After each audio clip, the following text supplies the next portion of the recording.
Good morning, it's now 9:30 and this inquiry is resumed. This inquiry is into an appeal made by Basildon Estates Limited under Section 78 of the Town and Country Planning Act 1990 against the failure of the council to determine a planning application for a hybrid planning application seeking detailed planning permission for plot 1 and outline planning permission for plot 2. Plot 1, the west wing, comprises 2 tall buildings and associated development. Plot 2, comprising outline planning permission for 2 tall buildings and associated development. And that development is proposed to take place at Basildon Town Square North, Basildon, SS141BA. Now, this is the second week, it's day 5 of the inquiry. We've heard from taxscape and heritage witnesses, and we're now going to have a short session on housing land supply. Just before we launch into that, a few housekeeping matters. The first one is at the end of the last session, we dealt with the Section 106 agreement, and I raised a number of issues with regard to the SIL compliance statement. When are we expecting a revised version of that, please? Yeah, if I can assist you on that. Ms. Lawrence is working on it now. It has taken a little time to revise the document because, as you would expect, it's involved liaising with other departments of the council. We are on track to provide that to the appellant as soon as possible this morning, and then to provide it to you by 12 o'clock, which is the deadline you set on Friday. Thank you. Ma'am, can I just say that I'm very pleased to hear that, and we will, of course, do our very best to read it through and relay any helpful comments we have back to the council.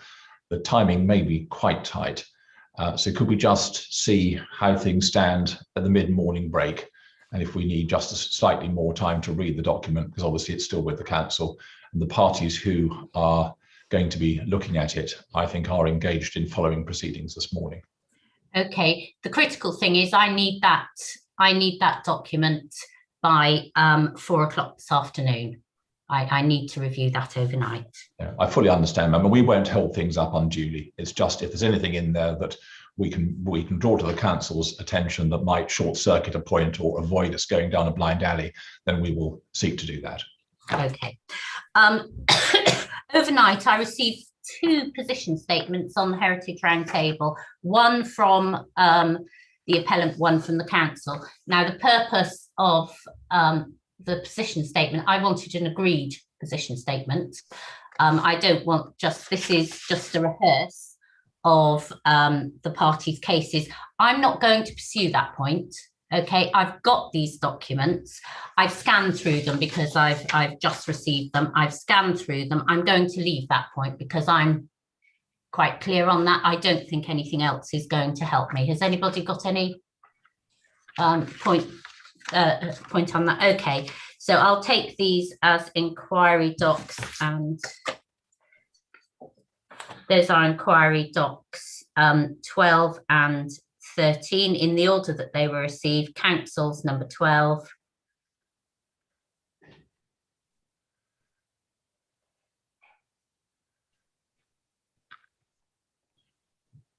Just so I'm clear, I think that the second document was supposed to sweep up the views of the Rule 6 party as well. Yes, yes, it does.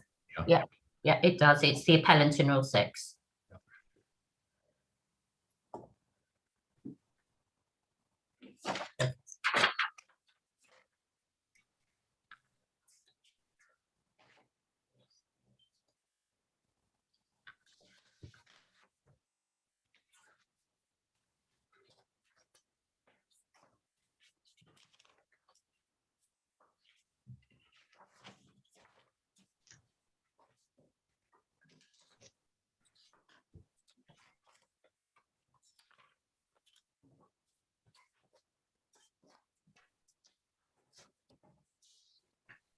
Okay, are there any other matters that we need to raise this morning? Ma'am, I just think in terms of the programme for this week, it'd be helpful just to make sure that we're all working on the same assumptions. And Mr. Edwards and I had a brief exchange last night just to ensure that we were. I think the only thing that perhaps particularly important for us as advocates is just to have some reasonable degree of certainty about whether you're content to hear closings on Friday, allowing us that pause to ensure everything is typed up and referenced for you. I don't know whether that is a point you'd like to consider perhaps during the course of the day. It may be that the Thursday could be used for the second site inspection, but I just float that idea now. We'd still be very much within the timetable as set out.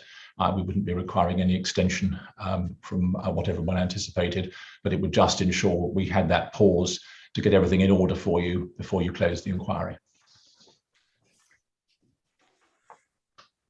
Okay, I sort of anticipated that. I hope it's not an unwelcome suggestion, ma'am. I hope in the long run it will be helpful. Okay then, so let's move swiftly on to housing land supply.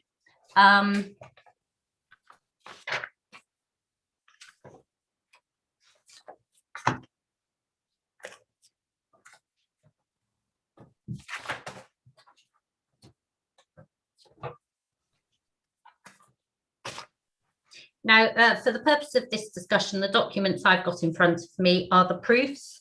That's the Richardson proof from the council, the proof from Mr. Austenfeld and Mr. Austenfeld and Oakley, that's the appellant, and Mr. Ireland, that's the Rule 6. I've got the Statement of Common Ground. I think that's dated the 6th of Jan. I've got B2, the Housing Land Supply Report, B3, the HELA, B23, Housing Land Supply Update, B30, the Clarification Note, B4, the Housing Delivery Action Plan, and B40, the Urban Capacity Study. Now, I make it clear, I don't intend, I think it is most unlikely I'm going to turn those documents up, but that's the context for further discussion. Now, as I set out, the purpose of this session is me to assess the housing land supply position in as far as I can come to a conclusion on the weight to attach to the shortfall. So at the end of the discussion, I want to be clear on the respective parties' views on the sites that should be included in the supply and why, the sites that shouldn't and why, in broad terms. Your assessment of the shortfall, and there's no disagreement between you that there is a shortfall, the actions taken by the council to address it, and the prospects of any improved performance. Now, I've clearly set out my position in relation to the matter, and I will only delve into it as far as I need to determine this appeal. In our preliminary discussion on Tuesday of last week, it was agreed between all main parties that a range was sufficient to determine the weight to any shortfall, along with other matters. However, at the moment, the range between you, the difference between you is sizable. So I'll be seeking to understand on the basis of the evidence where I consider housing land supply sits in broad terms. To arrive at this point will not necessarily require a forensic assessment of every site, and I don't intend to do that. I think I've made that clear now, haven't I? So a few matters of procedure. I'll ask the questions of each parties. All questions are through me. I'll check at the end of each issue that each party's content that all matters have been covered. Now let's move on to the Statement of Common Ground. I've got a Statement of Common Ground between all three parties dated the 6th of January. Can you confirm that that's the up-to-date position for each party? Because of course the council's position has changed since evidence. Could I just have a good morning, ma'am. I understand that's the most recent position. Thank you. Council, really. That's the same for the council, yes. Thank you. Thank you. And Rule 6, you've all, okay, you've all signed it. Okay, so introductions, please, because there are some people who haven't been introduced to the inquiry yet. Please, for the council, who's speaking on behalf of the council, please? Can I help? It's Miss Richardson, who is already at the meeting. You have a proof of evidence from Miss Richardson, and you have qualifications and experience set out in section 1. Sitting beside me in the council offices is Miss Christine Lyons. She's just having some difficulty joining the meetings, which I will be rectified shortly. Miss Lyons is the head of planning at Basildon Council, and you have her professional qualifications, memberships and affiliations on the council's list of appearances, which is called document 2, ID 2. Thank you very much. The appellant, please, could I ask the same question of you? Ma'am, could I just explain that contrary to what I said to you before, it will be Mr. Austin Fell who speaks to the proof and rebuttal proof. I think I indicated that we were slightly uncertain as to when this might come up. So we had 2 names in the frame, and Mr. Austin Fell is the lucky one who gets to participate today. Ma'am, you have his qualifications. He's a chartered town planner, member of the Royal Town Planning Institute, in the front of his proof. I won't say any more about him, and I will leave him to address the questions, and I will take very much a secondary role in the round table, as I did last week. And there's only one point, if you'll allow me to address it now, I would be most grateful, as to how we approach this session. It doesn't contradict anything you said, but it's just a marker I think it's proper for me to put down. And it's this, ma'am. At the Orwell inquiry, we had 3, as it were, bites at the cherry by the council in terms of setting out their stall in relation to the 5-year housing land supply. We were able to catch up with all that, and we put in a detailed proof of evidence seeking to address the position in the round and provide enough information for you to reach a decision on this. We also put in, when we saw Miss Richardson's proof, a rebuttal proof, which we sought to pick up on anything that hadn't been caught up with us in the original proof of evidence. The council hasn't produced a rebuttal proof which seeks to address in written form what we said in our main proof. And all I'm anxious is that this session concentrates on a little examination and testing of the material already before you and already before the inquiry, and isn't used as an opportunity to introduce a lot of new material by the council, which necessarily we won't have had a chance to consider, won't have had a chance to check, won't have had a chance to test. And just in the interest of fairness, bearing in mind it's a round table session, we work on the basis of what's already before you and before the inquiry, and that this is an opportunity for the 4th bite of the cherry in circumstances where there was no rebuttal proof which might have picked up a few points. That's all I say, ma'am. Thank you. Yes, that goes without saying. The evidence is already before us. We've asked previously if there's any other evidence to be put before the inquiry, and I've had a clear no, there isn't. So there we are. Thank you for that, and congratulations, Mr. Austin Fell. Okay, and can I turn to the Rule 6, please? Good morning, Ma'am. Yes, you should have a proof and rebuttal from Mr. Nick Ireland, and you can see his face on the screen. I hope I can see Mr. Ireland this morning. You've got his qualifications both within our list of appearances on the core documents list and at section 2 of his main proof. Thank you. Okay, then, so in terms of the requirement, and I'm going to summarise this because there's broad agreement between you on the methodology used to arrive at the 5-year supply, the period 2021 to 2026. It uses the standard method plus 20% buffer due to the housing delivery test results, which are unchanged on the basis of the recently published results, which indicate that delivery of 41%. Those have just been published.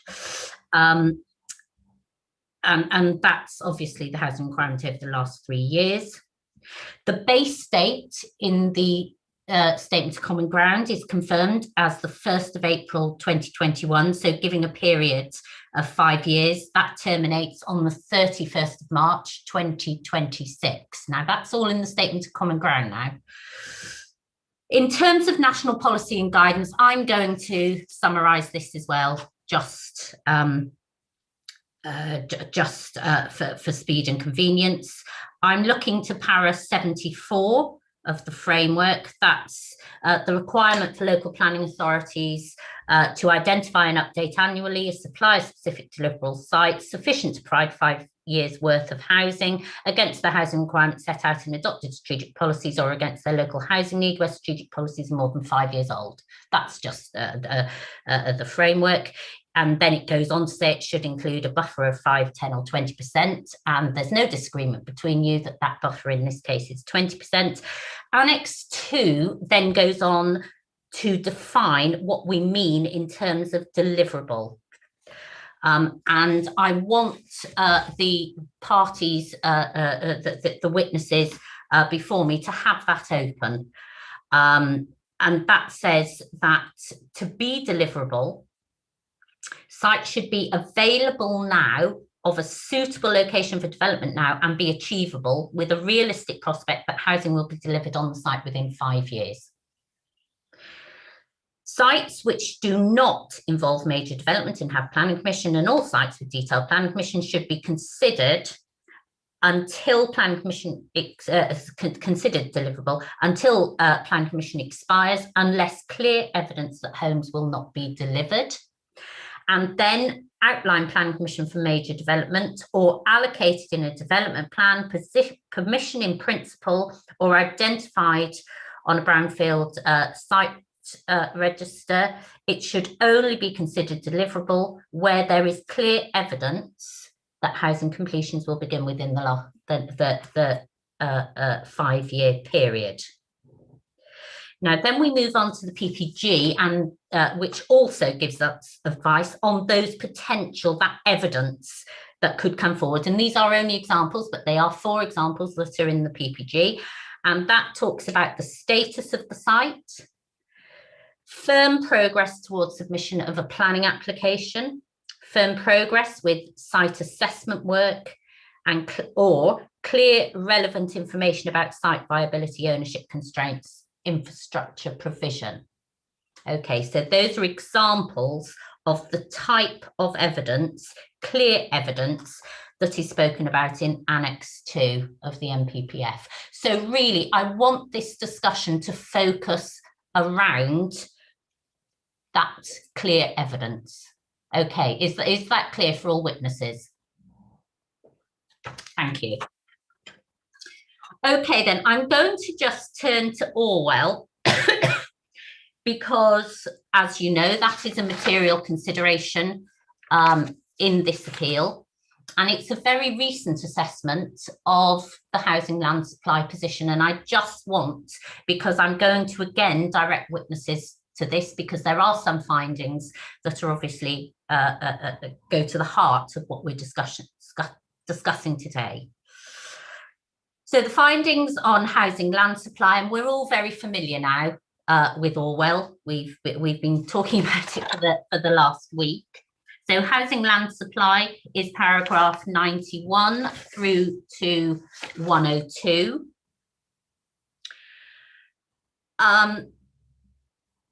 So paragraphs 95 to 97, that inspector says that in terms of the council supply, sites without planning permission, resolutions or applications that post dating and the annual report should be discounted. Now that's the last sentence in paragraph 92. The last paragraph in 92. Therefore, those dwellings arising from planning permissions, resolutions or applications post-dating the annual report should be discounted. Then he makes a conclusion on the brownfield land register and, you know, in broad terms says none have planning permission and anticipation of development does not amount to clear evidence.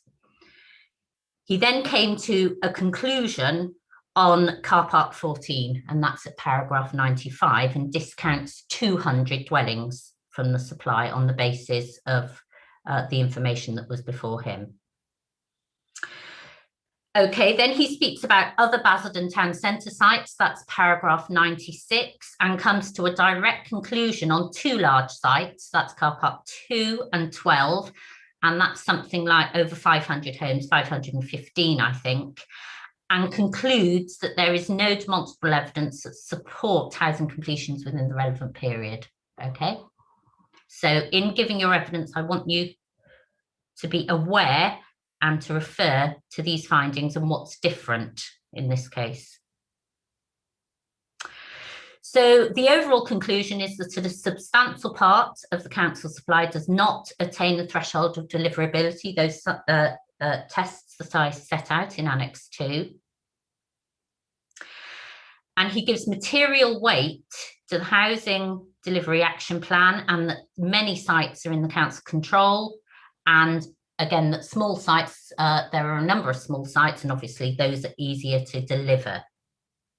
And he concludes at the very best, it's no more than the midpoint between 1.7 and 3.5, which is the parties' positions at that point. So that's sort of around 2.6, just over 2.6, isn't it? 1.7, the difference between 1.7 and 3.5. So it's 2.5 now. Sorry? I think it's 2.5. Yeah, 2.5, 2.6, yeah. Okay.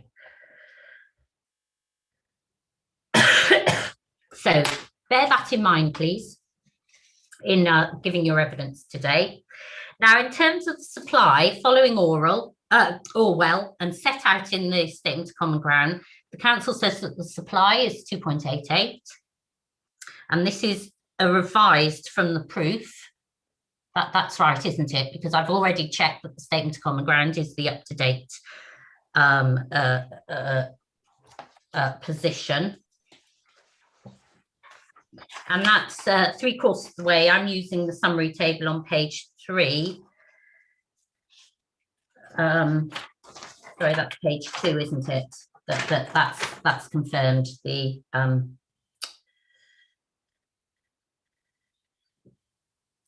council's position. And then there's a footnote that just explains the position. So that's 1,730 homes with extant planning permission, 1,173 that form part of the town centre regeneration, Basildon town centre regeneration, 91 in Wickford, and then there's nearly 500 in the Healer. But what you've done is you've reduced the yield to 50%.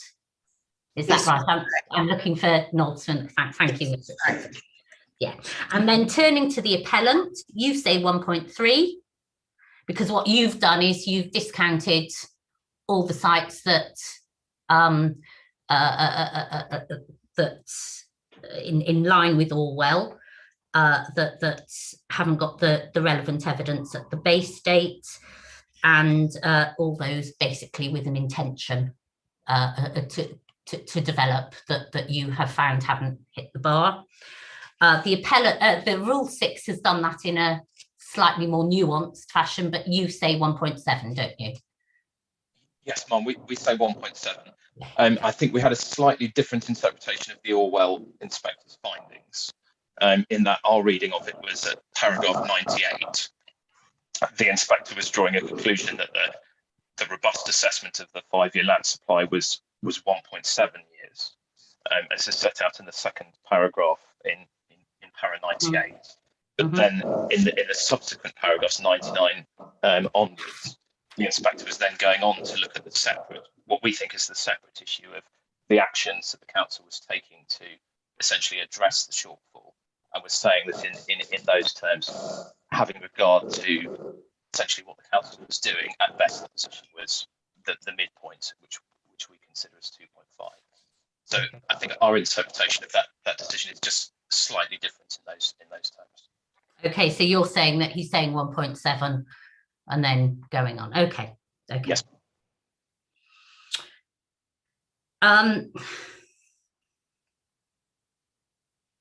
Turning to the Statement of Common Ground, that there's a list of sites, the Statement of Common Ground in Appendix 1, there's a list of sites that are disputed, and that's the list that I raised on the first day. And what you have done is you've said, okay, well, we don't have to look at everyone, but we can look at them in groups, and I clearly directed you to do that. So if I can start that off, first of all, there are some sites that it's uncontroversial whether they were included at the base date, and I refer you to the first site on that list and the last site. So that's Trafford House and Runwell Road, and it's agreed between you that those should be removed from the 5-year supply. Have I got nods around the table, please? Yes. But the council says, puts a caveat on that and says yes, but it does add to the aggregate supply, and therefore weight should be attached to it when looking at the shortfall. Is that your position? That's the council's position. Yes, Mike, if I can help you on that, that in short is our position. Plainly, we accept that they weren't included at the base date, so therefore they can't be included now because you can't sort of add in and deduct following the base date. But we say that the grant of planning permission is a material consideration that you should have regard to in considering the weight to attach to the overall level of the land supply. Okay, thank you, Ms. Richardson. Sorry, is that your position? Yes, that's her position. Thank you. Okay, thank you. Okay, so I don't want to revisit those sites. Okay, so can I turn to Basildon Town Centre sites? Now, first of all, I want to deal with those with planning permission or resolution to grant. So the first one I want to direct you to is Great Oaks. Now, that's a site that it's proposed to deliver 245 homes within the 5-year period. Okay, and the nub of it is that appellant in Rule 6, well, the council are saying that now has full planning permission. It was considered deliverable at the base date. There's clear evidence now. It was included, one, you say in the HELA, it was in the 5-year supply report, it was in the master plan. You acknowledge that planning permission was only granted on the 19th of October, but you say now it's deliverable. I'm sorry, I'm summarising just for the purposes to speed things along. Miss Richardson, is there anything else that you want to say to that, please? I would only add briefly, we had already entered into a PPA regarding that site as well prior to the base date of the 5-year land supply, and that was signed in May 2020. Okay, and this raises, I want to rehearse the argument on this site because the arguments that are put go through to a number of sites. So appellant in particular, what you're saying is that you're looking at Orwell and you're saying, well, it wasn't clearly deliverable at the base date. Could I ask for you, do you want to expand on that at all? Because yeah, I'd like to rehearse these arguments on this site, then we'll go through. I think that's absolutely right, because it's a repeating function, isn't it? And we can go through and hopefully make the process a lot quicker. So the council is right that there is a planning permission in place for this particular scheme. However, as we've already discussed, this is something which falls beyond the base date. The council are trying to draw our attention here to a perceived chronology of activity to demonstrate that this was previously identified. But inclusion in the HELA, inclusion in past reports do not provide that substance. It has not been identified in an adopted development plan. It has not been previously consented. If we're in the position, ma'am, where this site had an outline application at the base date of 1st of April, and then went on to convert into a reserve matters application following the base date, that might be something that I would be able to take on board. It's something which shows material status in line with the category B of Annex 2 of the NPPF. But where we stand at the moment, there is no status at the base date. And sort of following the number of appeals we've highlighted in our proof of evidence, along with, and this all sort of leads from the Woolpit Lane decision, it's not appropriate to consider anything that is new material, any new consents that might come forward after that base date. It would simply be tantamount to resetting the base date as you go along that process. Parties have all agreed that the base date should be the 1st of April, so it's right to stick to that. We say that the presence there of that planning consent will be something to consider as part of the council's next 5-year land supply report when it comes to update that. But as we've seen, we've only recently got the 2021 to 26 report at the end of November last year. So this position probably won't be clarified again until November of this year, when the council's done all the necessary checks to find to assure themselves of the sites in the next supply. I hope So that's just to be clear, because as I said, this is a recurrent issue. You're saying that there was no material status at the base date, therefore it shouldn't be taken into account. And I don't want to put words into your mouth, but we've already spoken about Trafford House and Runwell Road. What's your assessment in relation to this site? Does it fall into the same category? It falls into the same category, ma'am, yes. Okay, so the council has referred you to the HELA. It says that it included it because it was in the HELA. It was in the 5-year report. It's saying that it was in the town centre. And we've already heard from Ms. Richardson that there were moves.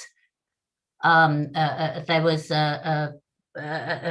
to move towards the submission of the application. Is that enough?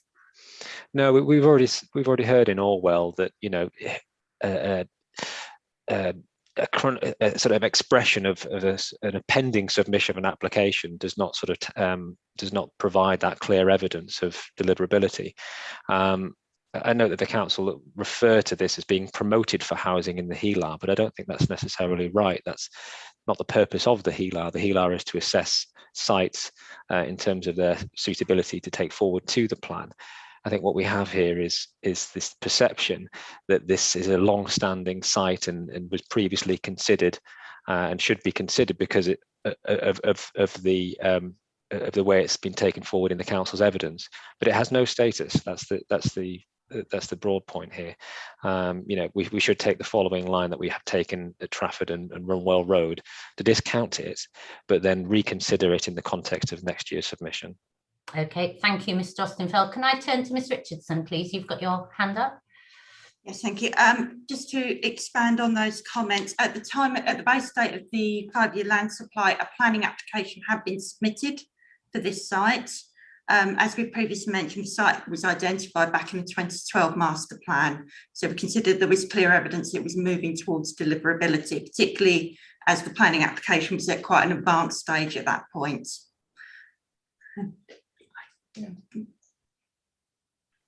Okay, thank you, Mr. Richardson. Mr. Ireland? Thank you. I suppose our point is that when you're looking at 5-year land supply, yes, there are additional planning permissions that are granted after the base date. But the point about, you know, why those aren't included is to be consistent. While some new planning permissions are issued, some completions also occur. And so the point about the base date issue is actually looking at the two sides of the equation at the same time. And that's I think the relevance there. I think I've got one further specific point to add to this, which is the council rely in terms of their assessment of the site of the base date on the HELA. And as we set out in our proof, the HELA actually identified this site as a site for employment development rather than residential. That's paragraph 6.20 in my proof, and I give you the specific reference to the HELA there. It's CDB3, yeah, page 318. So CDB3 and page 318 within that. So at the point of, while a planning application may have been submitted, the council's position regarding in its evidence base regarding this site at the base date was this was a site suitable for employment. Okay, Mr. Edwards, do you want to make a point? Can I just make this one point very briefly, Madam, on approach? There is, it seems to me, a clear consensus that has emerged from recent Inspector Appeal decisions and Secretary of State decisions on the account to which a decision maker can have to evidence of sites deliverability that post-date the base date. And in my submission, there is a clear distinction between introducing new sites post the base date, which were not within the 5-year housing land supply at the base date. And on the basis of a series of decisions, Woolpit, I think, is one of the main ones that's been referred to, that is not permissible, essentially for the reasons that Mr. Ireland has identified.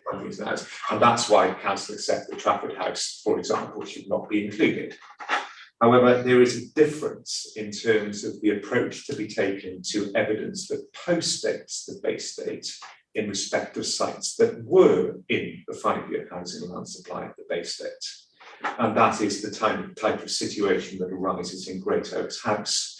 And Madam, can I just give you a reference to one decision which makes this point clear? And that's core document E17. And it's a decision of the Secretary of State on the 21st of June 2020 relating to an appeal concerning land at Newport Road in Woburn Sands. And if I might just give you the references, it's paragraph 12 of the Secretary of State's decision letter, in which he accepted the conclusions of the inspector set out in paragraph 12.10 and 12.11 of the inspector's report. And the conclusions of that inspector, accepted by the Secretary of State, is that it is permissible to look at evidence concerning deliverability of sites that were included at the base date and where that evidence post-dates the base date. And that is precisely the situation that you are confronted with here. And in my position, that is the correct approach. Thank you. Thank you. Mr. Hill, I do want to confine this to the witnesses, but Mr. Hill, is there something that you wish to say? Ma'am, I wasn't going to say anything on the substance of what's just been said. I was going to leave Mr. Austenfeld to do that. I simply wanted to say I was having real problems hearing Mr. Ireland, and I wondered whether he could just try and maintain the separation between his mouth and his microphone. Anyway, I was alone in having that issue, but he was cutting out so far as I was concerned. Thank you for that, Mr. Hill. Thank you for that, Mr. Hill. Ms. Richardson. Yes, I'd just like to clarify, ma'am, regarding the comment about the site being available for employment use. Yes. The HELA actually concluded that it wasn't available as the landowner's preference didn't include employment uses, though it was in principle suitable for some of what was at the time B1 use. The HELA conclusion was that it was suitable and available for residential use to reflect the landowner's ambitions and intention to bring the site forward within the 5 years.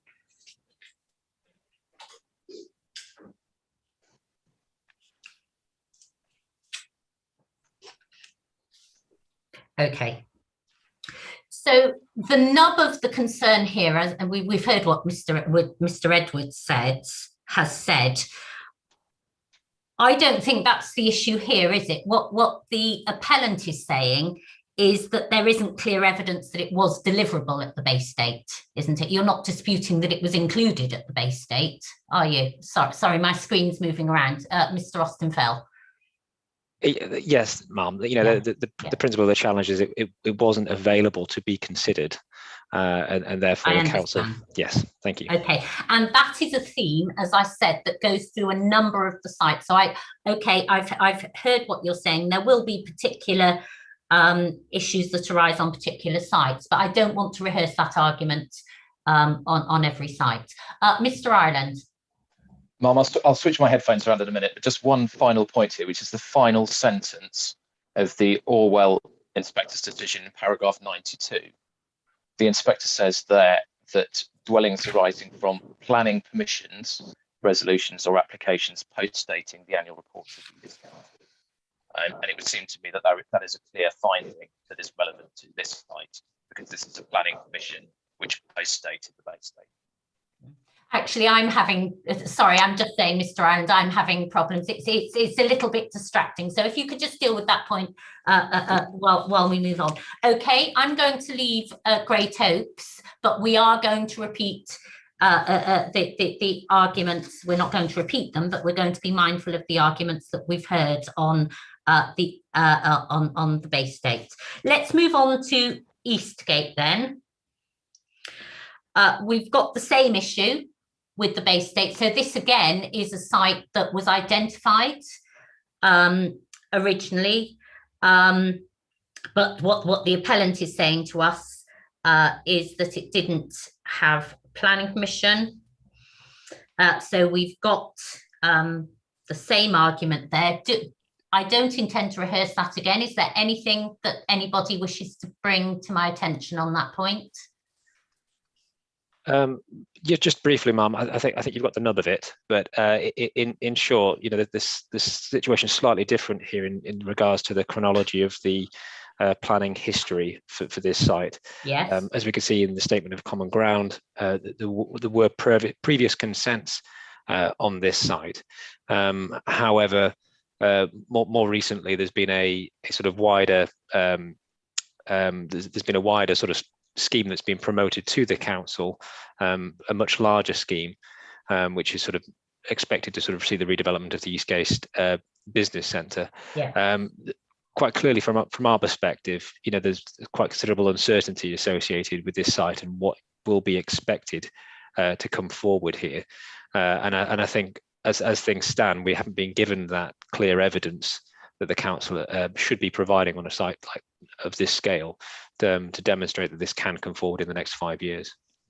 Sorry, so that's a slightly different point. So what you're saying is that that there's the possibility of a greater quantum coming forward as part of the comprehensive redevelopment, and you're not convinced that is it 52, 44? 44 as part of 2 consents, yes. Yeah. But it's likely to come forward. Yeah. Correct. Okay. Yes, I understand that point. Would the council like to say anything on this? Now, I've got your written evidence. Yes, to confirm, these 44 units are a small section within that larger comprehensive redevelopment. It's an area that's not proposed for redevelopment as part of the larger planning application for 2,800 homes. It's self-contained. Sorry, thank you very much for Miss Richardson. So this isn't part of the comprehensive redevelopment. No, it's not. It's a small section. It sits within the red line of the 2,800 homes, but does not sit in the proposed demolishment areas for demolishment and redevelopment. Okay, thank you. Thank you for that. Miss Lyons? I can continue by saying that obviously this site hasn't been challenged by the Rule 6 party either. Or the developer on this one.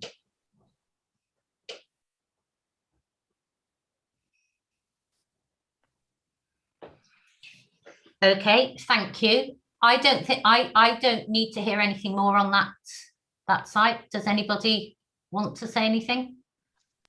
Okay, let's move on then. Then we move on to planning applications with a pending determination, and we're still in Basden Town Centre. The first one we look at is QD Block, including Robbins X Cinema. Now, we've got the same point that the appellant is putting to me, that it wasn't, you know, there wasn't clear evidence at the Bay State. Mr. Austin-Feld, do you want to say anything more on that? No, I mean, I think you've got the point. Perhaps the slight sort of nuanced difference here is that the application itself was not submitted until the 25th of September, so way after the Bay State. It's not a point that I feel holds credence, whether an application was submitted before and after, but it's just something I think is worth bearing in mind. Again, the site has no status. The site, wasn't available to be considered as at the Bay State and should not be considered as part of the supply calculation.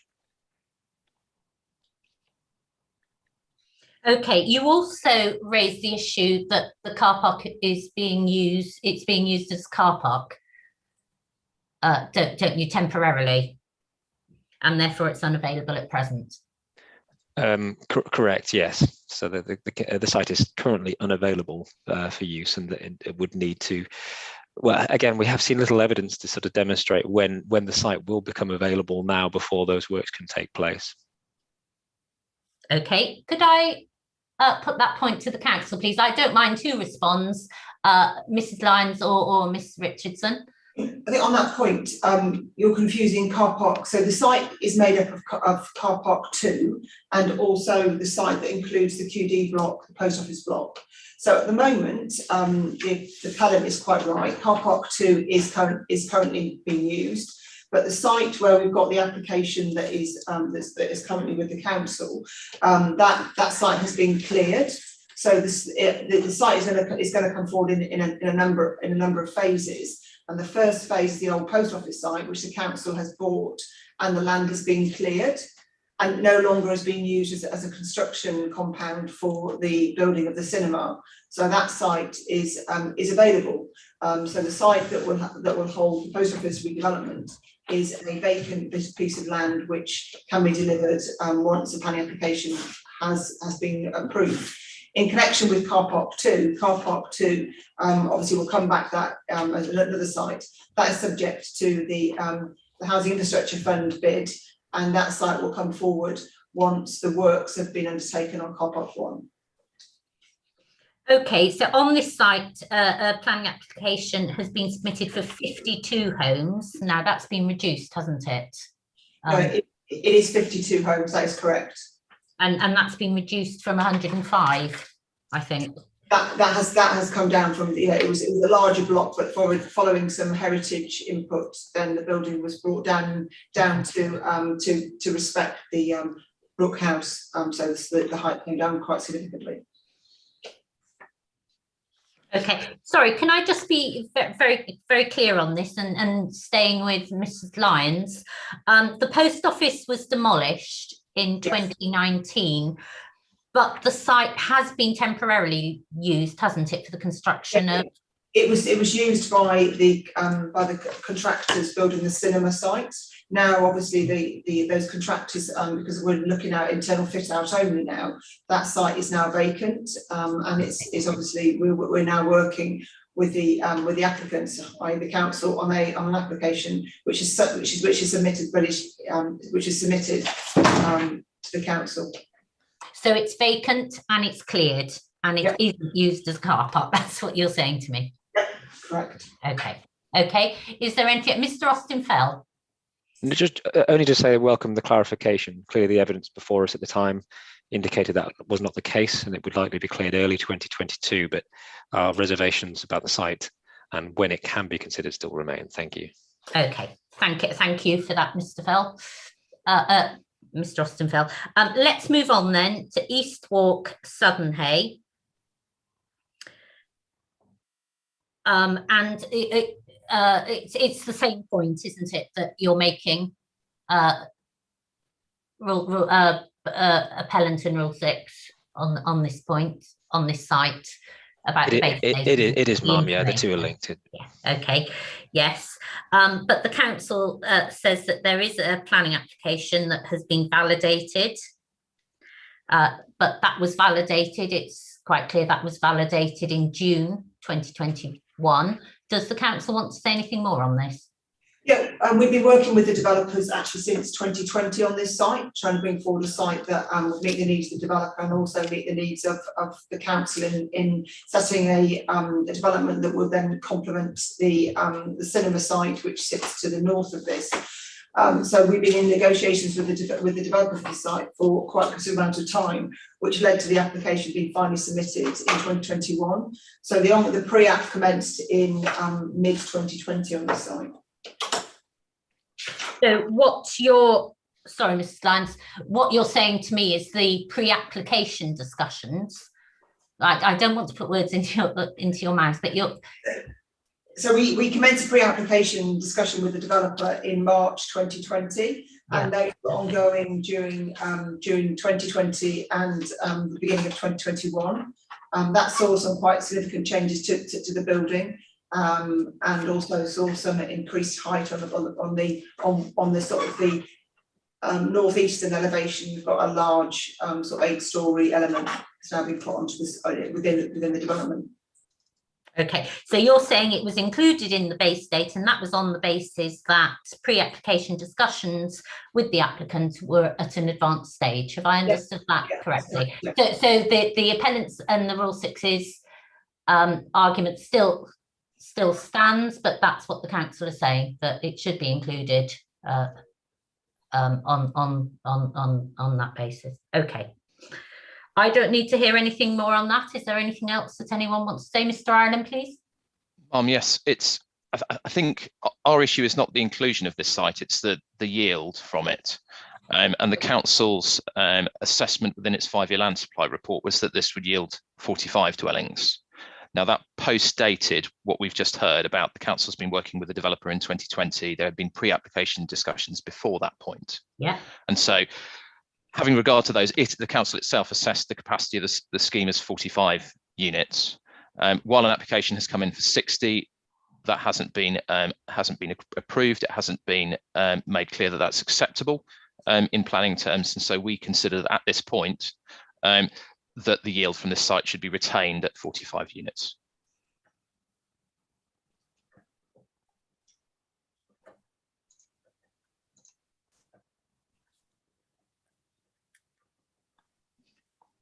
Thank you, Mr. Ireland. Could I have a comment from the council on that? Confirm, we did propose to increase the yield to reflect the current planning application. At the time of preparing 5-year land supply, the discussions that we have been having with the developer was only demonstrating 45 of those homes sufficient deliverability to include it within the 5-year land supply. However, that's since progressed together with the planning application. And what you're saying to me is that's likely to proceed to planning committee in early 2022 with a recommendation for approval for those 60 dwellings. Is that right? That is correct. I understand it's now likely to go to February committee. Okay, I don't need to hear anything more on that. I'll just give, is there somebody burning to say anything? No, okay. Let's move on then to Basildon Town Centre, Brownfield land register sites, and the first one is CP14. Now I want you to be mindful of the conclusions that Orwell made on this site, and what the council is saying is it was 200, you've reduced that to 150. Is that right, Miss Richardson? Right. And you're saying that you are giving me new evidence for this site. Could I ask you, we have the same issue with the Bay State, of course, but could I just ask the council to explain your position and tell me what's different to the information that was before Orwell? So the additional information which is set out in the appendix of my proof of evidence is confirmation from the service manager for Sempre Homes of their intention to bring a new planning application forward in the first quarter of 2022. And they have also confirmed they have an agreement with Homes England that there's a minimum of 105 homes to be delivered on the site, and that's to be achieved within 3 years of them acquiring the site, which took place on the 25th of March 2020. But what's different from Orwell? Because that was all before Orwell. I mean, you know, the inspector refers to that, refers to the agreement with Homes England and the intent to submit an application, but says really, you know, the prospect of deliverability is vague. What's different? Can I help on that just briefly, if I may? I mean, essentially, madam, you have the position with regard to the site set out in Miss Richardson proof at page 12. I mean, essentially, what got before the Orwell inspector is the supporting evidence. Okay. Form of the letter of the 13th of December 2021 from the from Sempre Homes, their sort of the council's delivery arm, confirming a clear intention to bring forward the site and reciting what they understand their obligations to Homes England to be. You have that at page 23 of this Richardson proof, and that was not before the Orwell inspector. Okay. But thank you for that. Could I just ask the council, please? So you've reduced the delivery from 200 to 150. What's on what basis? That was reduced because obviously the reason the application was withdrawn was over height, and the council we've looked at the prospects of getting 150 we think is an achievable figure.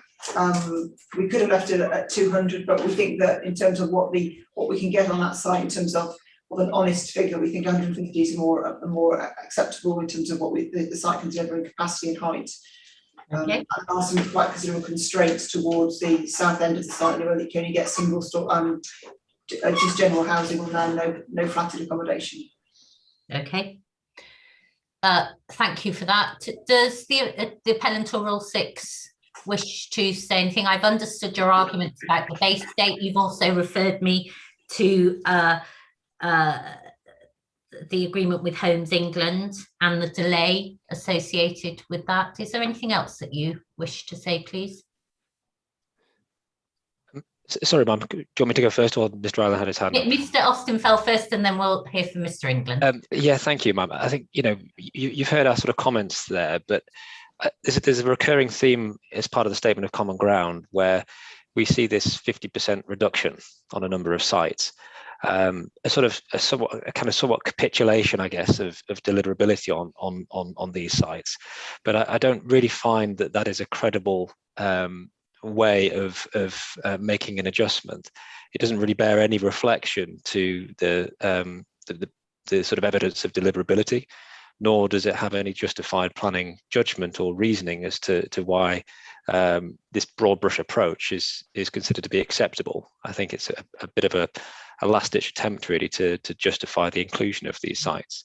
I do observe at the rear of Ms. Richardson's proof, we do have that letter that's been referred to, the letter that's come in quite late in the day on the 13th of December, still within time, however. But just simply the presence of having a letter confirming HCA's intentions to bring the site forward, Sempre Homes, it doesn't sort of represent, or doesn't sort of give me that sort of confidence that this necessarily will happen. We've got to consider this, or it's the council's job really to consider this and the validity of the evidence that's being presented. Quite clearly, a lot of people who have been listened to will say, yes, of course, there is an application coming around the corner. There is nothing to worry about. We've got to sort of look at a reasoned approach to these evidence-based submissions, and there are not many of these submissions that have come in. I might say, I think they've only got seven accounts or 7 letters at the rear of Miss Richardson's appendix.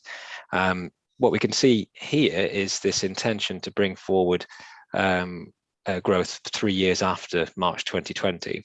So whilst that might be forthcoming, it's still only a statement of intent. There's still no practical planning application we can get our teeth into to understand whether this can be accounted for. Thank you. Yeah. And you've actually moved on to something that I was going to, but the reduction in quantum of delivery and your sorry, my screen I'm talking to somebody and my screen jumps around. And you're just saying to me you're not convinced on that isn't evidence based, because I don't want to rehearse that argument again, you see. Yeah. That point, please.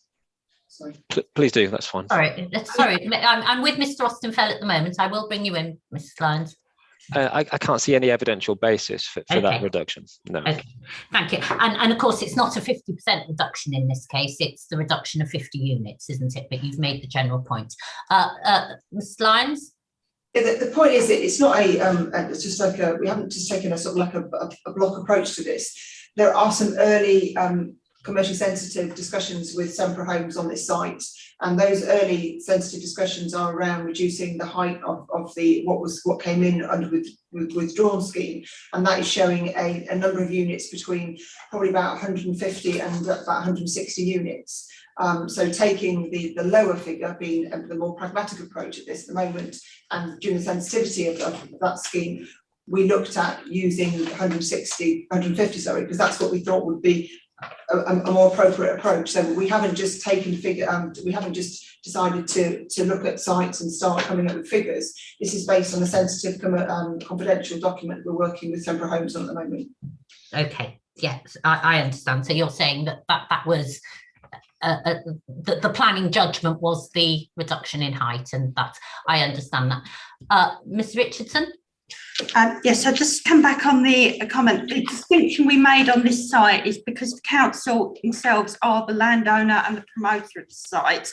That makes a distinction from when we receive an email from an independent developer expressing their intention. The council has control over bringing this site forward for development, and it's sat as a core element of our housing delivery action plan in response to our failure to meet our housing delivery numbers.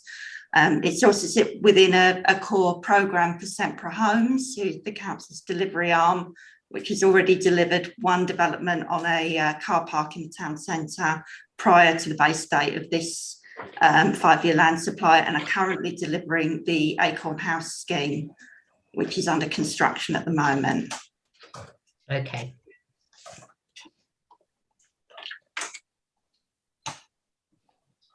Okay, is there anything else that anybody wishes to say on that site, Mr. Ireland? Yes, Mum. I think my point is really that there's nothing new in respect of this site from the position in November when it was considered in the Orwell inquiry.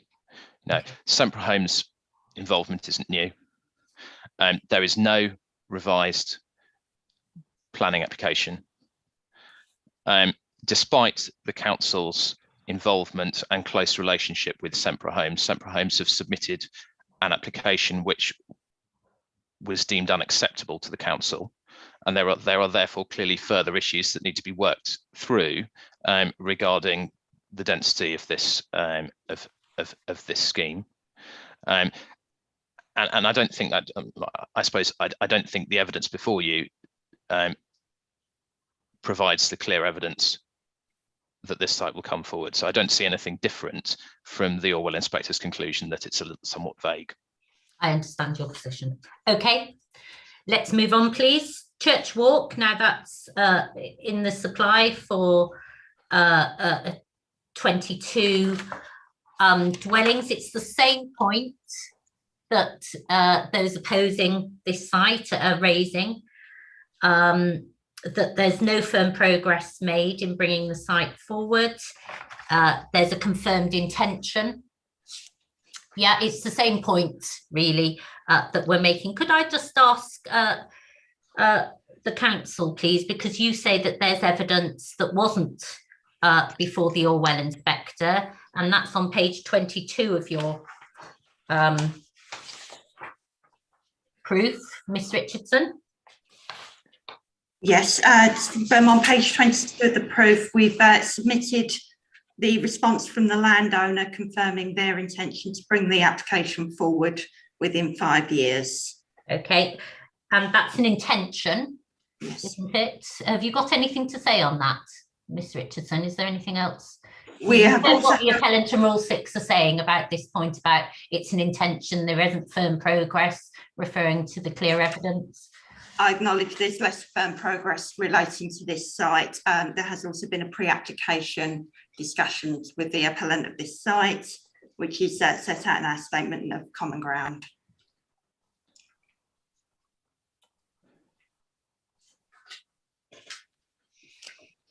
Okay, does either Rule 6 or appellant wish to say anything more on this site? Yes. Oh, You're going to raise the viability issues that it raises. You've made that point, that it raises issues about viability, Mr. Ireland?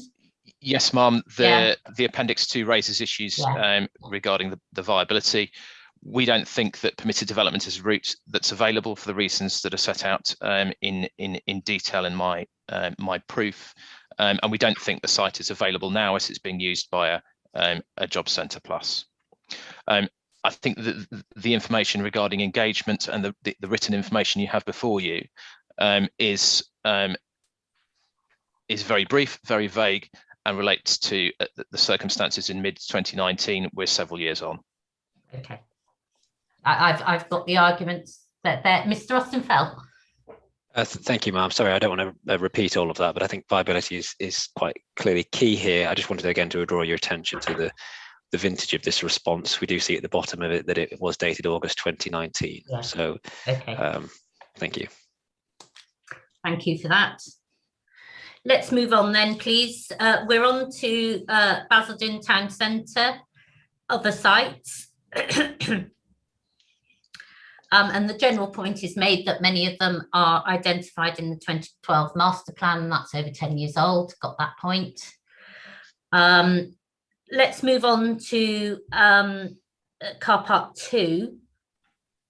Now, this is one of those sites that the Orwell inspector comes to a conclusion on, that the council is telling us will deliver 313 dwellings. Now, what the appellant in Rule 6 are saying is that that's dependent on the refurbishment of the car park, their ongoing viability issues. But the council is saying to me that there is new evidence that wasn't before the Orwell inspector. So can I ask the council, please? I don't mind who, but can you explain? I think it's on page 24 of your proof.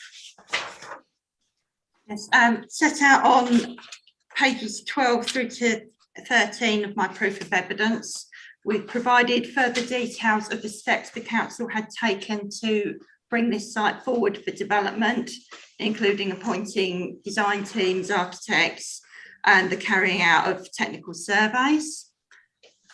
We also provide on page 24 evidence of the funding agreement from the Housing Infrastructure Fund that have been secured for this site, together with the post office and car park 12, which sets out our timescales and the additional funding that was secured to help support the viability challenges to bringing these sites forward.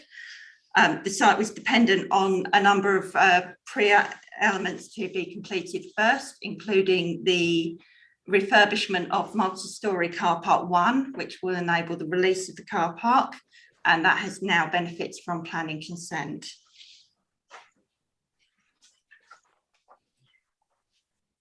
Okay, so you're saying to me that that's further evidence, and as you say, that wasn't before Orwell. Appellant in Rule 6, appellant Mr. Ostenfeld. Thank you, ma'am. I think just in short, I'd invite you to sort of follow the recommendation set out in Orwell. The information that's been provided for the council here does not tell us that the car park is still yet available. We know that there is refurbished works have been consented, but the site isn't yet available. The evidence that's been provided at the back of Mr. Richardson's proof, page 24 onwards, that relates to a planning committee, a committee paper from November 2019. When we turn to page 26 of that, we can see a sort of a schedule or a sort of projected sort of time frame here.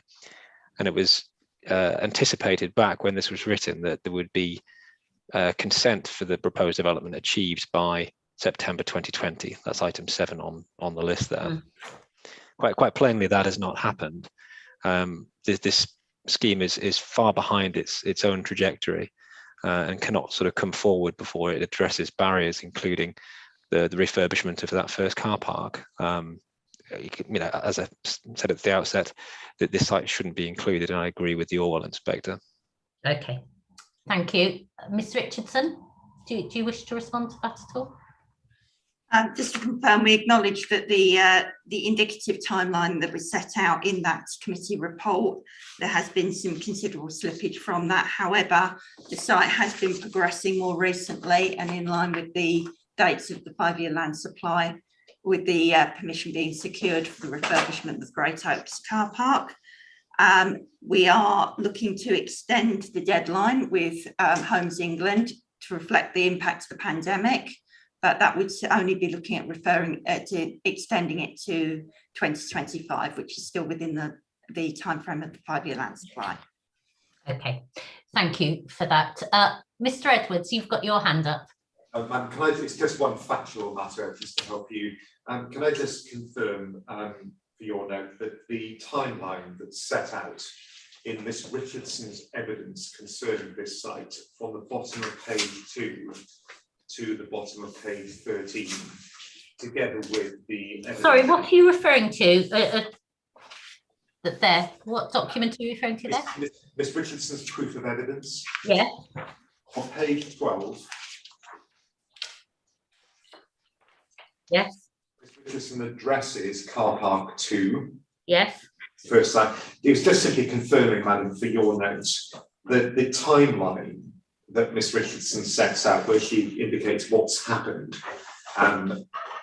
from essentially 2019 through to March 2021 at the bottom of the next page, is all information, new information that wasn't in the evidence before the Orwell inspector. And the same obviously goes for the report at pages 24 to 28. Simply just a factual matter for your note, just to confirm what is new before you, as it were. Okay. Thank you for that, Mr. Edwards. Mr. Ireland. Thank you. I think in respect of the information that the council has submitted in this instance, I think, in my view, the information submitted raises further questions regarding the deliverability of this site. Firstly, it quite clearly demonstrates that the timescales have been slipping, as Mr. Austinfeld has worked through. Got that. Secondly, it raises an issue regarding the HIF funding, and to be clear, the HIF funding is necessary to bring the site forward because of the viability challenges. And the position we're now in is the council is seeking to negotiate an extension of the HIF funding. Now, there's no guarantee that extension will be granted, and without that extension, this site is not viable and can't be brought forward. So, and that is clear from the new evidence that we've just been referred to, Miss Richardson's proof, page 12. Furthermore, the appendix that is set out for this site includes a timetable, and I think I would request that you have a detailed look at that timetable and the realism of it. Our view is that the timetable from planning to working through to procure a development partner and construction looks unrealistic in this site. And one final point. So that's September to November you're referring to? Yes. Yeah, okay. Yes, we don't think the lead-in time that's been assumed is realistic. And I think there's a final point. Miss Richardson's proof of evidence also sets out that this site is being used as a temporary COVID-19 testing facility. Okay. And that, I think, raises questions regarding the availability of this site for development over the timeframes envisaged. Could I ask the council to just comment on that last point that Mr. Ireland's made, please? That's the fact that it's being used at the moment. It's got a COVID testing centre. I think it's been mixed up. The car park 12 has a temporary COVID testing centre. Sorry? I'm sorry. Does this site? This site does not, no. Car park 2 does not. Okay.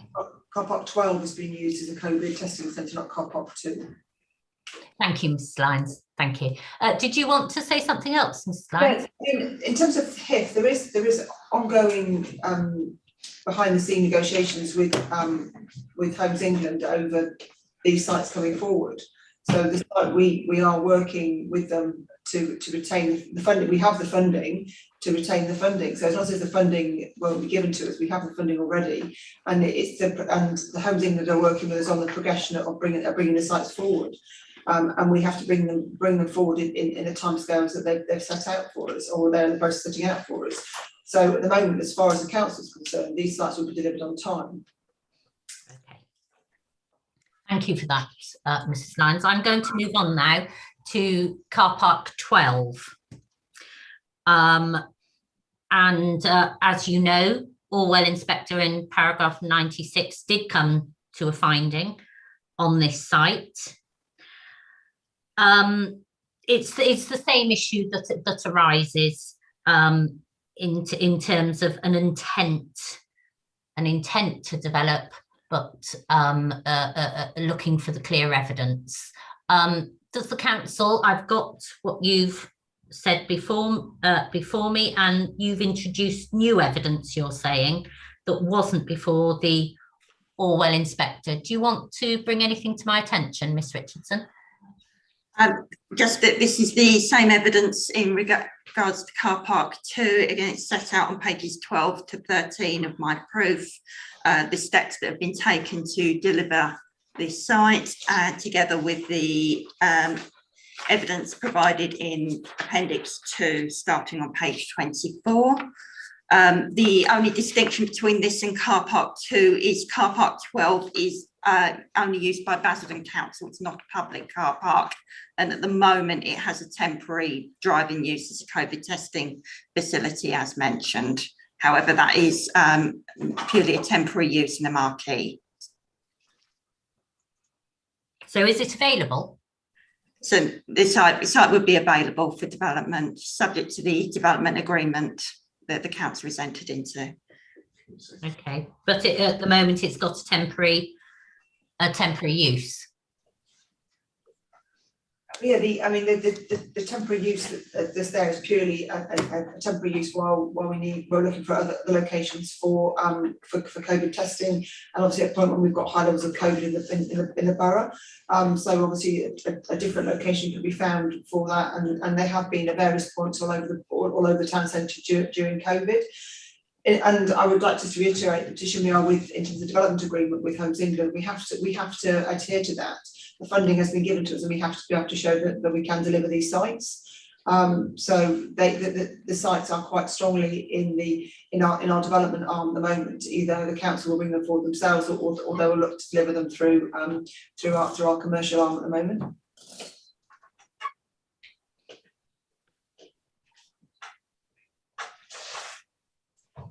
Thank you. Mr. Ireland? In respect to the HIF funding, I'll just refer you to page 27 in Miss Richardson's proof. So it's one of the appendix, but there are page numbers throughout. So page 27, and that sets out under the heading financial implications that the HIF award is required to be spent by 31st of March 2022. So in 2.5 months time. Sorry, I've got that in front of me.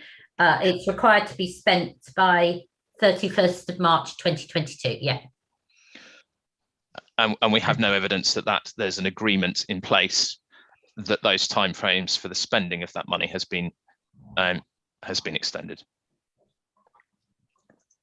Council, please. Mrs. Lyons, I mean, do you wish to say anything? I mean, our position on that is, as I said, is that there's ongoing discussions about the timetables with Homes England, and Homes England are keen to work with us on delivering this site, and those will be formally extended once we get that those timescales worked out with Homes England. So at the moment, the timescales from 2019 are set out there, so that's not the timescales we're now working to. Okay, does that, sorry, this is a question to the council. That agreement needs to be extended. What are the chances of that being extended? I understand from our regeneration team that the agreement that's been entered into with Homes England has a date of the end of 2024. So the signed agreement, which postdates this report, was 2020. So it's already been extended to 2024. Sorry, so that's a change in position. So the contrary to what we're seeing on page 27, you're saying that agreement has already been extended? Yes, to the end of December 2024.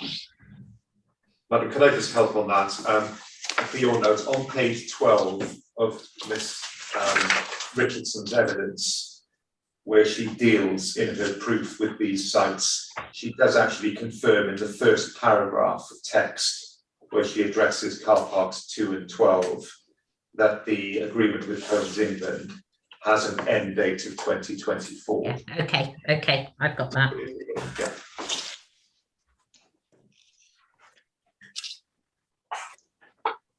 Thank you. Mr. Ireland? Ma'am, our point on this is simply that the timescales keep being extended. Okay. You see a 2024 date, you see a 2022 date initially, then it's 2024. Now the council's talking about that needing to be extended to 2025.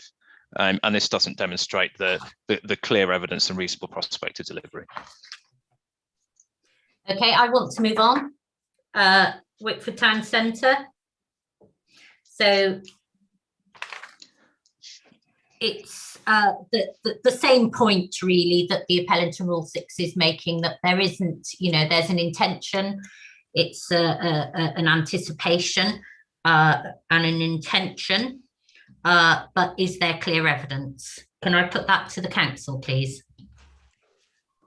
So set out on page 14 of my proof of evidence, there is additional evidence that wasn't before the Orwell inspector on the steps that the council has taken to bring this site forward.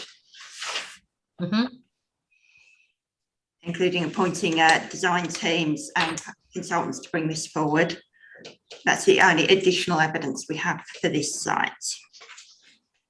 So you're saying that there has been progress, and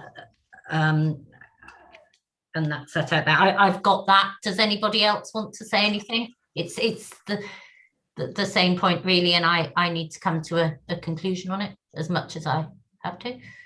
Mr. Ireland? We've got a number of separate points on this. The first one being that as we see it, this is one of the main car parks within Wickford Town Centre, and we haven't seen the work that would be necessary for a planning application to show that there wouldn't be a deficiency in car parking. Okay. That's point one. Point two is that we don't see clear timescales for a planning application set out.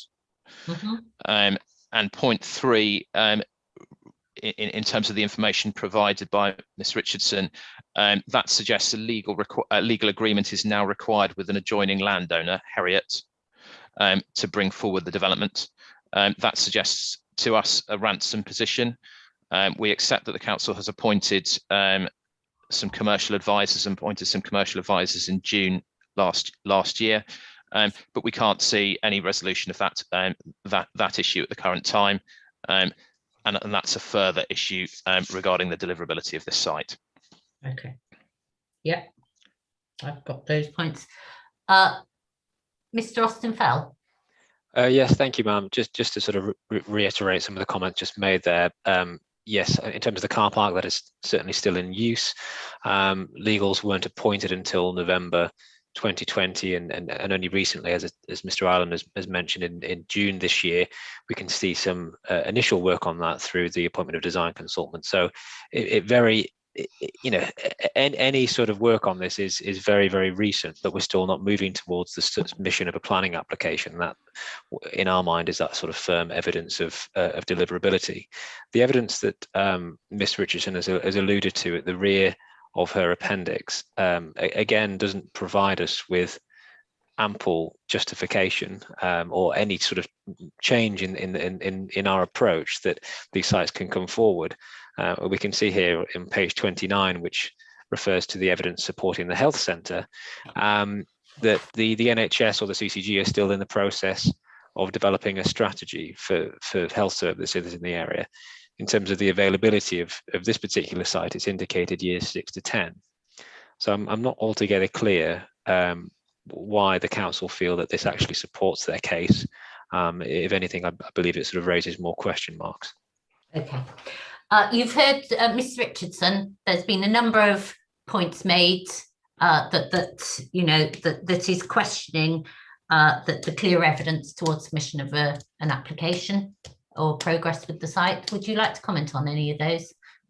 Yes, I'd just like to comment on regarding the adjacent landowner to the Wickford car park site.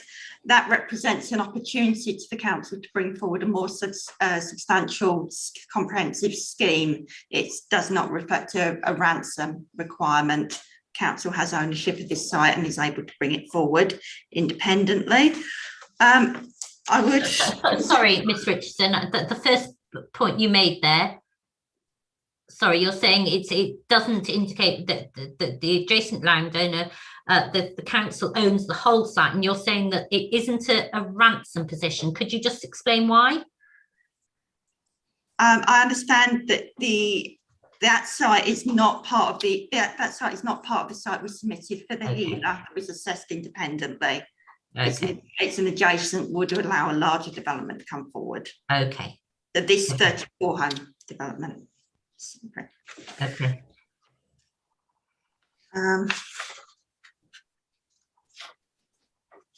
I would also just confirm I think the second reference was to the following site, the Wickford Health Centre. Mm-hmm. Is that correct? That is there. The letter from the NHS addresses two separate sites: a site in Billericay, which is not part of the 5 year. Yeah, I've got that. Sorry, yeah. I've got that. I just wondered if you wanted to say anything about the car park, the car parking situation in Wickford Town Centre. We have carried out a car park study review, and we have been looking towards alternative methods, which have included a local walking and cycling improvement plan, and also improved public transport access to Wickford as part of the Basildon local plan that can look to try and free up development in the urban area, land in the urban areas for redevelopment. Okay, thank you. I don't need to hear anything more on that site. Mr. Ireland, do you want to have a quick word there? Yes, it's just one point regarding the wording from the documentation that was presented by the council indicated a legal requirement is a legal agreement is required with the adjoining landowner. Now that differs in terms of a legal agreement being needed from what you've just heard verbally about discussions about a more comprehensive scheme. And in any case, if a more comprehensive scheme is now planned, then feasibly you could see the time frames for a planning application extend. Mm-hmm. And we do not have a clear programme in place for bringing the site forward.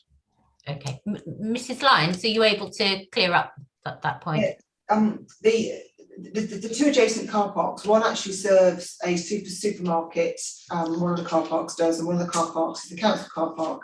The legal agreement is actually between the supermarket coming forward with a redevelopment, and that's currently at pre-app.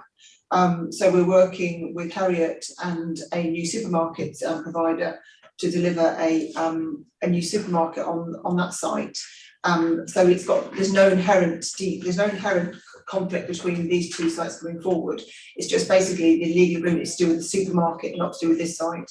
So I think we probably made more of that than we should have done. Okay. No, there's no legal impediment for this site going forward.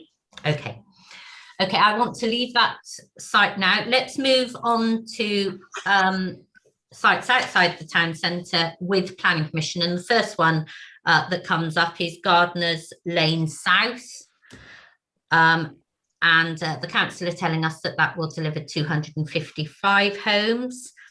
And first point is appellant and Rule 6 are saying it exceeds the baseline date, planning permission granted October 2021, 74 conditions. And you're saying on that basis it should be removed completely. Yes, have I got that from? Ma'am, this isn't a site that we dispute. No, I understand that. Sorry. Yeah. Sorry, it's the appellant. Yeah, sorry. And then we've got the council who asked, well, the council are providing evidence that it was originally included and it meets the tests of deliverability. Do you want to expand on that, please, council? Yeah, I do. The site actually is an allocated site from from our adopted plan, which is at 1998. So it's and we've been working with both Inland Home and the developer. So with Homes England and the developer Inland Homes since May 2020 on bringing the site forward. And Inland Homes and Homes England have been in negotiations with the council prior to that to do with the statement of common ground, bringing the site forward. So therefore the site we've been working with the developers and Homes England on bringing this site forward. And yeah, it finally got planning permission in the sort of mid to late last year, following negotiations and following the signing of the 106 agreement. And now there is that development agreement has been signed with Homes England to hand the land over to Inland Homes. So as far as we're concerned, the site can come forward. The site has over the development of the site, according to the policy, is over 700 units. So we're looking at working with Homes England and also Inland Homes to deliver 255 within the 5-year period.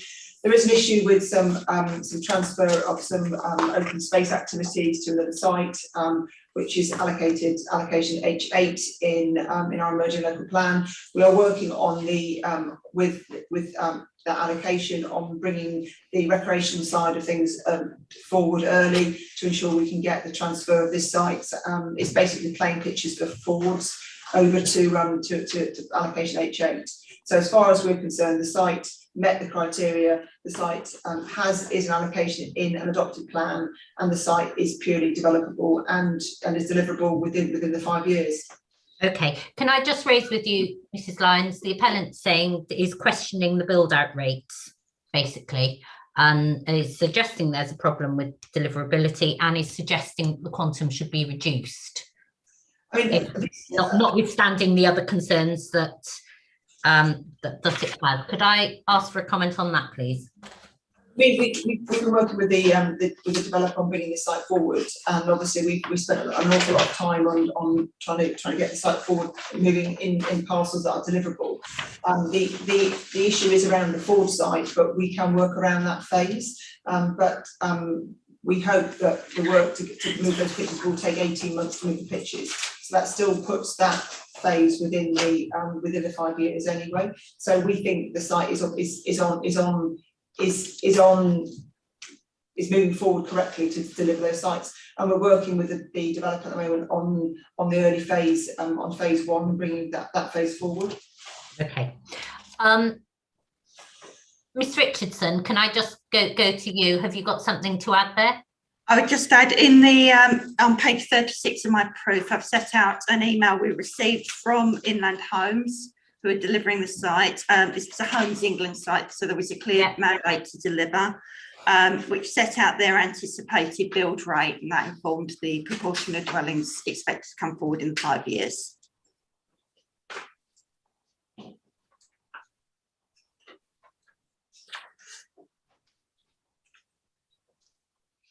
On this point, Mr. Austin Fell, you've queried the delivery rates, and what you're saying is that 75 should be removed, and that reduces it to 180. Have you got anything else to say on that?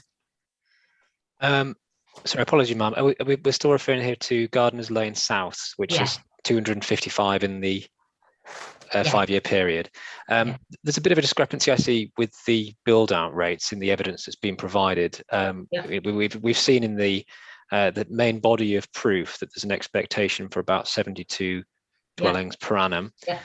We've just been referred by Miss Richardson to an email from over a year ago, which is referring to 5 units per annum, which 5 units per month, which by my calculation works out to 60 a year. So there's that discrepancy there from the outset. Again, I can't really see any evidence that the council has followed this one through in terms of lead-in times. You know, there was an expectation to start on this site, as we can see in that email, in May 2021.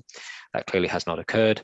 And if we were to follow the logic, even if we were to assume this could be included, we'd have to sort of build in that sort of initial construction period before we start seeing those first completions on site. We're at the end now of the first monitoring year. We've only got 2 years left into play for.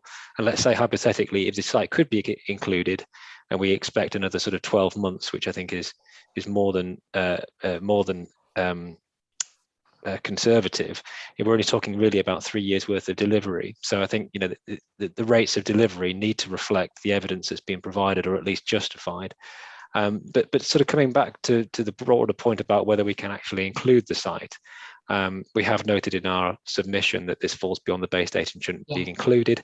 The council have drawn your attention to the previous allocation of the site as part of the old local plan. And I would point out that it is a very old local plan.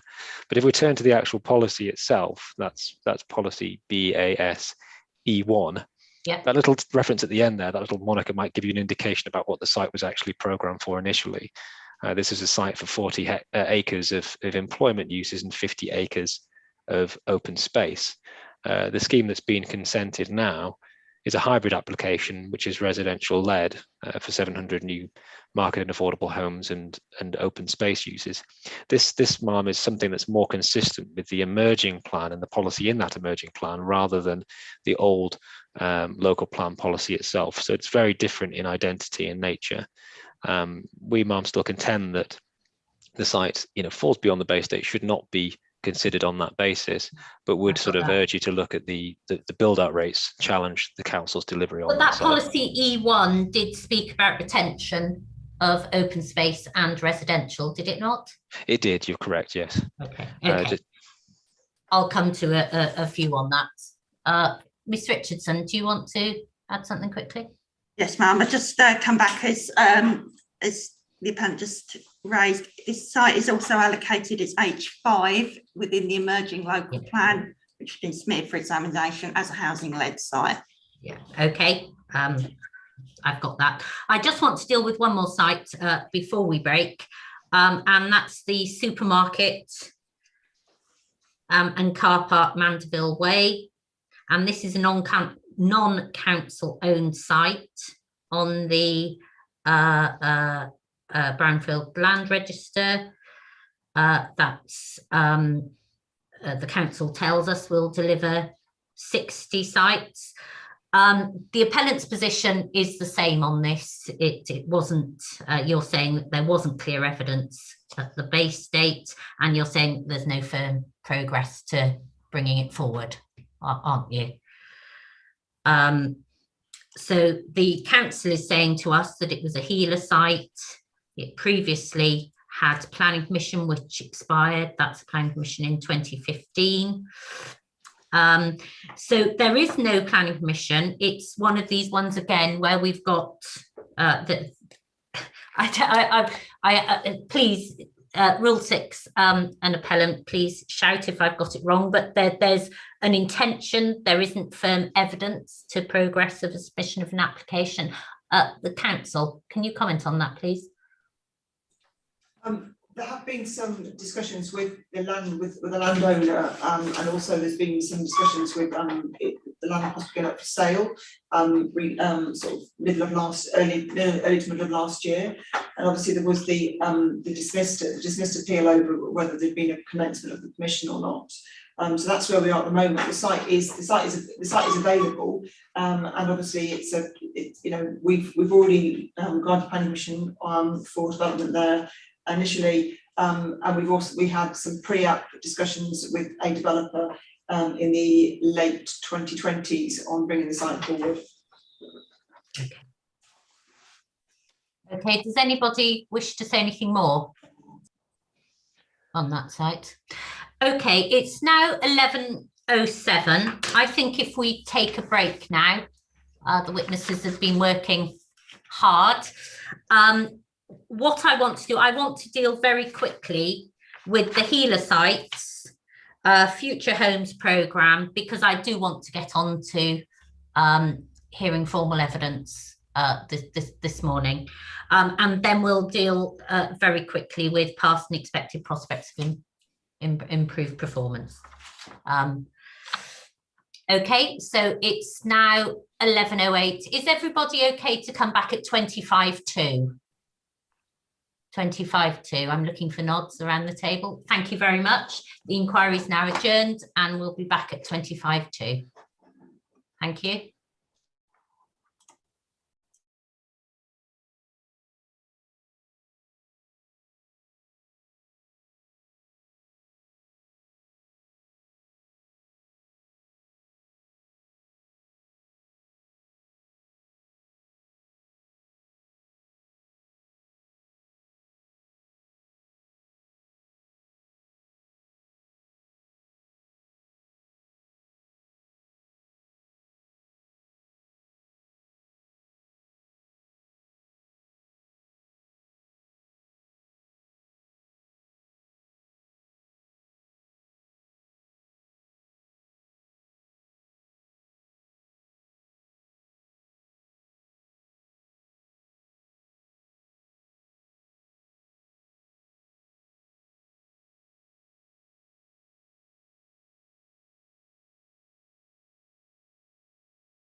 Is it just me, or have we lost the inspector?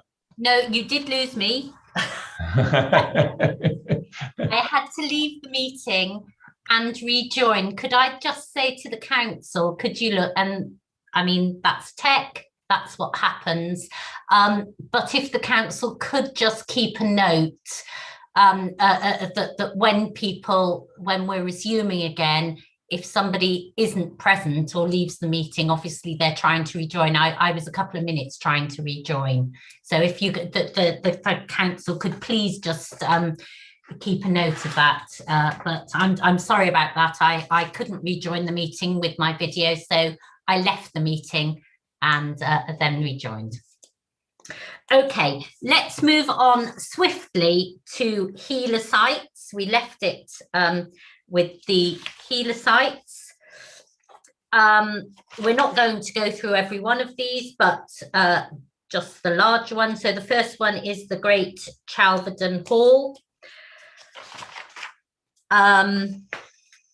So on this one, the council has said that they have reduced the supply coming forward from that site to 26, and that's taken 20 off it. It was 46, and please correct me if anything I say is incorrect, and that's because the site has been reduced. It relates to just under a hectare of the site now, as opposed to nearly 2 hectares for the whole site.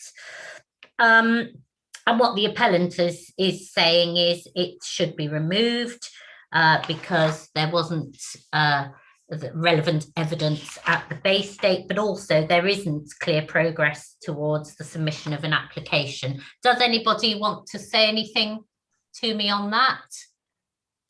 Please, Mrs. Lyons. I think we make it, I think the position that we've got is that an application has been submitted for 26 dwellings. The application form does say that there was pre-application discussions with officers of the council in August 2020, January and March 2021. So obviously there's obviously a key indication that the site was moving forward at the base date, and obviously the application was submitted after that base date, and is moving forward to a decision. Okay. Okay, does the appellant wish to say anything on that? Mr. Austenfeld? Yeah, thank you, ma'am. I've got to apologise. It's the time of the day when the winter sun seems to give me a bit of a halo. So, I apologise from the outset. If it's helpful, I think actually we can perhaps deal with another site in the context here as well, where there is an application submitted, because our comments are the same for both. So in addition to Chalverdon Hall, Napier Close as well. Okay. We sort of make the same matter of objection, and that refers back to paragraph 92 of the Orwell inspector's decision, where he talks about permissions that have come forward beyond the base date not distorting the housing land supply picture. And in both instances, we see that full applications are with the council, but they have been submitted after the base date on the 19th of April this year. So, Ma'am, we say that it's not relevant for this land supply calculation and they should be removed. Okay, were these sites included in the initial calculations? Could I put that to the council? These sites were included in the initial calculations on the basis that they were council sites promoted through the HELA and found to be viable for development. So the progression towards a planning application having been submitted in both cases represents progression post the base date.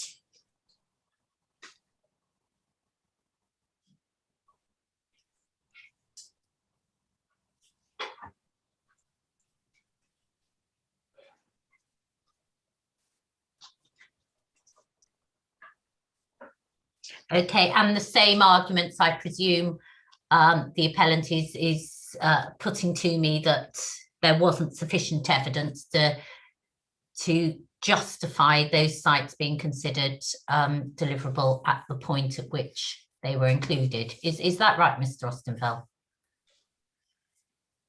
Yes, ma'am, that's correct. Okay, I've got that. So, Mr. Ireland, do you wish to say anything on this? You're on mute, Mr. Ireland. I would do it at some point today. We don't challenge these two specific sites when where applications, HELA sites where applications have been submitted, but comment in my proof at paragraph 657 that clearly the yield from these sites is notably lower than was assumed in the HELA, and so we think there are wider questions regarding the deliverability of our challenges, essentially to the deliverability of other HELA sites. Okay, well, thank you very much. Let's move on then to the Council Owned Future Homes Programme and HELA sites, and that's lots of sites, small sites, mainly garages and open spaces. And what the council is saying, that those sites are publicly owned. The council is committed to accelerate delivery on public land, and you refer us to the housing delivery test action plan, and therefore you're saying it's reasonable to include them. And the appellant, well, you've heard, what the appellant is saying. So what you've done is you have reduced the yield on each of these sites by 50%. Now, can you explain that, please, at the council? And if there's anything that I have said that's incorrect, please, you need to put me right. Yes, it's correct. We've reduced the yield by 50%, and that was to reflect the findings of the inspector in the Orwell case, where he drew reference to finding at best a midpoint, and it was considered by the council that that was an appropriate yield to include from these sites. Sorry, you need to explain that. What are you talking about? The midpoint of the conflicting figures? My apologies. Overall figures. Attention to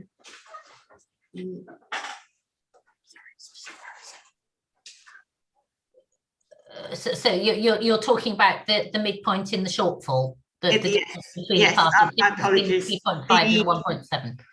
Yes, we took the view that given the inspector's steer, that there was some evidence that some of these sites could be delivered, reflecting that they were small sites, that it was appropriate to consider half of the yield that we had previously included.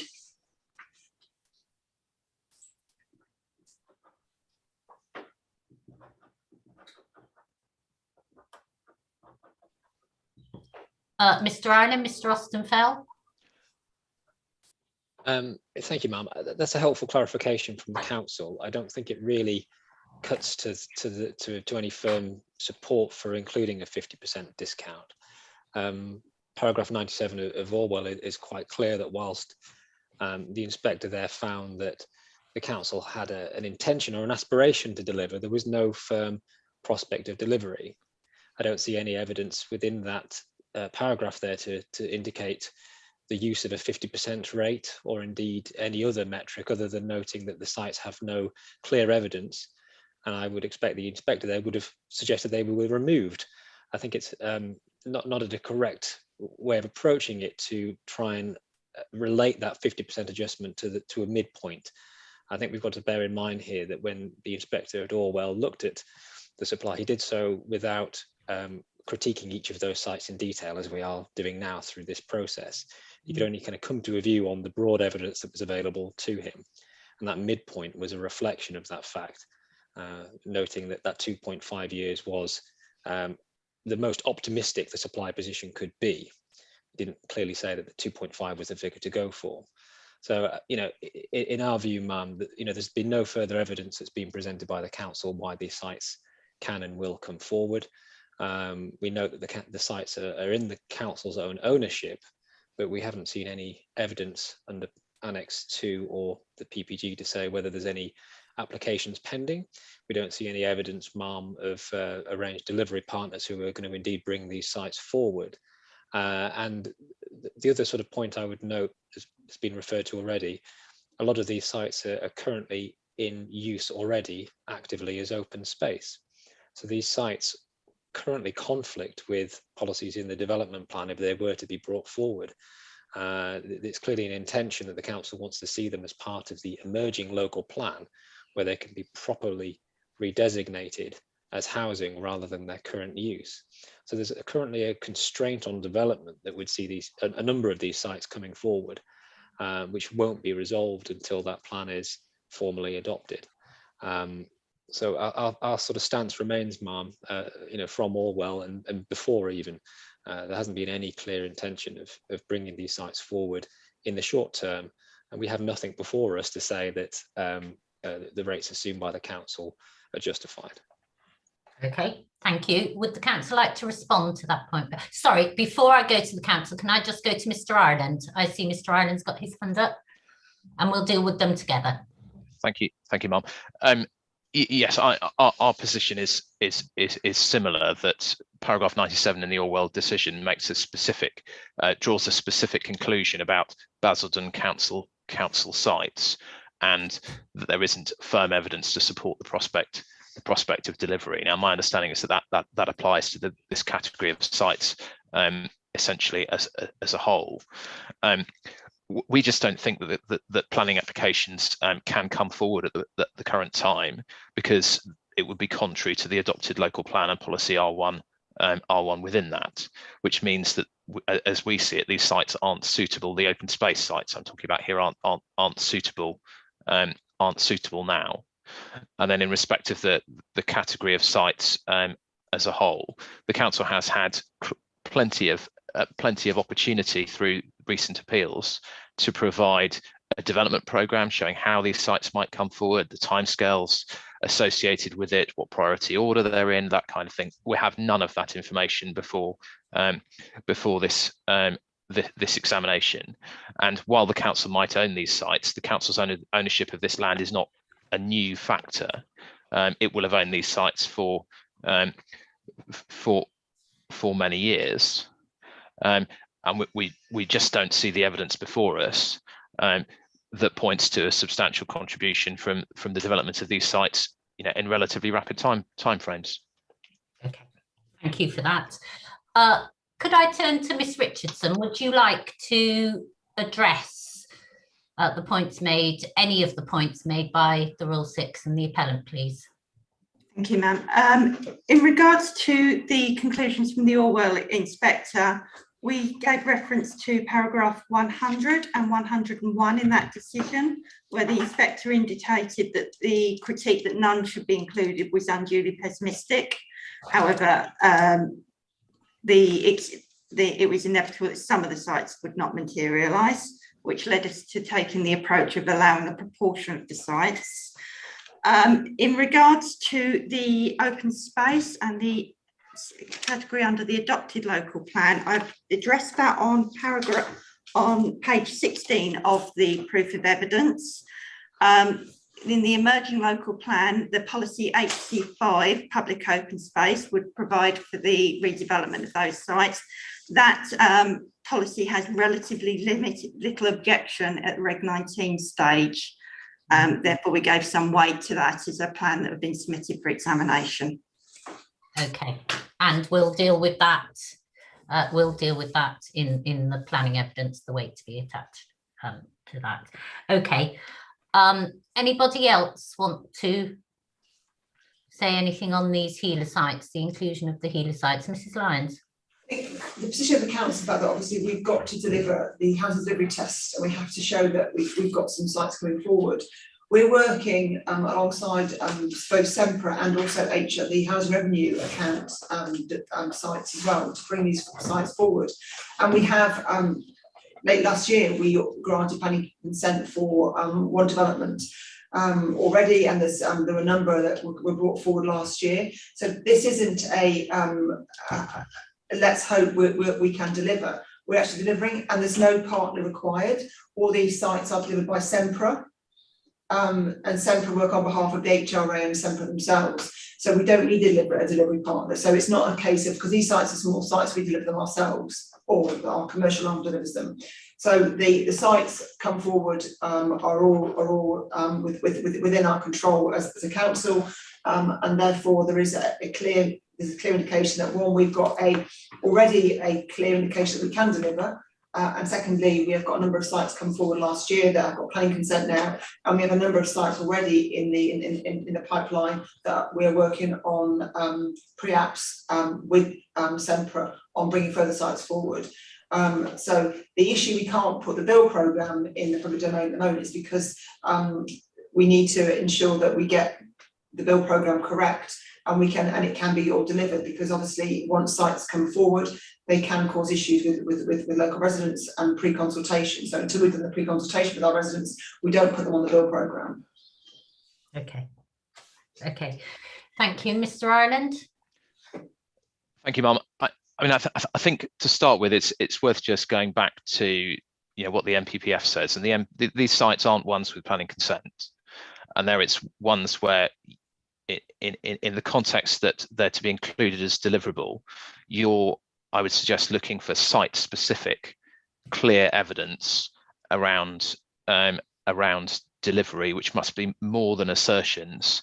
And I think you could expect to include sort of site-specific details regarding development progress and timescales, and none of that I would suggest is before you in this case. Okay. There's one, if I can, one further point about the emerging local plan. For the open space sites, the emerging local plan does include essentially a presumption against development of open space and a quite restrictive set of parameters in policy HC5, which include requirements such as the assessment of open space, existing open space provision locally. So I think the suggestion that the existing policy framework can just be ignored and we're moving on isn't quite the case. There are quite specific set of circumstances which the council requires to be able to work through as part of the process of bringing those sites forward. And our view is we just don't think that there's either the evidence that evidence exists. It's certainly not before this inquiry, No, and we just don't think that those sites can therefore move forward in advance of the local plan. Okay, thank you.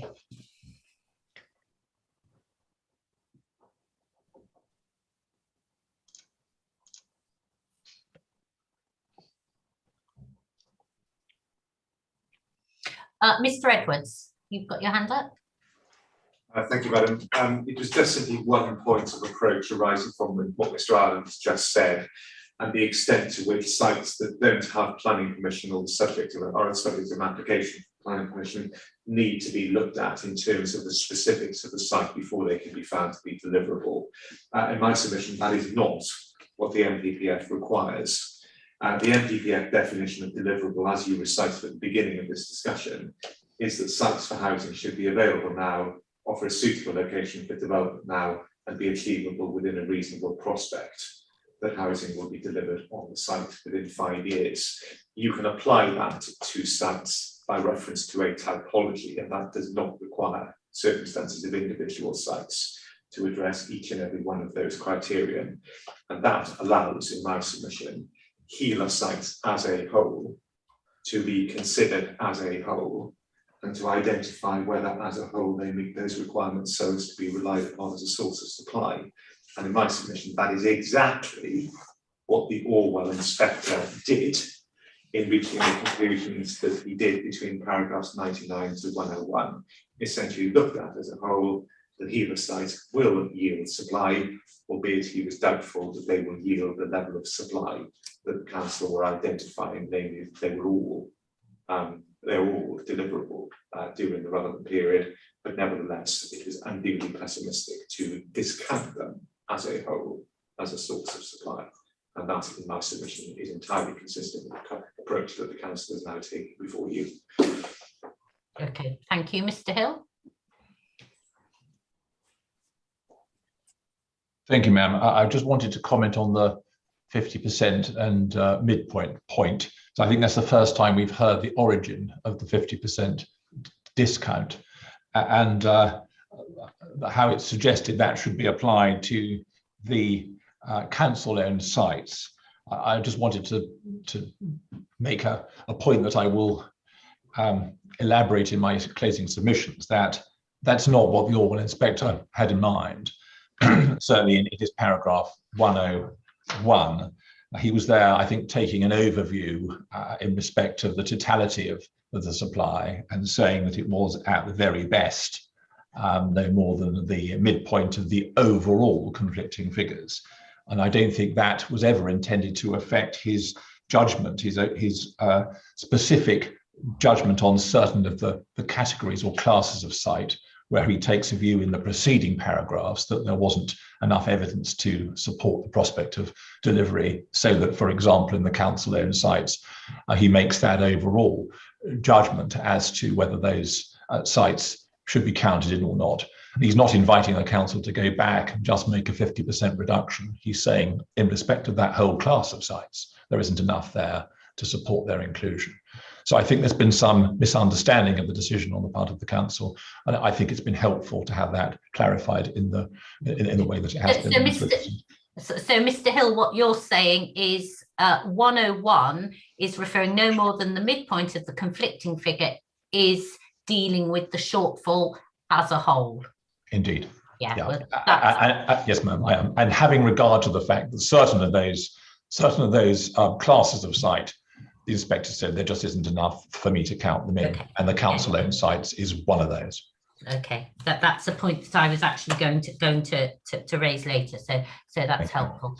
Right, there's a number of people who want to speak on this. Can we just keep to the healer sites at the moment, please, Mrs. Lyons?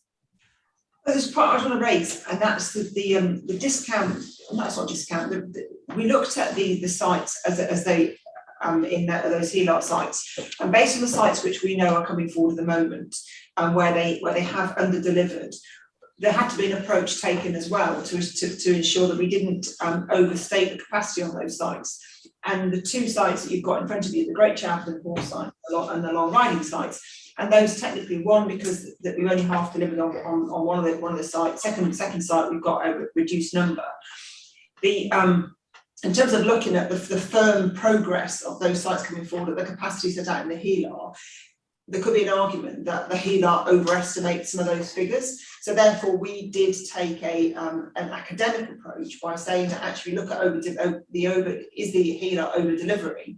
And also on sites coming forward in our emerging plan, we've had the impact of SUDS, and SUDS has taken on the majority of our sites about a quarter of the land away for SUDS requirements. So I think that actually by the approach we took was an academic approach by saying these sites would technically under-deliver by the evidence you've got in front of you on the two sites that we've got. So it wasn't a discount overall approach as well as setting out what the inspector said within the oral decision. It was also we know what the delivery looks like in our borough, and the firm progress of those sites coming forward at the maximum levels we think was probably an overestimation based on the current position we're in now, and we took an academic approach of reducing the delivery on those sites. Okay, Mr. Austin-Fell. Thank you, ma'am. It's just coming back on the point made by Mr. Edwards in relation to Annex 2 of the NPPF. Because here we're talking about HELAR sites. We're talking about sites which have been sort of taken through the council's evidence base, but are do not form part of a council's adopted plan. Now, he's correct in sort of pointing out that delivery needs to consider availability, suitability, and achievability. That's a long-standing point, but it's how then we look at those in the context of the evidence the council should be providing. We see under category A, there's the sites that are minor or have detailed planning consent should be considered deliverable in principle, unless there's clear evidence. There's the onus very much there, ma'am, on the appellant to provide that clear evidence. Those category B sites, which include outlines, brownfield sites, etc., should only be deliverable where there is clear evidence, and that is where the onus is on the council. Now, I don't want to get into a debate about sort of open and closed lists, ma'am, because clearly those sites fall outside of category B. But let's assume that they fall into that sort of broad generic field, and so that there needs, ma'am, to be that clear evidence presented by the council for these sites to be included. And turning to the evidence, we see an appreciation of these sites, not as individuals, but as a single entity. The evidence is replicated across the board for each and every one of those sites, that these sites are part of the council's future building programme, and we can't say any more. And we've already heard from the council that there is somewhat of a sensitivity in how the evidence can be presented, because each of these sites need to be brought forward on their own merit, and each of these sites need to be consulted upon publicly. So there is almost a preclusion to how the evidence for these sites will be brought forward. So Mohammed, it is clear to me that until we have that site-specific information, until we have that evidence, which is then detailed more firmly as part of as part of the PPG, which tells us these sort of firm movements towards applications or indeed trajectories, it's simply untenable for us to include any of these sites. When we start seeing the council's future building programme actually come to fruition, and when we see applications coming forward on each of these sites, when the council can release that information, it will be completely right for us to consider that as clear evidence. But until we do, we're left with a collection of broad sites, all that are sort of held within a certain element of sort of clandestine evidence that we can't assess and interrogate properly. So it's only right that we can't include these sites within the supply as a whole. And it's right, isn't it, that the council are assuming its assumption is about 500. I think you say 488 from the Healer sites in. Yeah, okay. Mr. Edwards?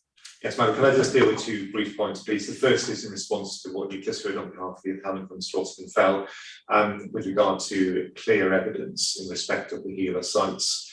You have the evidence of Ms. Richardson, and in addition to that, in particular, you have paragraph 99 of the Orwell decision letter, where the inspector who determined that the plainly attached material went to the council's housing delivery action plan, its ownership of the sites, and the fact that they were small sites, leading directly on to his conclusion that some allowance should be made in terms of supply from the Healer site, which he reaches at paragraph 100. Okay. Secondly, can I just respond again very briefly to the contribution made by Mr. Hill in respect of the 50% adjustment that the council has made. It is right, of course, that the inspector in paragraph 101 of the Orwell decision refers to a midpoint between the two polars, as it were, in terms of the level of supply. But you have to see paragraph 101 together with paragraph 100, where the inspector plainly concludes that it was unduly pessimistic not to have regard to some contribution from the Healer sites towards supply. That then leads on to his conclusion that, well, the evidence is pointing towards the position being at best somewhere in the middle. It is right that the inspector does not say, well, you should take account of 50% of the Healer sites relied upon. But in my submission, having regard to the fact that we recognise that some allowance should be made from that source towards supply, and then reach the conclusion that, well, the position is at best somewhere in the midpoint between the ranges, the two ends of the range provided. The council's judgment, and it was a judgment, to rely upon 50% of the Healer sites as being a source of deliverable supply is a perfectly reasonable and rational one in my submission. Okay, I want to leave that there. I don't need to hear anything more on that. Can we move on? Is there any, I understand what each party is saying with regards to the implications of what we've heard for housing land supply. Is there any change in position there from what you've heard? So the council's 2.88, the appellant is 1.3, rule 6 is 1.7. Is that right, Mr. Ireland? Ma'am, yes, it's. I think there's just one point, is that it's not just the position in terms of years that we think is significant. It's just the scale of the shortfall in terms of actual numbers. So alongside looking at the 1.68 year position, which is our position, that equates to a very substantial shortfall of 4,018 dwellings. So over 4,000 home shortfall over the 5 year. The 5 year period, and we do think that that's an important consideration in those terms. Okay. Anything else? Anybody else want to say anything else on that? Okay, can we move on, please? Expected prospects of improved performance. We know past performance, and we've got the housing delivery test, and the new results have just been announced. That's 41%. Does the council want to say anything, first of all, on the prospects of improved performance? And you've pointed us towards the housing delivery action plan. You don't need to repeat what's in your written evidence, but is there anything else that you'd like to say on that, please, Miss Richardson? In regarding to the council's performance on housing delivery test, as we've set out in the evidence today, we are dependent predominantly on delivery of sites in Basildon Town Centre, where there's regeneration opportunities to deliver more homes. Okay. But we have already approved. I mean, there are approvals that you can see that we've quoted that obviously we can't count this year's, that show there is an increased demand for housing coming forward by the Trafford House consent, obviously the consent in Wickford. We've got another a number of other pre-act discussions going ahead at the moment, and also hopefully we'll have our plan adopted, and the work we're undertaking on our allocations, and most of those are pre-app or PPA. They'll start delivering in the latter part of our the 5-year land the 5-year period as well. So there are optimistic growth signs in terms of our delivery going forward. Okay, thank you, Mr. Austin Fell. Thank you, ma'am. Just wanted two brief points, I guess, to make here. You know, you've already sort of made reference here to the 41% figure from the housing delivery test. Yeah. Helpful to have in front of you now. I would sort of obviously point out that the figure includes numbers adjusted by the government to incorporate the sort of suppression of house building in the last year.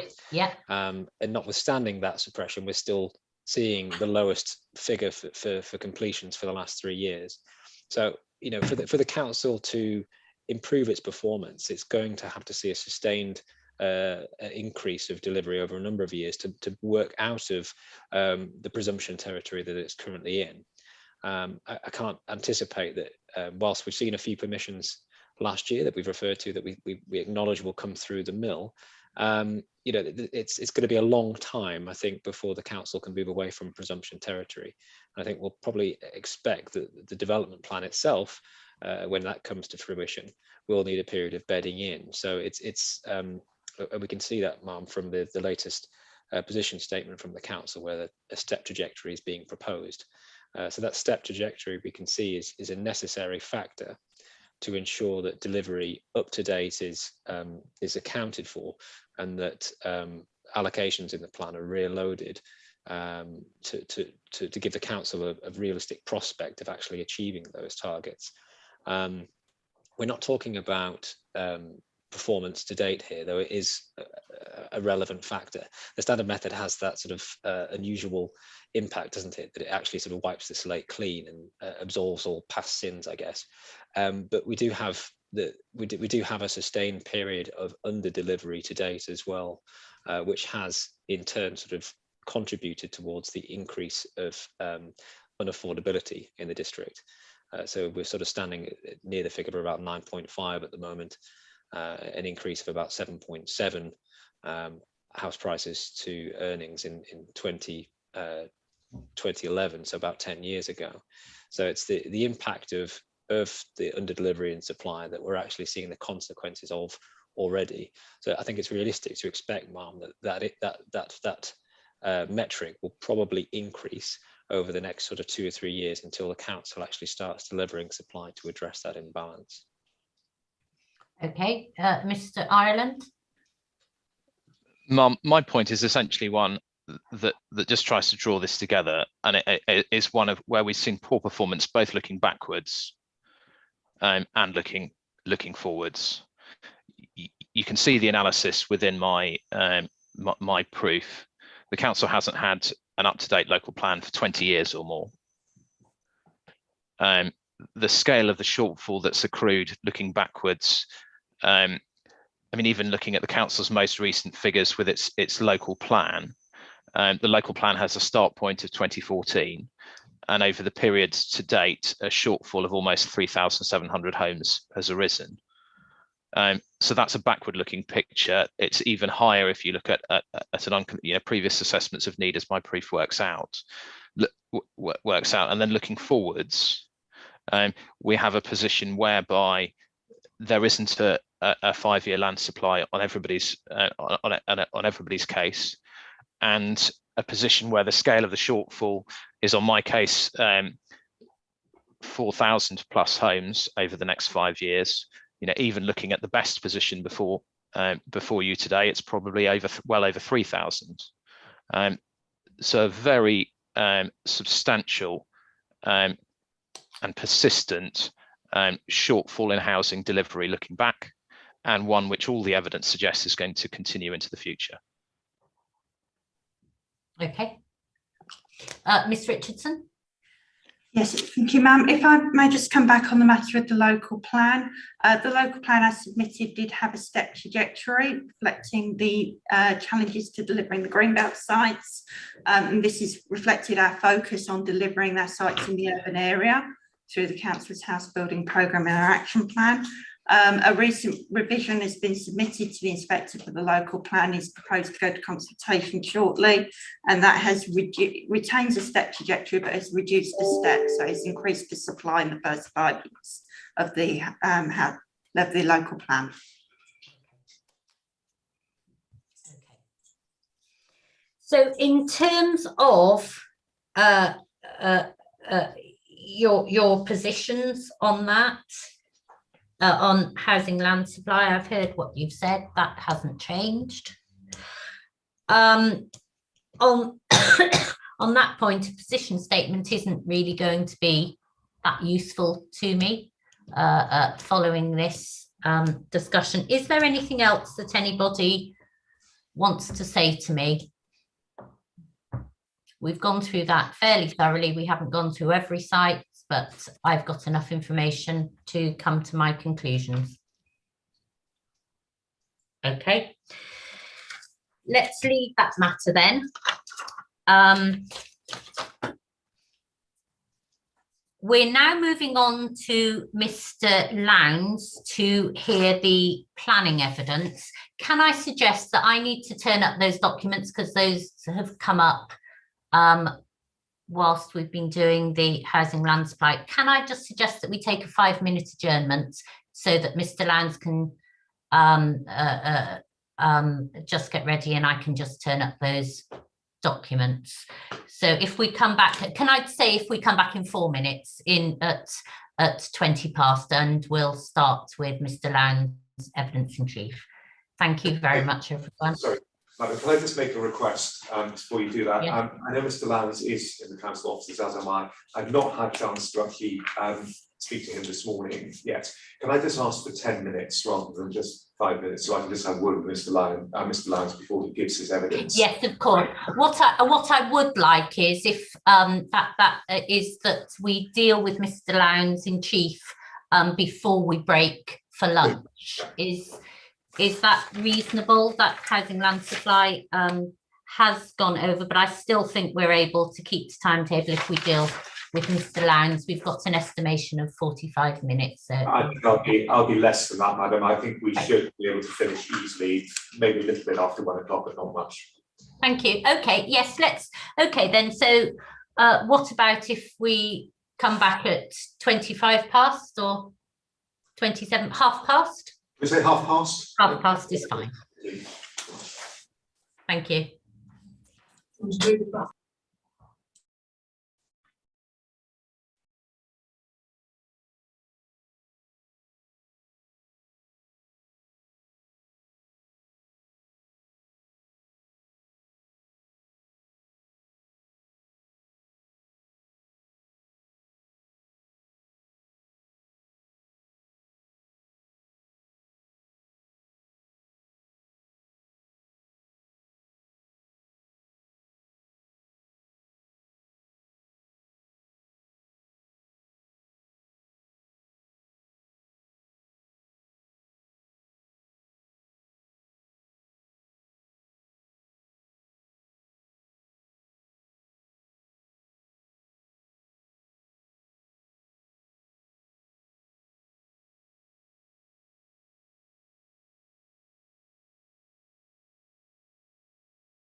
Good afternoon, everyone. It's now 12:30 and the inquiry is resumed. And I invite Mr. Edwards. Mr. Lyons has already been introduced to the inquiry, but would you like to lead your witness through his evidence, please? Yes, thank you very much indeed.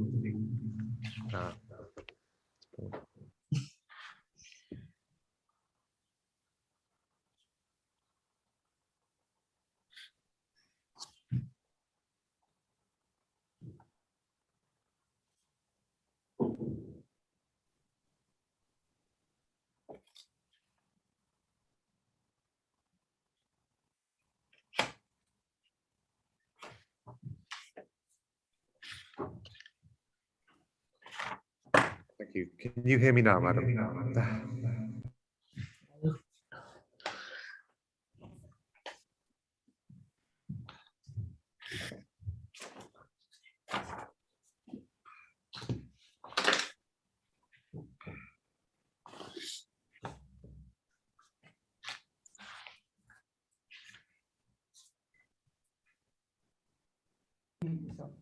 Is that better?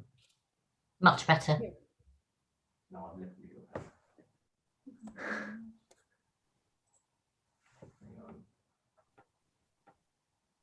Sorry, could you get no. Right. Can you hear me, madam, now? Yes. I can hear you. Thank you. I think that sorted the problem out. Thank you. It's just that I'm in the room with two systems. Yes, of course. I'm sorry about that delay. Madam, Mr. Lyons is working in the council offices. We're in separate rooms. As you've indicated, Mr. Lyons has already been introduced to the inquiry, and this is his second appearance to address planning matters. With your permission, I propose to take his written evidence as read and to ask him to deal with 4 supplementary topics, if I may.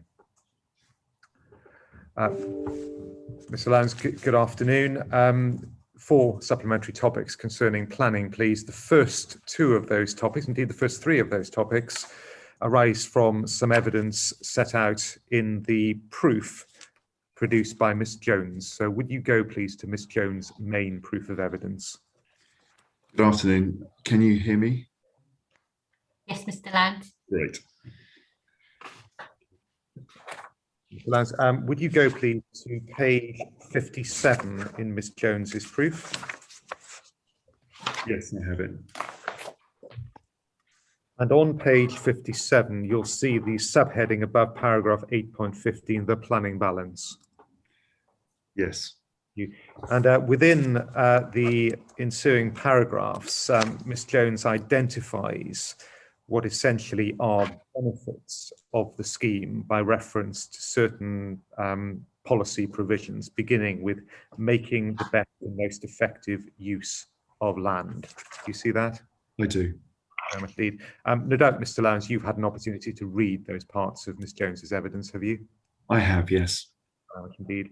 And I'd just like your assistance, please, with regard to the weight that should be attached to the conformity of the development, indeed, if there is any conformity with these particular elements of planning policy, beginning with making the best and most effective use of land. Thank you.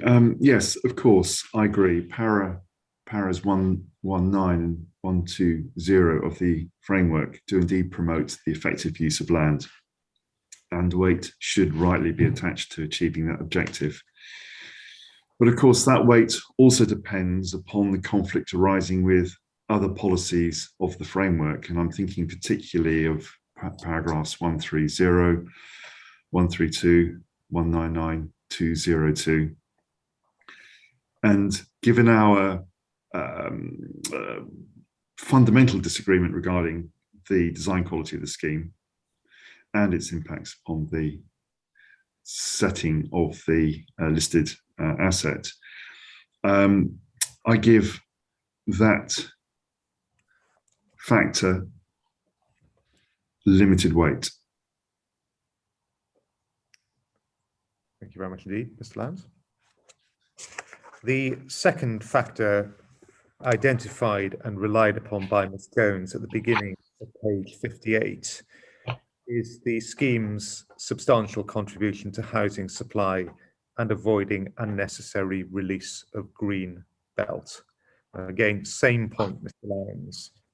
What weight do you attach, if any, to that particular factor in terms of support for the grant of planning permission for this appeal scheme?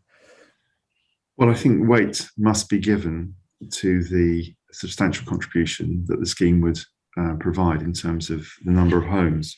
However, again, in my opinion, the impacts, the harm caused by the proposals would outweigh the benefits that are offered. Thank you very much indeed. And we'll come back to that in terms of an overall planning balance and heritage balance in due course, Mr. Lyons. The third factor is reinforcing the role of Basildon Town Centre. Again, your approach to that factor in terms of its support, if any, for the appeal scheme. Well, yes, I agree in the sense that this is an important ambition and indeed is the subject of an emerging regeneration strategy from the council. But, it's a big but, the scale, the form, the design and the impact of the scheme simply isn't acceptable from the council's point of view. This cannot be described as an optimal scheme in those terms. In any case, such benefits would be delivered by other better quality, better design schemes. And in those terms, those schemes would be, of course, policy compliant. And in those terms, I give this sort of limited to moderate weight. Thank you. And then finally, in terms of these suite of factors identified by Ms. Jones, design and the positive visual impact of the proposals. Now, essentially, Mr. Lyons, your answer to that point is largely derived from your assessment given in the earlier part of your evidence. But just shortly, what do you say the inspector approach should be to this matter? In short, I fundamentally disagree with this assessment. The design is not exemplary. It will make a negative contribution to the character and appearance of the area. It will fail to enhance the significance of the listed building. It fails to accord with paragraph 130. Limited weight is attached, in my opinion. Thank you. Good. And then, Ms. Jones, in paragraph 132, identifies various public benefits that the appellant contends are derived from the scheme under the headings economic, social and environmental benefits. And Ms. Jones has helpfully identified the weight as a matter of planning judgment that she attaches. Yes. Benefits as contributing to the overall planning balance. Now, I'd like you to assist the inspector just by going through these various benefits identified by Ms. Jones and giving your view, please. Okay. And I want to try and avoid being repetitive, so I've grouped them where I can. Dealing with bullet points 1 and 2 of economic benefits, that's temporary construction period and the range of skilled and unskilled jobs and local skills training. I ascribe limited weight to this factor. Any policy compliance scheme will bring these benefits. And just pausing there for a moment, Mr. Lyons, and just for the inspector's note, the inspector's obviously seen the sole compliance statement that refers to policy E11 of the emerging local plan, which is a policy that the council are bringing forward to effectively require these types of contributions in terms of skilled and unskilled. Is that right? That's right, yes. Good. Good. I interrupted. Carry on. Points 3, beg your pardon, 3 and 4. This is the catalyst for wider regeneration and the wider regeneration benefits, which will increase footfall and so on.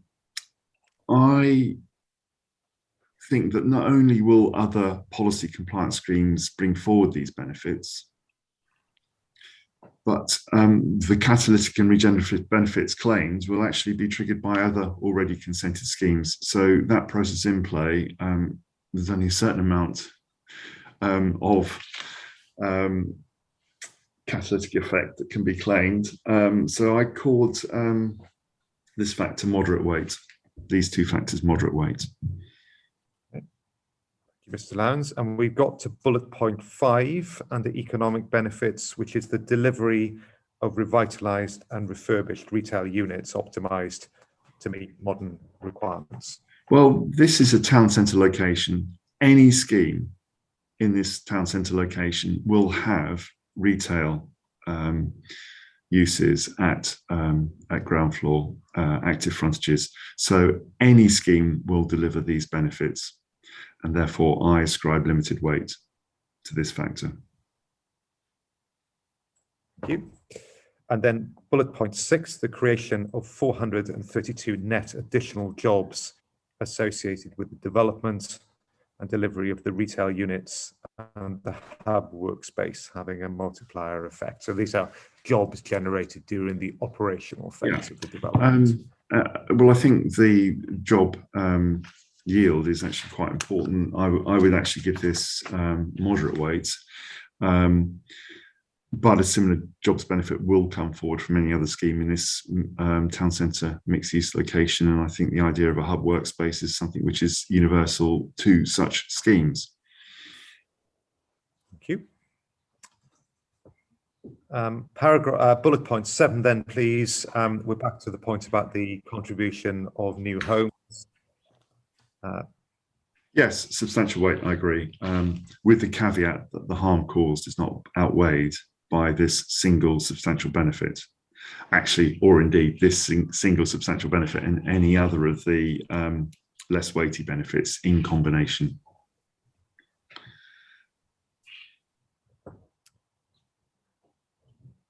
Thank you.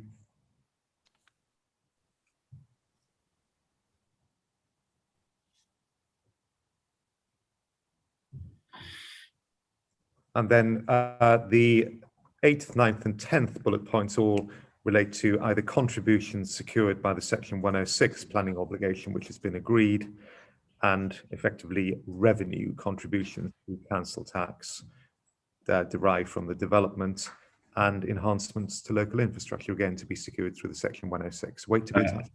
And again, all to be delivered through any policy compliance scheme. So I give these three factors a limited weight. Thank you. Is there anything, Mr. Lyons, that you wish to add with respect to the economic benefits advanced by the appellant? I suppose in general, regeneration is an important consideration for the council, but that consideration has to be weighed into the balance with the detrimental impacts arising from this scheme, which isn't policy compliant. There are other schemes that can be policy compliant that will actually deliver those benefits. Thank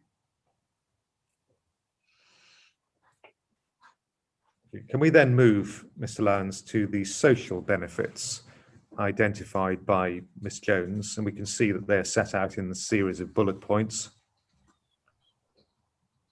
And again, following the same pattern, would you assist the inspector with the weight that you attach to these advanced benefits?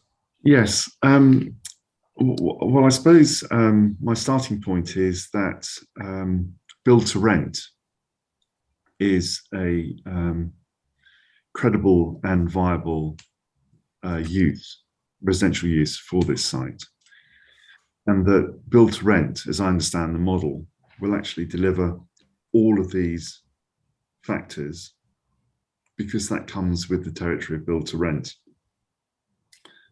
A mixed use scheme that has build to rent in it. So actually, as they would come forward in any well-designed policy compliance scheme for build to rent, I actually attach limited weight to all of these factors.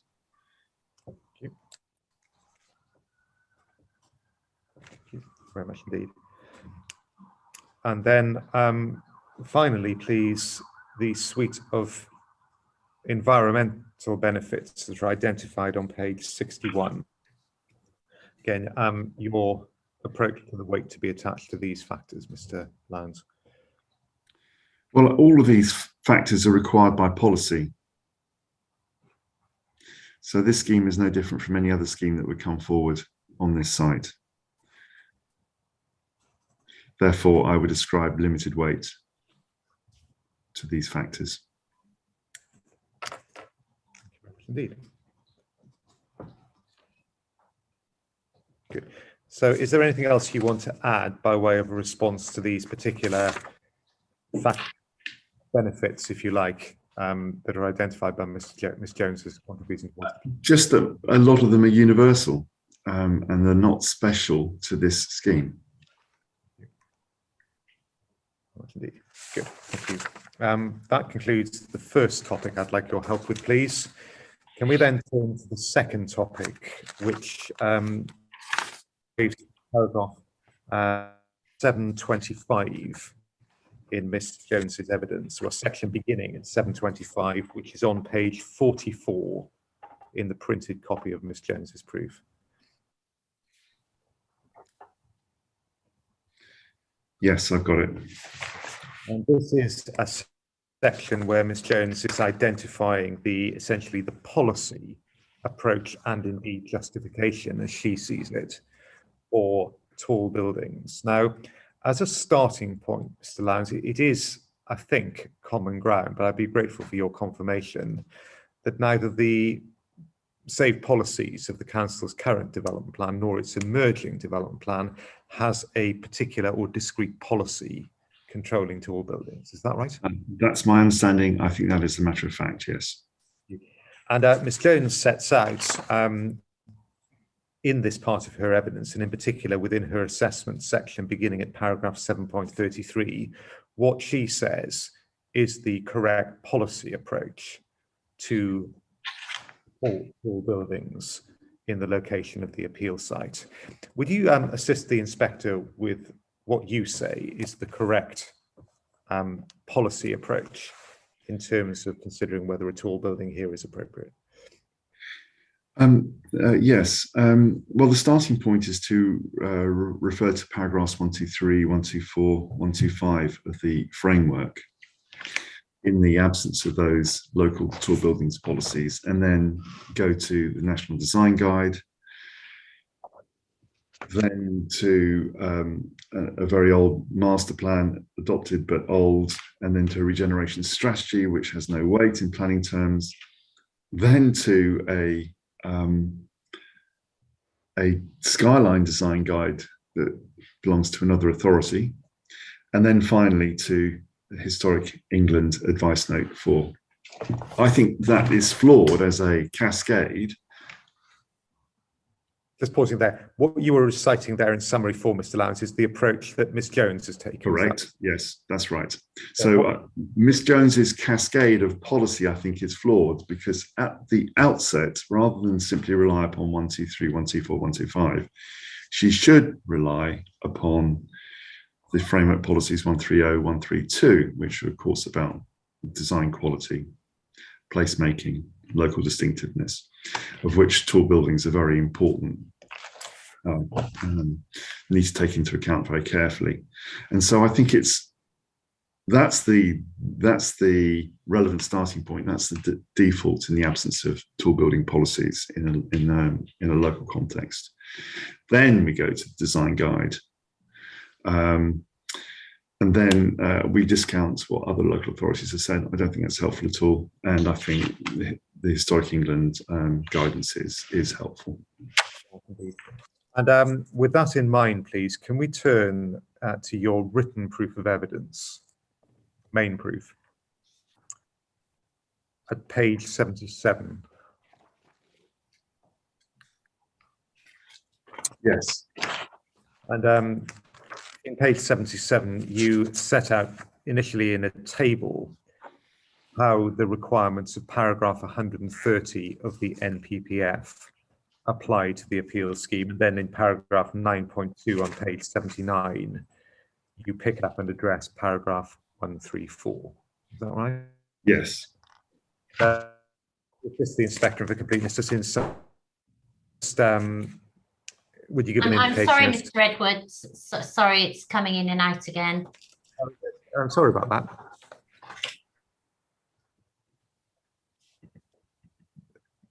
I've just adjusted the volume. That may help, madam. Is that clear? Okay, thank you. Yes, it is. Yeah, just assist the inspector, Mr. Lyons, with your position in terms of the compatibility of this appeal scheme with paragraph 130 and 134 of the framework. Well, to summarise, my view is that the scheme is not well designed. It's not visually attractive. It is not sympathetic to local character. It won't establish a strong sense of place. It hasn't optimised the development potential of the site, and it won't create a safe or an inclusive place. In those terms, paragraph 134 kicks in, because it says that development that is not well designed should be refused, especially where it fails to take to reflect local design policies and government guidance on design, which I think this scheme fails to do. Very much. Thank you. Good. Can we then move on, please? Oh, can I actually, before we do that, just for completeness, Ms. Jones's reference to some supplementary planning guidance in Watford. Yeah, just to, for completeness, what relevance do you see, if any, attaches to that, Mr. Lyons? None. Different town, different conditions, different circumstances. Good. Thank you. Can we then move on to the penultimate topic, please? And that derives from Ms. Jones's evidence 68 on page 62. So go to page 62, please.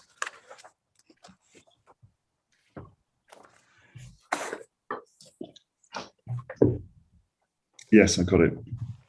And paragraph 8.38 and 8.39, 8.40 as well, Ms. Jones touches on the alleged deficient design code. Now, I preface this question by acknowledging that this matter has been discussed earlier in the inquiry, particularly through Mr. Macao's evidence and your earlier appearance. But essentially, Ms. Jones says, well, the current parameters plan provided in support of the outline part of the scheme should provide sufficient security to ensure that any future development is of the same or high quality as plot one. That's her words. Again, your view, please, on the extent to which the parameters plan provides that which the council seeks through a design guide. Yes, I mean, I take issue with the title of this section, allegedly deficient design code. There is no design code. Therefore, it is deficient. It's not alleged. It is deficient. And parameter plans are not a design code. They should not be treated as a design code. So given the lack of a design code and the relationship of that part of the site in outline and its relationship, physical spatial relationship with Brook House, I think we can only give this, I think this objection should be, sorry, forgive me. I think the failure to provide a design code is of great consideration in the sense that we cannot understand what it is that will be affecting the setting of the listed building. Thank you very much indeed. Is there anything else you want to say with regard to the design code point at this stage, Mr. Lyons?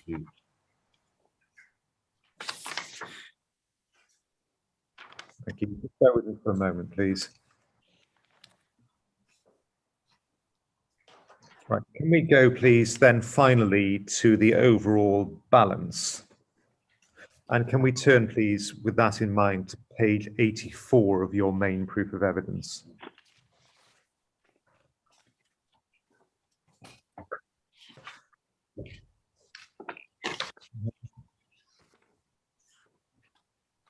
And on page 84, you address the tilted balance.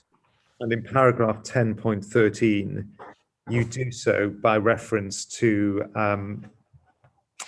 the position in terms of housing land supply as set out in the council's housing land supply assessment as of the base date of 3.5 years. Yeah. And that's how you strike your balance in this section of your written proof. Were you here for the discussion this morning, Mr. Lyons, in terms of? Yes. You appreciate that the council had now looked at more up-to-date evidence in terms of sites that were identified as at the base date as contributing towards supply, and have adjusted the supply marginally downwards from that 3.5 years to 3.3 years. To 3.3 years precisely. Just help the inspector with that, whether that a downward adjustment from the approach that you would use for the purposes of your written evidence changes the way in which you say the overall planning balance should be struck. I don't think it changes it in substance. I mean, weight needs to be attached to the undersupply. And I think that with that in mind, my application of the balance remains the same. And looked at more generally, Mr. Lyons, in terms of the concerns that the council and through your evidence you have expressed with regard to the acceptability of the appeal scheme in terms of its townscape and heritage impact, in terms of the approach to the tilted balance when there is plainly on any basis substantial undersupply in this borough, I mean, what weight generally do you say the inspector should attach to the failure, as you see it, of the development to properly address and respect townscape character and heritage issues? Well, I think the conflict is so great and so substantial. The harm caused is so significant that it outweighs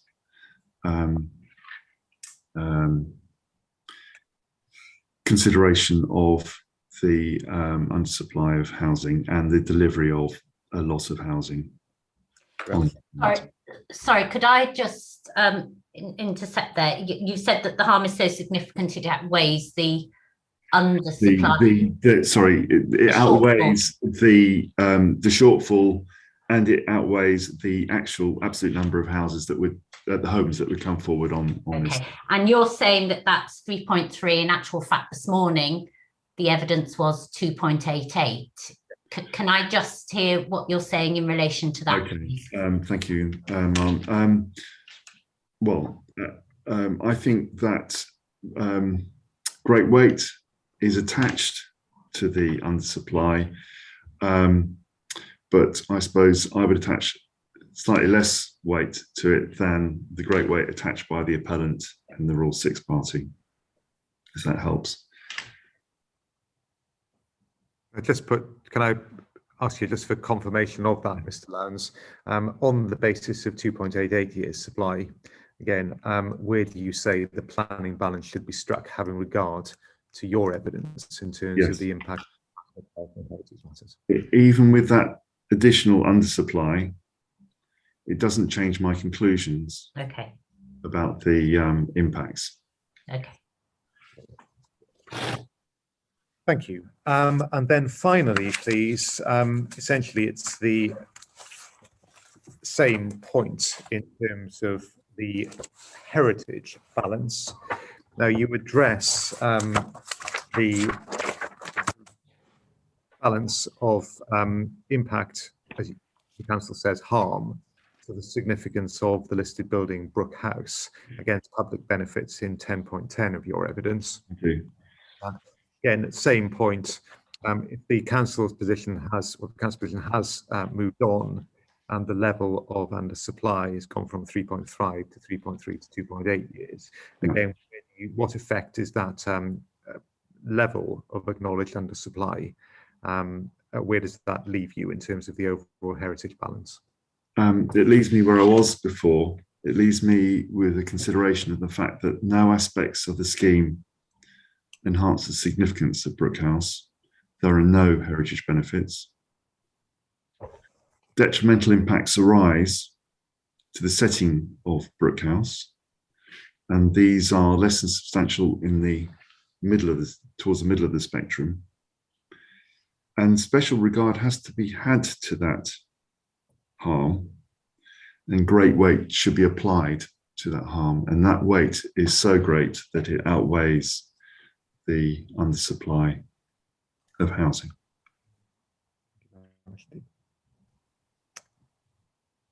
Thank you, Mr. Lyons. Is there anything else you wish to add at this stage with regard to your planning evidence? I think it's just probably finally just to reiterate that the combination of benefits in total are not sufficiently weighty to overcome the scale of harm to townscape, to the setting of Brook House, to the generally visually unattractive nature of the proposals, and the effect that has on local distinctiveness. Thank you.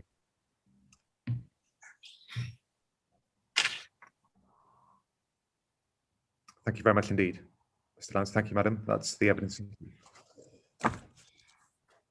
Thank you very much, Mr. Edwards. Okay, then it's now just past 1 o'clock. Let's take a lunchtime break now, and we'll come back at 2 o'clock. Could I just raise one point, well, actually 2 points.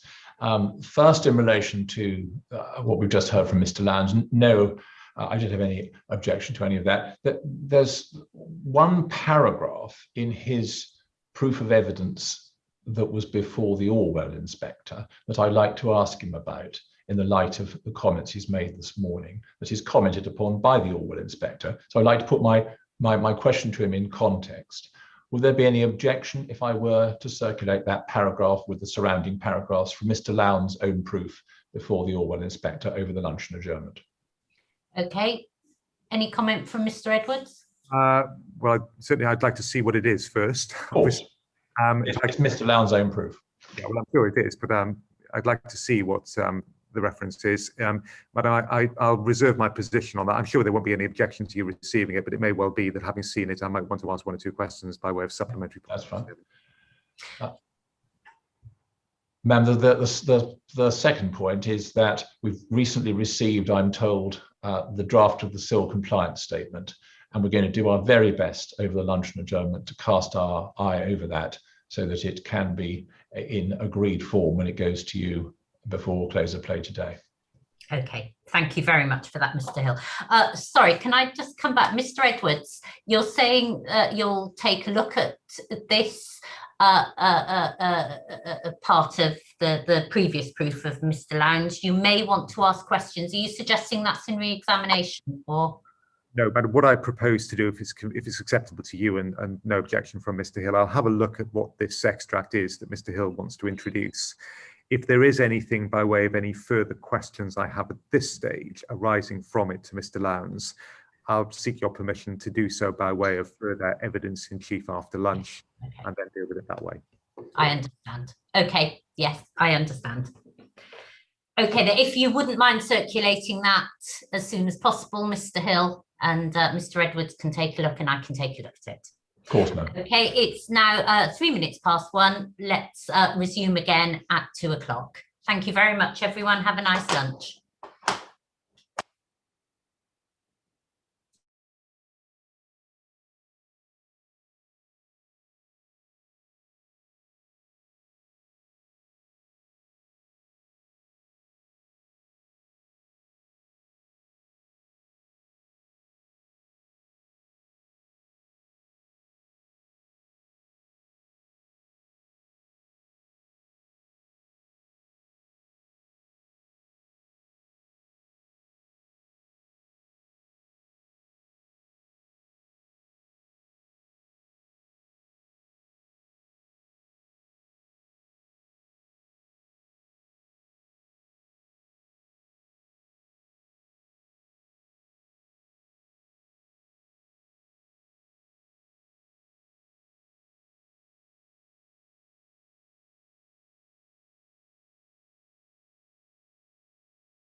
Good afternoon, everyone. It's now 2 o'clock and this inquiry is resumed.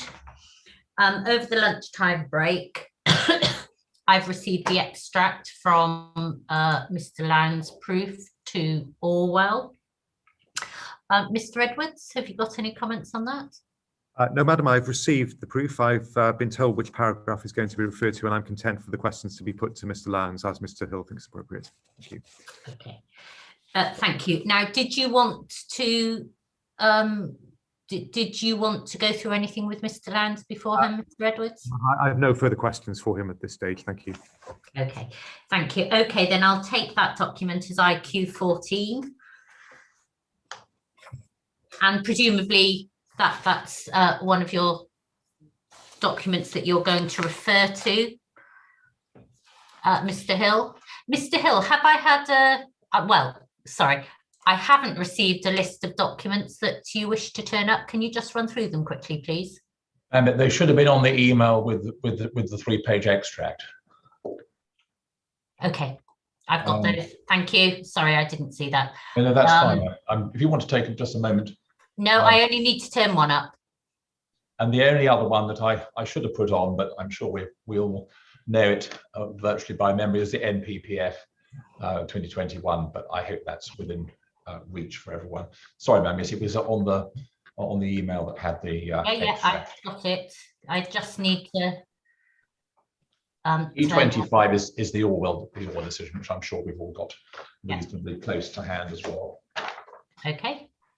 And I think, ma'am, the only thing for me to say, I'm sure this will be music to Mr. Lyons' ear, is that when I originally set my time estimate for this cross-examination course, the amenity space issue was still in play, and I had anticipated essentially having to put to Mr. Lyons Ms. Jones' fairly extensive evidence on the amenity space issue, and explore those matters with Mr. Lyons. That, of course, is happily not something that's going to take up any time at all this afternoon, and so my estimate will be very much towards the lower end of the range I gave.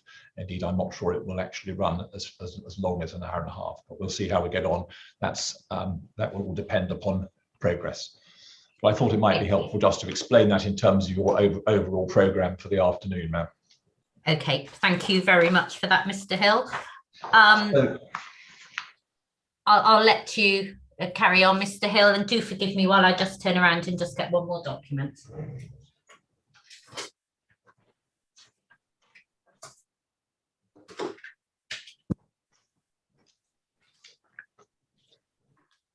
Thank you. So good afternoon, Mr. Lyons, once again.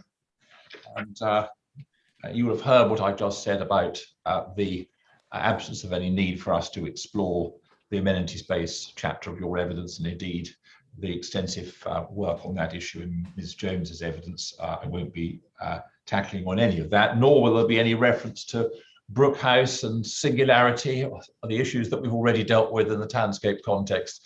This cross-examination is going to be confined to those matters that we haven't yet touched upon, and will be focused very much on the latter sections of your proof of evidence.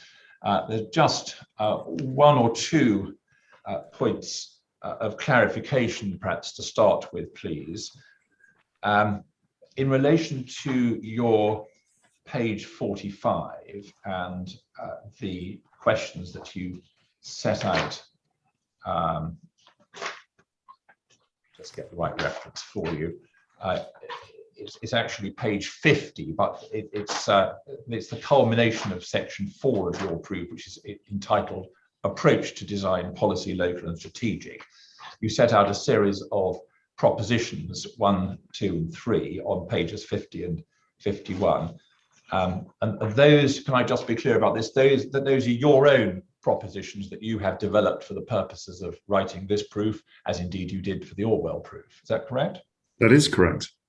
And you sought, as it were, to blend into those propositions various references that you set out in the early part of section 4, both from national and local policy. Yes, they are a synthesis of the various considerations that need to be taken into account. Yeah. Thank you for that. I don't think they are questions or approaches that find their provenance in the officer report that led to the putative reasons for refusal. They are your own formulations, aren't they? That is quite right.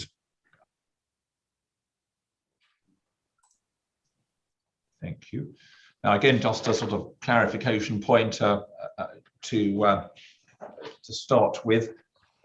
Page 45, which were members ago, you refer to the NPPF and paragraph 126. This is 4.7, subpoint 1, various citations from the framework, core document A12, and 126 is referred to there. That's the one at the beginning, the paragraph at the beginning of the Achieving Well-Designed Places chapter 12 in the latest iteration of the framework, which opens with the creation of high quality, beautiful and sustainable buildings. We touched on it at the Orwell inquiry as well. All I wanted to just to explore with you briefly, Mr. Lyons, is whether you are in agreement with the inspector at the West Ealing appeal, which is set out in, I have it in Ms. Jones's appendices at Appendix 5.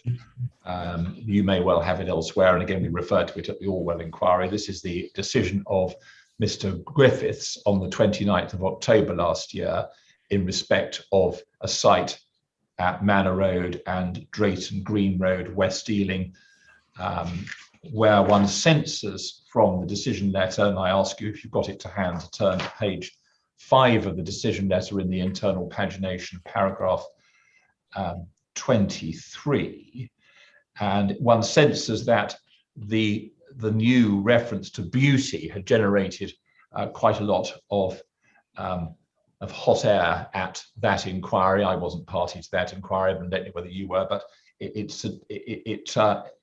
is addressed by Mr. Griffiths in a very succinct way, paragraph 23, and he says the concept of beauty warrants attention too, given the stress placed on it by STT, one of the parties to that inquiry, in questions and in closing. There is, I believe, something of a tension between identifying a building as an exemplary piece of design, which is an objective finding based on established architectural principles, and adorning a building with the epithet beautiful, which is a subjective one. To my mind, my finding that the building would attain a very high exemplary standard of design is sufficient to justify a conclusion that the proposal does not fall foul of government advice on the subject in the framework, the National Design Guide and the National Model Design Code. We did explore this briefly at the Orwell inquiry, but do you agree with the approach of Mr. Griffiths in that decision? Yes, I think I agreed at the time with the appellant's witness that the best way of defining beauty is by treating it as if it were a well-designed building, which is what the NPPF already says. So it's a way of thinking about the contribution that a building might take to make to a place, and it just emphasizes the importance of thinking very carefully about the importance of high quality design. Good. Well, that's helpful, and we've already heard twice from Mr. Macar about the thought he's provided to the design of the building. I don't intend to canvass any of that with you, but I wanted to establish whether there was anything between us on the policy approach, and you've very kindly and helpfully explained your position, which accords with ours.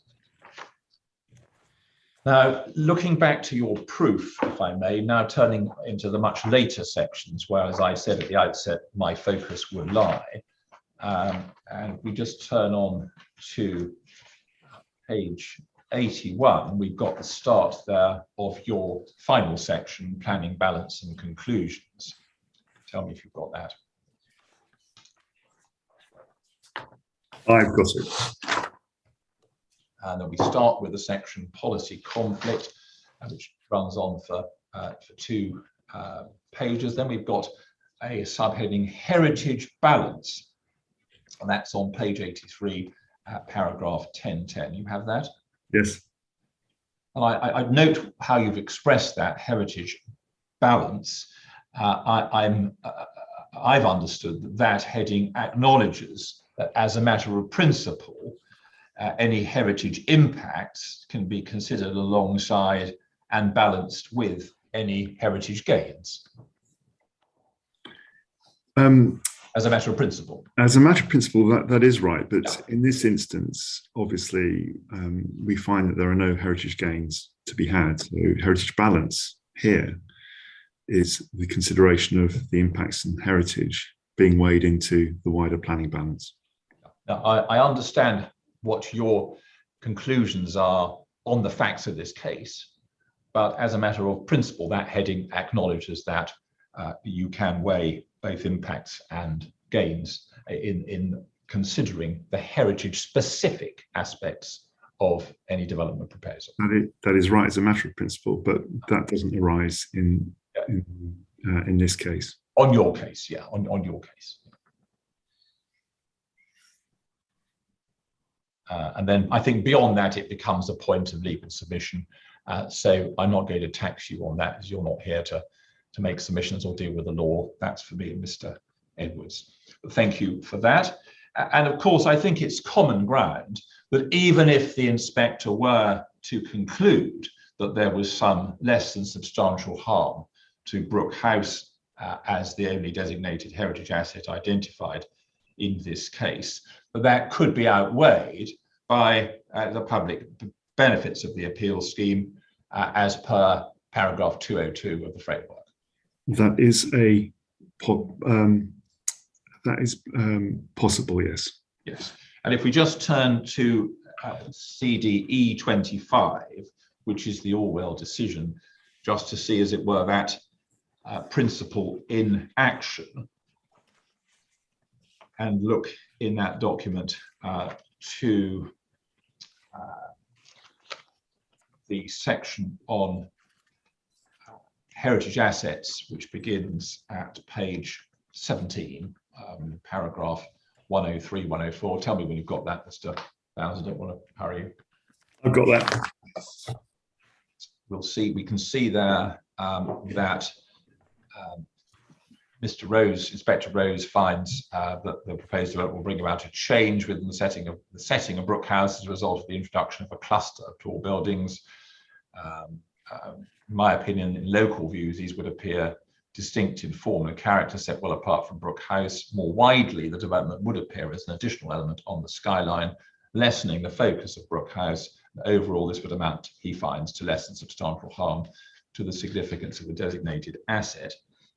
Then he goes on in the decision to turn on page 18 to the benefits of the proposal. We'll come back to some other aspects of that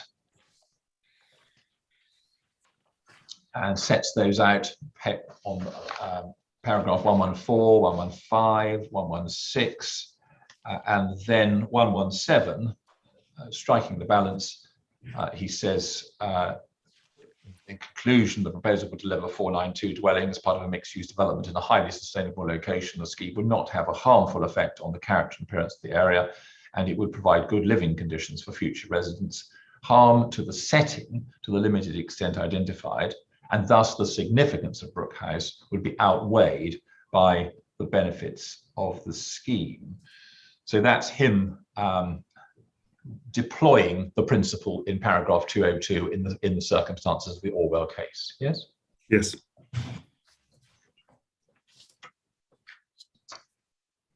Now, the tilted balance, of course, is a different matter, and that finds expression in paragraph 11D of the current version of the framework, 2021. And as I say, I'm afraid, put that on my list, but I'm sure you've got your copy I do. within reach, and of course you've drawn on it in your proof of evidence. And we can just remind ourselves that we're looking at the second part the lower part of the box that contains paragraph 11 of the framework, and we're also looking at the footnotes at the foot of page 6, which supplement the text within the box. Again, very familiar territory for those of us operating in the planning world. And in your proof, still in section 10 at the end, it is acknowledged, isn't it, for example, at paragraph 1015 on page 84, that there is no dispute that the tilted balance is engaged in this case. That's right. Mm. Yeah. And keeping paragraph 11, page 6 of the footnotes open, that there are variety of routes to get to the tilted balance, aren't there? And those, I think there's 3 to be precise. If we look at paragraph 11D, and the issue of whether the policies of most importance for determining the application in question are out of date is one of those routes. They're considered, if those policies are considered to be out of date. And then we go to footnote 8, which says this includes for applications involving the provision of housing, situations where the local planning authority cannot demonstrate a 5-year supply of deliverable housing sites, or where the housing delivery test indicates that the delivery of housing was substantially below, i.e. less than 75% of the housing requirement over the previous 3 years. That's the full text I read out there of footnote 8. So we've got situations where the policies which are most important for determining the application are out of date. We've got no 5-year housing land supply, and we've got a substantial failure of the housing delivery test as 3 routes in to paragraph 11D as set out in the box. Does that accord with your understanding? Yes, it does. Good. Thank you.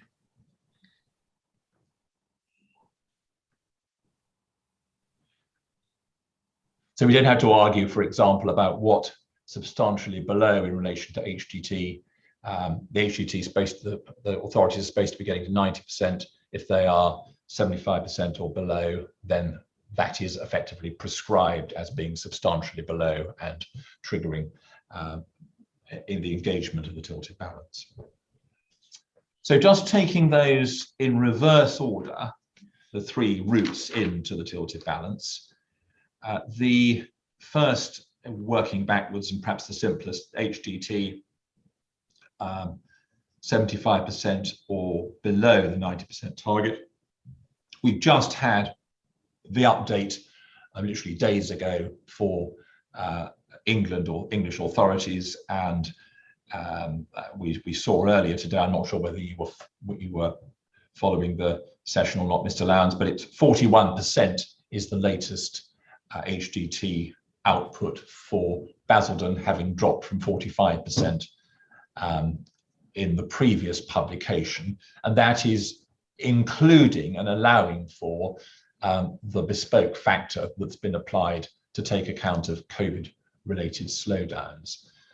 So no dispute about that, and that HDT route in would be met if it needed to be relied upon.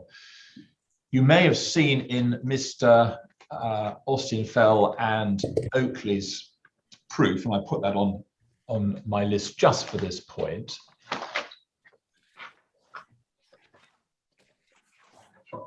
Lost it myself.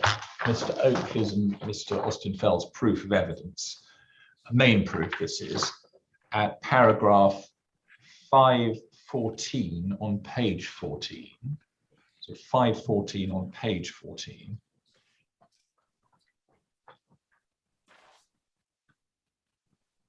Tell me when you've got that. I've got it. That the 45% placed Basildon firmly, this is the central sentence in the paragraph 514, firmly as one of the worst performing authorities against the test, sitting as the 6th lowest score in the country in 2020. See that? Yes. And it's my understanding that that position hasn't changed significantly in the latest set of figures published the other day. I think that makes sense.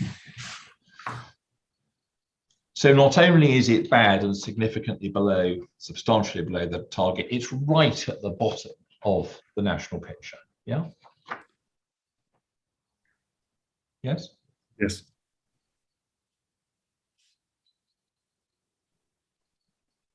Basildon has a mountain to climb, but it's beginning to climb it.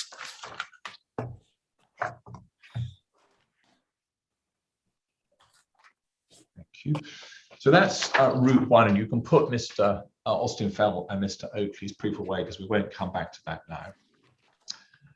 And then we've got 5-year housing land supply, failure to demonstrate a 5-year supply of deliverable housing sites with the appropriate buffer as set out in paragraph 74 of the framework. We don't need to go through the maths for that because we've looked at that this morning. But the council's own figure is 2.88 years, and we'll come back to how we factor this in. But that on its own represents a substantial shortfall, doesn't it? Yes. Obviously well below 5. So there isn't any debate about whether the council's on the margins of having a 5-year supply. It plainly has a substantial shortfall. Correct? Correct. And then in respect of the third route to the tilted balance, development plan policies, most important for determining applications being out of date. Ms. Jones deals with this in her proof at paragraph 813, and I wonder if you could look at that with me just so I can see the extent of any disagreement.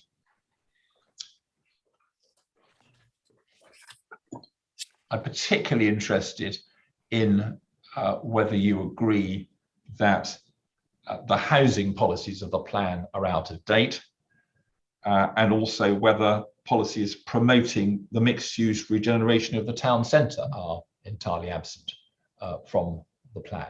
You agree with those 2 points? The policies dealing with housing supply, or that the plan goes back to 2007, so it plainly isn't addressing current needs, is it? Paragraph 813. Yes, as a summary there. Well, the policies that are absent are the tall buildings policy. The town centre policy is out of date. Yeah, so as Ms. Jones says, town centre policies fail to reflect current mixed use and regenerative aspirations. Do you agree with that?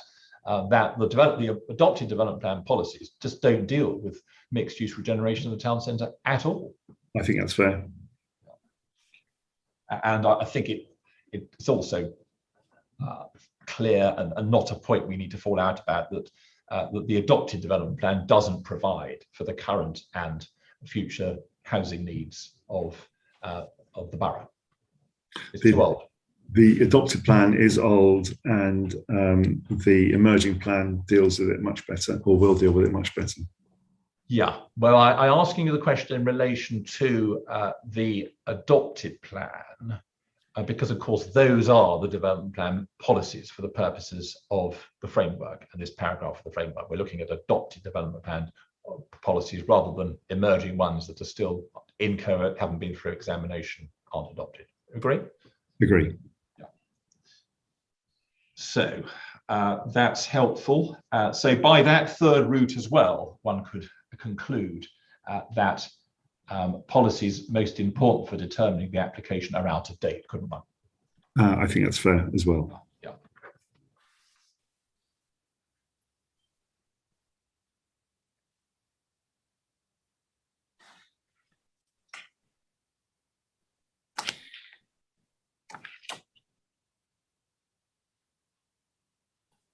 Thank you.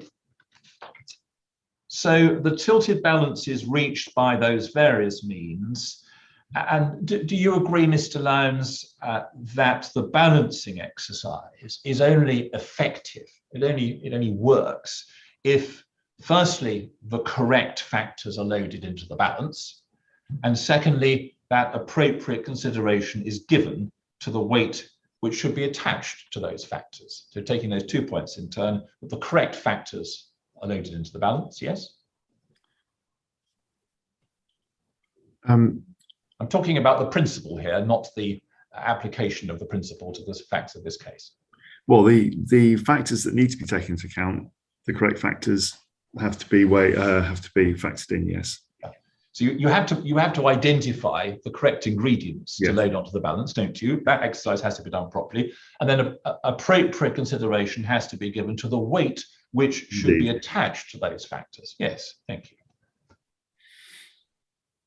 And the approach is, as we know, the whole point of this part of the paragraph is that the scales are already tilted in favour of the grant of planning permission, aren't they? That's what the tilted balance implies. Yes. Yeah. And into one side goes any adverse impacts that one might identify. Yes. Using the wording in subparagraph Roman 2. Yeah. And on the other side goes the benefits. Yeah. Yes. And the benefits must be significantly and demonstrably outweighed by the adverse impacts for planning permission to be denied. That's right, isn't it, as a matter of principle? Yes. And there's nothing in that exercise, as I read the paragraph, which suggests that you should moderate the benefits before the final weighing exercise, is there? You should put the benefits in and weigh them as they appear evidentially, and then you should strike the balance. I ask you that question specifically in the light of the evidence you gave, the oral supplementary evidence you gave in chief this morning. Agreed? Is there a moderation exercise in advance of weighing the considering weight? I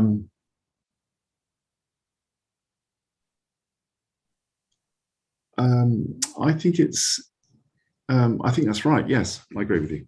You agree with me, right? Good. So you don't moderate the benefits before the final weighing. You look at the scales when they're properly loaded, and then you strike the balance as appropriate. Yes. Correct? Yeah. Thank you.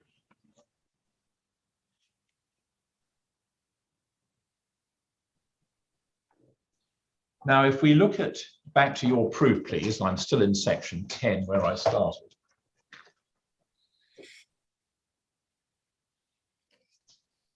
You've got a heading on page 84, tilted balance, and the first paragraph being 1013. Have that? Yes.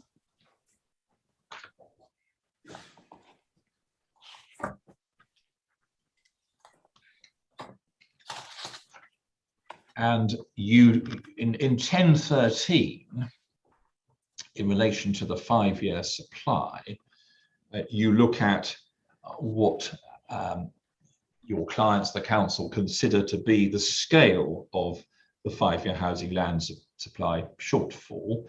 And there are a couple of figures there that we'll come back to. Well, I think it's common ground, isn't it, that the scale of the 5-year housing land supply shortfall is relevant to the weight to be attached to the fact of a 5-year housing land supply failure.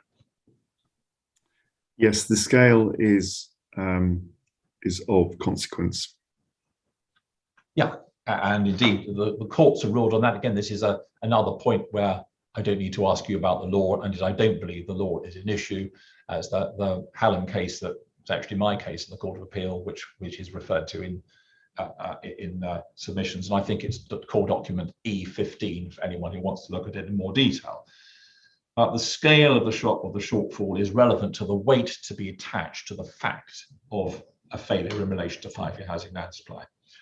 And when you were writing your proof and getting it ready for submission in mid-December, the sentence in paragraph 1013, the second sentence, must have been one that you were comfortable with. The figures represent a positive direction of travel, with housing land supply now being at 3.5 years, which is a significant improvement from the previous position of 2.4 years. So you were claiming, as it were, a significant improvement, and things were moving in a positive direction at the time you wrote your proof, correct? Yes, that's right. Now, of course, since you wrote that proof, now there isn't that you haven't produced a rebuttal proof as such. Well, we were asked not to by the inspector. I don't think we were asked not to. We were asked to be cautious about how lengthy our rebuttals were, and for us to consider whether it was necessary to submit them before we did. We weren't asked not to produce them. Paragraph 101 of the Orwell decision, which we're looking at this morning, sets out a very recent finding by Mr. Rose in respect to 5-year supply, which we looked at. I'll just take you to it 101 for everyone's note. Having set out the competing positions of the parties, 1.7 in relation to the Rule 6 parties and 3.3 in relation to the council, which should come down from the 3.5 you reference in your proof. The midpoint is a nice, clear halfway between 1.7 and 3.3, which is 2.5 years.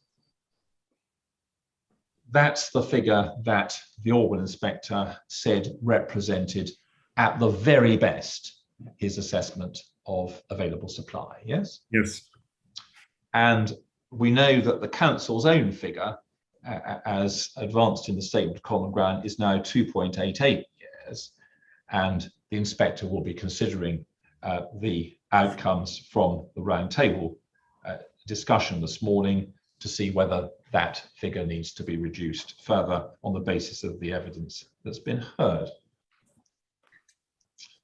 So it would be right, wouldn't it, with an inspector recently finding 2.5 at the very most, that any optimism expressed in your paragraph 1013, significant improvement to 3.5, is or should be regarded as misplaced, shouldn't it? As misplaced optimism.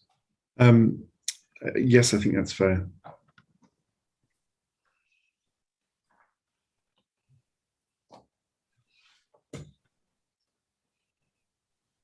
And if, let's just not try and preempt the outcome of our inspector's decisions, but look at what the Orwell inspector concluded, the absolute maximum of a 2.5-year supply, 1,200 units per annum required.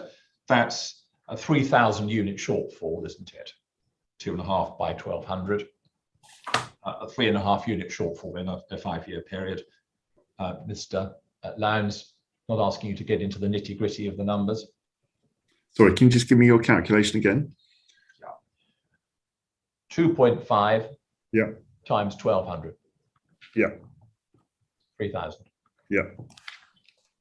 A 3,000 unit shortfall in the 5-year supply period represents a very substantial shortfall.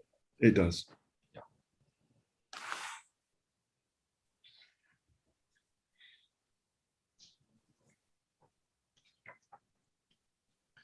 And a scheme that can contribute about 500 units must be regarded as very desirable against the background of that acute need. Yes. Well, I think it definitely has substantial weight. Yes, that needs to be weighed into the balance. Now, if we just look at your proof, where you deal with weight, and it's only dealt with in one place, as we'll come on to see in a moment or two, paragraph 1019 on page 85, under the subheading planning benefits. You refer there to the provision of up to 495 new homes, or a number of other matters that we're going to come to. You say on the 6th line, second sentence, they are all benefits of the scheme. Yes. And you say in the last sentence, the contribution to the supply of housing is plainly and in the circumstances a particularly weighty positive factor in favour of the proposal. So particularly weighty, you say there, but that was written, wasn't it, on the basis of your earlier statement, paragraph 1013, that supply was at 3.5 years. That judgment must relate to that figure, mustn't it? The judgment is a general judgment. That number of homes is a positive factor, regardless of the degree of undersupply. Yes, but the context for your assignment of weight to that, let's say 500 odd supply of new homes, is a failure in housing land supply of 1.5 years, giving a supply of 3.5 years, which you set out in the previous page. That was the context in which you wrote that. That is part of the context, yes. But I think it's a kind of a universal consideration that the scale of, in the context of any undersupply, the delivery of 500 new homes is an important and weighty consideration in favour of the proposals.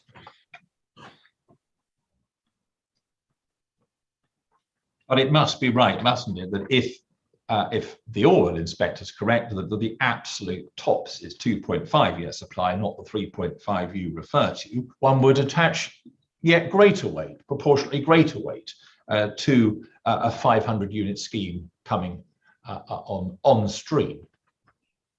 It is a on the scale, then it must inevitably attract more weight. I agree. Yes. But I still think that it's characterised as a particularly weighty consideration to be weighed in favour of the proposal. But obviously, as we will come to later, the impacts of the proposals are so great and so substantial that they outweigh the benefits that can be attached, the weight that can be attached to the delivery of that housing. We know that that's your ultimate position, Mr. Lyons, and I'm not seeking to go just straight to the end. I'm trying to start at the beginning and look at the ingredients as they're loaded into the tilted balance, and this is one of them. I know that whatever I put to you, you're going to say that the final weighing of the balance is going to result in a recommendation from you that the appeal be dismissed. But I'm not seeking to go straight to the end. I'm trying to look at the matters sequentially and the factors that must go into the scales in order to assist the inspector. And you've agreed that as the 5-year housing land supply goes down, the supply of 500 units must, and I've written down your words carefully, attract greater weight. And that seems to me to be a perfectly common sense approach, if I may say so, and accords with us and our approach. So there's nothing between us there. And I put to you that if we're looking at a 5-year supply of 2.5 years or less, a scheme delivering 500 units must attract a very substantial level of weight. I think it attracts substantial weight. So it's the variance between us, is it? I think that the weight is substantial and that is properly acknowledged, and it is a significant positive factor in favour of the proposal. So if we turn to the Orwell inspector's conclusions on this point at 115, looking at the benefits of the scheme, and look at 115 on page 19 of core document E25. So he's in the last sentence, provision of a substantial amount of new housing. We know it was a very similar amount, just short of 500 units, wasn't it? Mm-hmm. In a highly sustainable location, providing choice and diversity in the local housing market is a factor of very significant weight. It's a very significant weight. Do you think the Orwell inspector was correct to reach that conclusion? That's the conclusion he came to. Do you think he was correct to reach that conclusion? I think he was correct to attach that degree of weight, yes.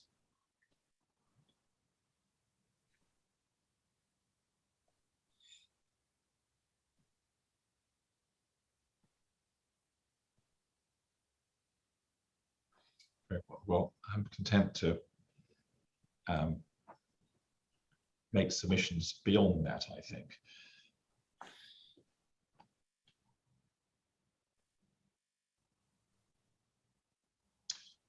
Now, in your oral evidence in chief, as you ran through the benefits, I noticed that even with the major benefits of the scheme, as you discussed the weight that you were going to attach to them, you said, but those benefits could be delivered by a better designed scheme, so I'm only going to attach moderate weight or limited weight to that factor. Do you remember going through that this morning before lunch? I do. Now, in line with the answer that I received from you earlier, that surely isn't the correct approach, is it? Because if, as a matter of fact, the scheme is going to deliver, let us say, 500 units as against a substantial 5-year housing land supply shortfall, that benefit deserves to be weighed fully.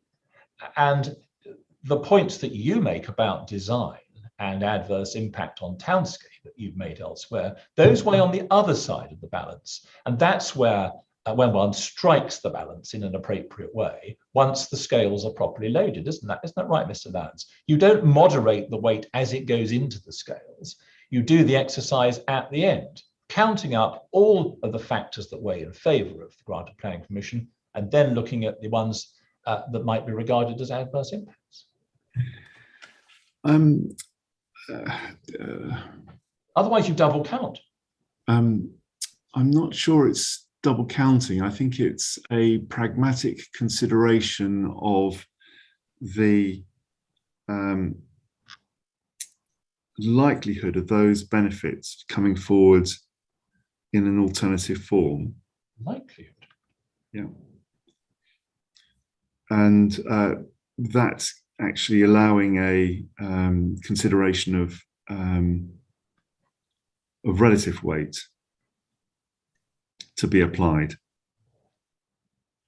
Well, I'm going to come back to your concept of the benefits coming forward in an alternative form in a later series of questions. I'm sure you are. But in terms of the straightforward weighing of the benefits on one side and any Yes. adverse impacts on the other, it surely must be right to give the benefits their full go, and not to cut them back or moderate them, anticipating, as it were, the adverse impact argument that's going on the other side of the scales. It can't be what the MPPF originally envisaged, can it, Mr. Lyons? Well, I think it's important to be robust about the consideration of the weight to be attached. Yes. And most of that weight will, yes, of course, come from the benefits which come forward with the proposal in hand. But where a development site could easily generate an alternative development, which would be policy compliant, then I think it's proper to consider whether those benefits are, if you like, of a universal or generic nature. So if I've undertaken a moderation, it's in that context. So yes, I accept that the benefits of a proposal, a specific proposal, are what they are, but that doesn't rule out the possibility that many of those benefits would also be found in connection with an alternative proposal. So if I have it right, the justification for such moderation as you have applied is confined to what you described, the factor that those benefits could easily be generated by an alternative development. I've written down your words there to make sure I don't misquote you. I'm going to come back to that, as I said I would. Looking, moving one step on to your loading of the tilted balance in your proof, and making sure I've understood that fully, you strike the balance in paragraph 20, really.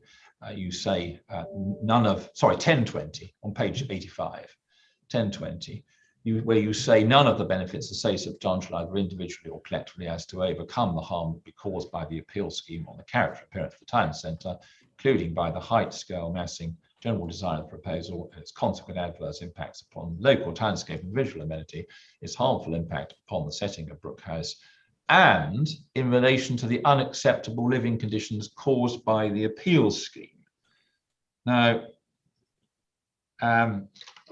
that has surely been removed from Yes, the tilted balance. I think we qualified that before the inquiry started. Those words were removed. Yeah, they've been removed, and not only removed, but effectively moved onto the other side of the balance, because it's now accepted that the appeal scheme would offer good quality living conditions for future occupants, at least by comparison with the Orwell scheme, because of course the quantum and offer in relation to amenity space with the appeal scheme is greater than the quantum and offer on the Orwell scheme. You understand that? I understand that, yes. I think that if it moves to the other side of the equation, it's because it's now deemed that the living conditions would be acceptable. Well, let's see whether acceptable is good enough. If we look at the inspector's consideration of this issue in the Orwell inquiry, where of course you gave evidence, DL 90 and paragraph 90, forgive my shorthand. Page 15 of E25, paragraph 90, page 15. This is the inspector reaching the view that the proposal would offer good quality living conditions for future occupants. Again, it's a conclusion that is re-expressed in paragraph 117 in his final striking of the balance on page 19. Tell me if I'm going too fast with the page reference. No, see all this. Page 117, sorry, page 19, paragraph 117. Yeah. Scheme would not provide, second sentence, not have a harmful effect on the character and appearance of the area, and it would provide good living conditions for future residents. So those are the two references there. Have you seen Ms. Jones's rebuttal proof? I have. Where it deals with, sorry? I have, yes. Yeah. So if you just turn to that, again, it should have been on my list. Page 2.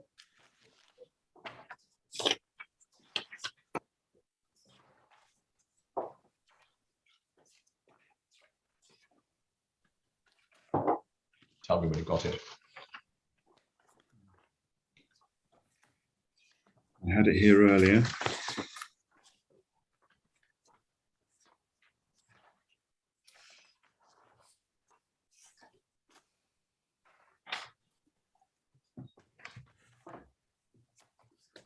But I can't find it now.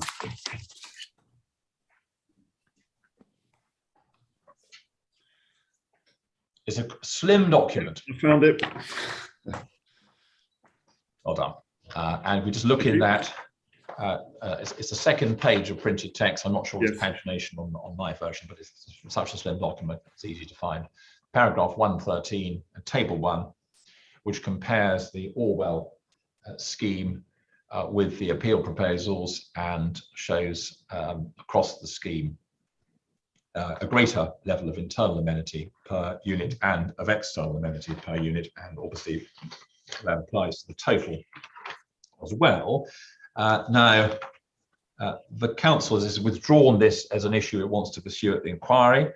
The inspector, as I've just shown you at the Orwell inquiry, found that scheme would provide good living conditions for future residents. There's a proportionately greater amount of amenity space in the appeal scheme, the current appeal scheme. So we can certainly invite the inspector to conclude, can't we, that the appeal proposals would provide good living conditions for future residents. I think it's possible to benchmark it with the Orwell appeal in terms of good living conditions. Obviously, as a large part of the proposal is actually outlined, we don't know what that part of the amenity would actually bring or deliver. But I think just in quantum terms alone, even putting qualitative assessment aside, it can be benchmarked against the Orwell scheme. Yeah. So can we reach a conclusion? And I'm assuming the council's thought about this in deciding not to pursue this matter at the inquiry and to striking out all the references to this issue in all its documents. Can we not conclude that the appeal scheme would provide good living conditions for future residents? I think we can assume that the living conditions are acceptable until we know all the details of all the elements of that amenity. So they need, and that factor needs to be removed from the tilted balance, doesn't it? It needs to be set out in your proof. It needs to be removed from the tilted balance as set out in my proof, yes.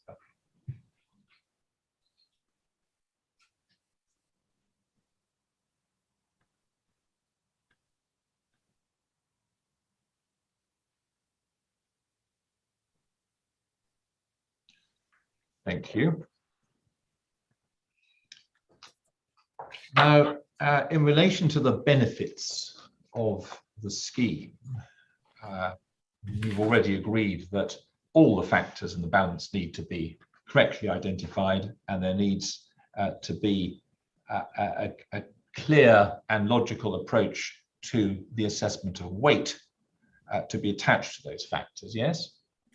Yes.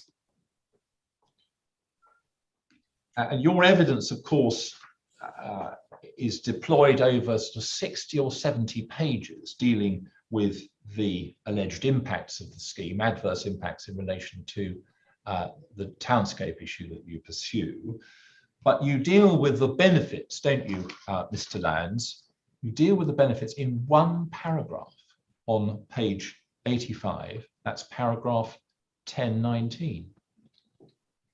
You devote one paragraph to setting out in fairly compressed form the benefits, and there is no discussion to be found in this proof that explains how you attach weight to those factors or contextualize them in any way. That's right, isn't it? That is correct.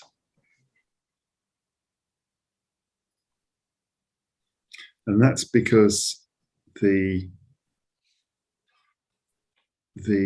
benefits are acknowledged. They're all accepted as benefits, but in the context of the great and substantial harm arising from the proposals, which is the explanation of set out in most of my proof, that is, I think, an appropriate consideration.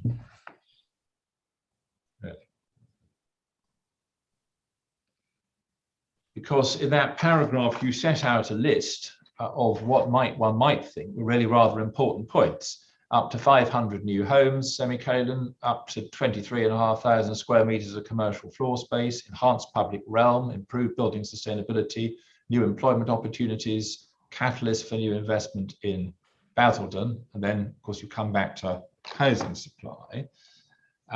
But there is no discussion of how the decision maker should approach those in relation to weight to be attached, as we've just agreed.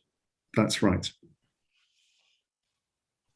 And in contrast, we have, of course, as you looked at in your oral supplementary, I might say perhaps rather late in the day, we have the analysis of Ms. Jones in section 8 of her proof, her main proof, tilted planning balance, where she runs through, she considers pretty much all the same factors as you, but she does contextualize them, and she attaches levels of weight to them, doesn't she, in turn?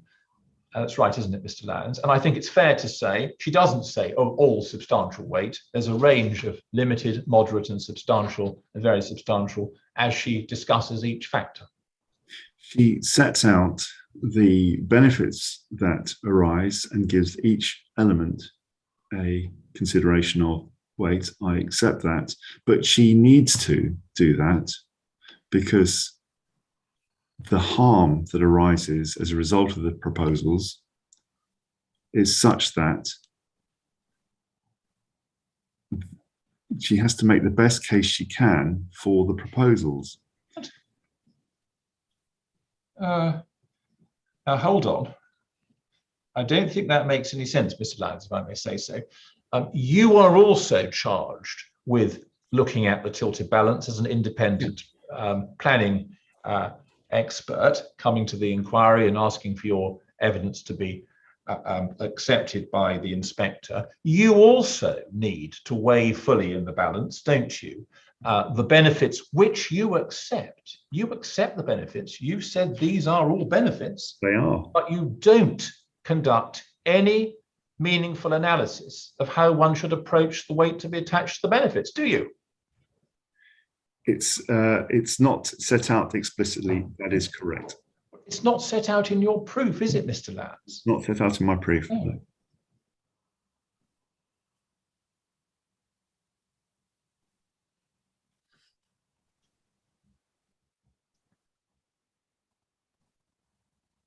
And I put it to you, if you're going to do the exercise properly, you need to undertake that analysis of the weight to be attached to the accepted benefits, don't you?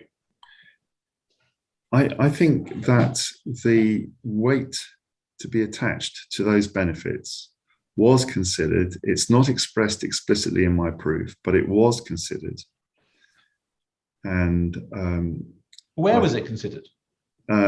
It was considered in the determination of the putative determination of the planning application by officers in their committee report, by members. So not by you? I've considered it, but I haven't expressed it in detail. Well, you haven't expressed it at all, have you? And you haven't run through the benefits, you accept their benefits, but then you move straight to a conclusion in the next paragraph. Very well. Well, I've made the point. I'll have to move on to submissions with that, Mr. Lyons. But don't say I didn't warn you, because I put exactly the same point to you at the Orwell inquiry, didn't I? And it may help as we've got IQ 14 in front of us. I made exactly the same point to you in relation to your treatment of the benefits of the Orwell scheme, which in fact are compressed into a single paragraph there as well, 712 on page 55. That is the extent of your consideration of the benefits of the weight to be attached to the benefits of these proposals. There we are.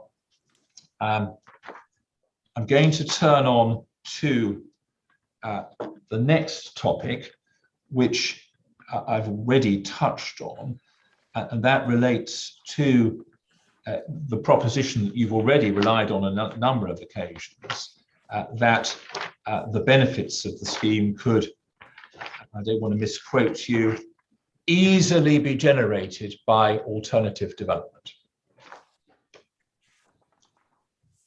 Now, we know that the council has been working on master planning and regeneration strategies for Basildon Town Centre for a decade, don't we? Correct.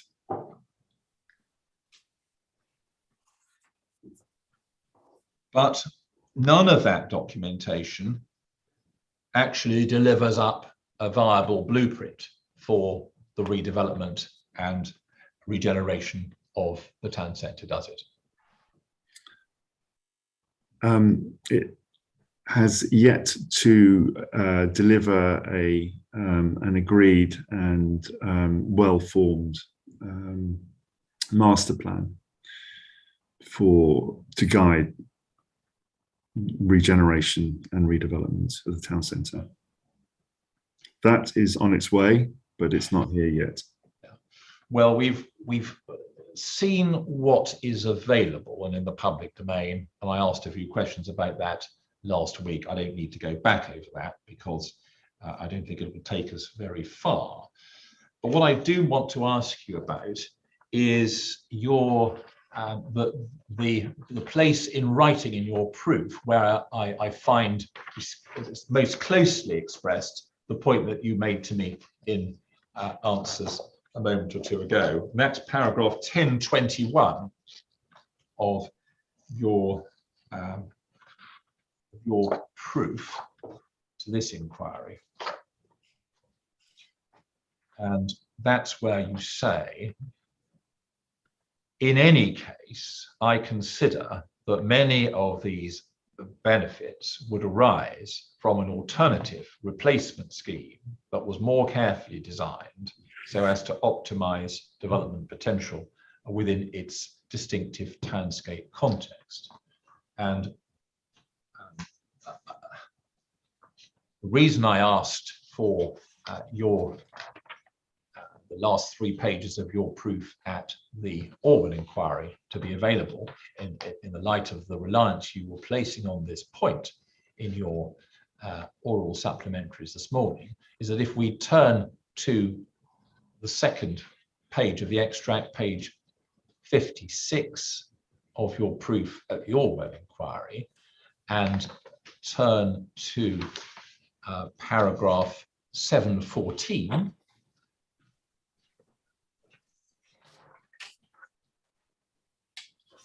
and stop me, anyone who hasn't yet got this printed out or hasn't got access to it. 714 is expressed in identical terms, isn't it? It is. It's consistent, yes. Indeed, I think that 713 is expressed in very similar terms, other than the Brook House point. Well, the Brook House point is quite a significant point. Yeah, well, obviously it arose in a different way, it rises in a different way in this case, but one can see the format and structure of the two documents very similar: tilted balance, planning benefits, planning balance and conclusions. But 714 is expressed in identical terms, where you're saying essentially, well, all of these good things could come from an alternative replacement scheme. Now that was a matter which was considered at the Orwell inquiry, and I just want you to look with me at page 18 and paragraph 114 of Inspector Rose's decision. You can turn that up. I've got it. Thank you. And then we see that the inspector records the appellant identifies a comprehensive list of scheme benefits. These are not challenged by the council, other than in the terms that many would be realised by an alternative form of development designed to overcome the harm raised by the authority. The inspector says, well, it's true that some of the benefits would be generic. The weight to be attached is scheme specific. And in the case before me, there is no other comparative assessment. See that? I do. Paragraph. That point applies with equal force here, doesn't it, Mr. Lyons? There is no other comparative assessment before our inspector, is there? There is not, although the design and access statement sets out various alternatives. We don't know why they weren't pursued. And I don't think it's, I think the difference between this site and the Orwell site is that this is a very attractive and very valuable redevelopment site. So I think it's fanciful to think that a scheme won't come forward on this site, and there is no evidence of any other before us of that the current scheme is the only possible scheme that can come forward. So I think it's entirely right on this site to claim that many of the benefits would come forward in another alternative scheme on the site. Mr. Lyons, that's complete speculation on your part, isn't it?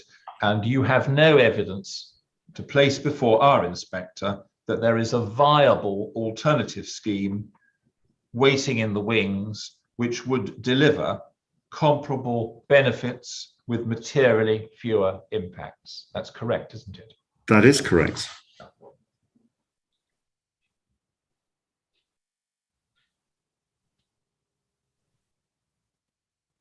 But it's like holding a gun to the head of the local authority by saying this is the only possible scheme.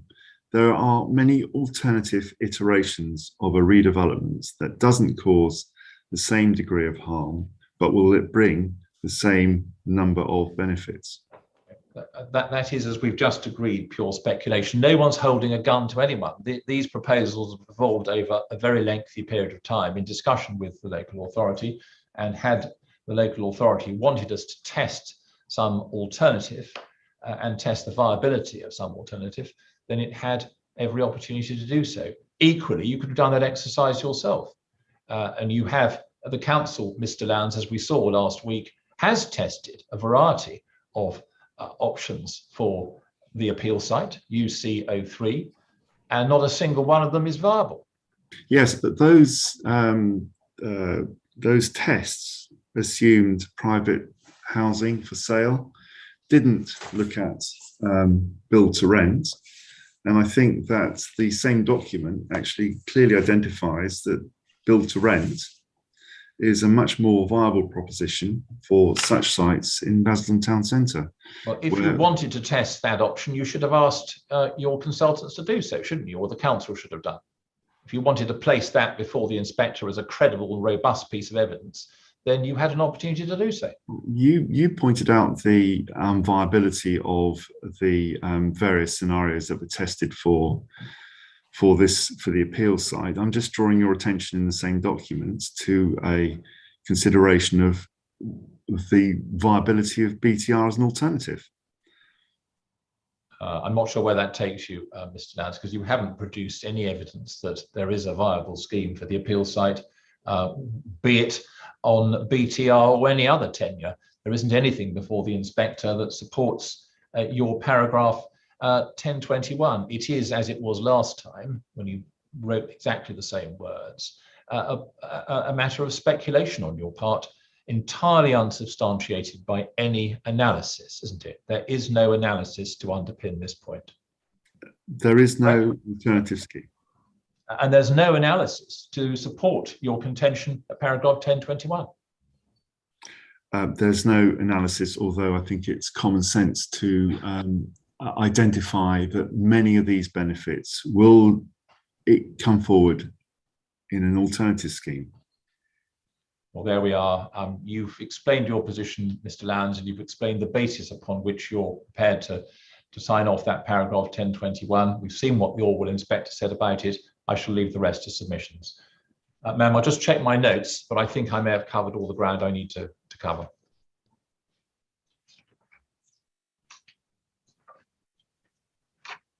I have. Thank you very much indeed, Mr. Lyons.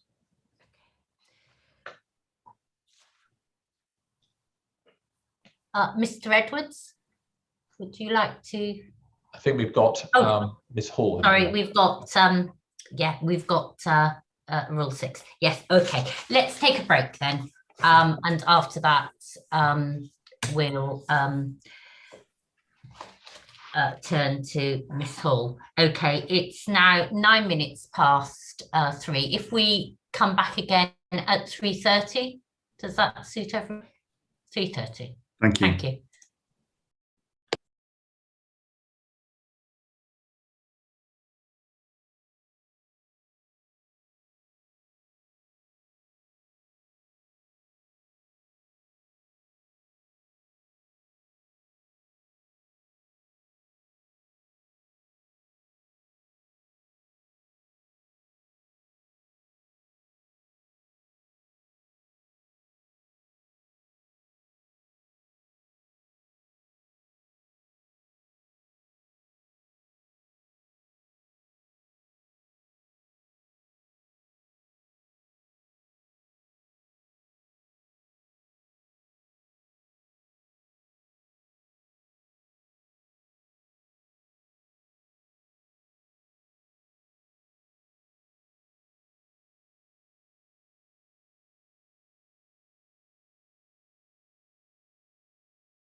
Good afternoon, everyone. It's now 3:30 and this inquiry is resumed. Could I turn to Miss Hall, please, and invite you to examine your witness, please?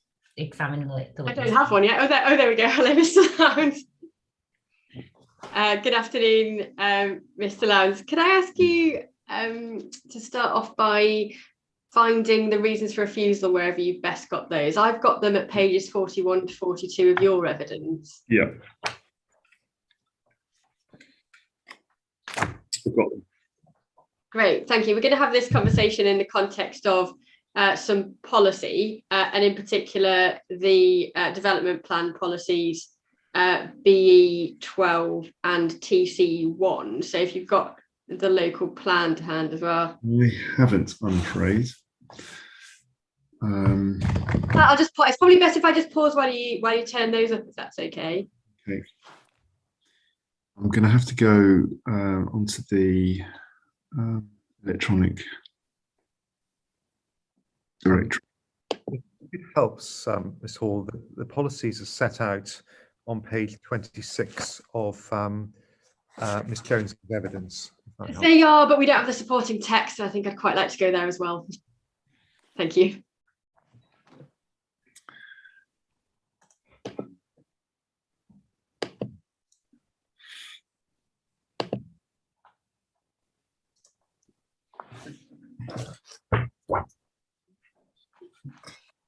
Sorry, what are the B12 and what's the other one? TC1, Mum, they're pages 41 and 51 of that document, which should be, I think, core document B7. Is it B7? Yeah. Yeah, Yes.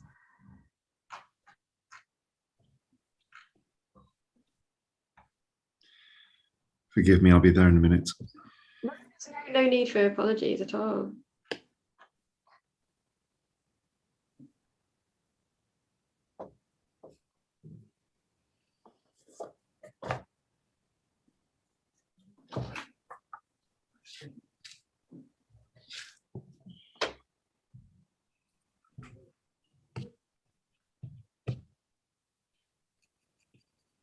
You just draw my attention to the page number in. It's 41. TC1 is on page 41, and BE12 is on page 51. I think certainly on my version, the PDF picks up the same pagination, so Yes. you can put 41 into the top and it'll get you there. Okay, I've got 41. Well, let's just start there for now. Yeah.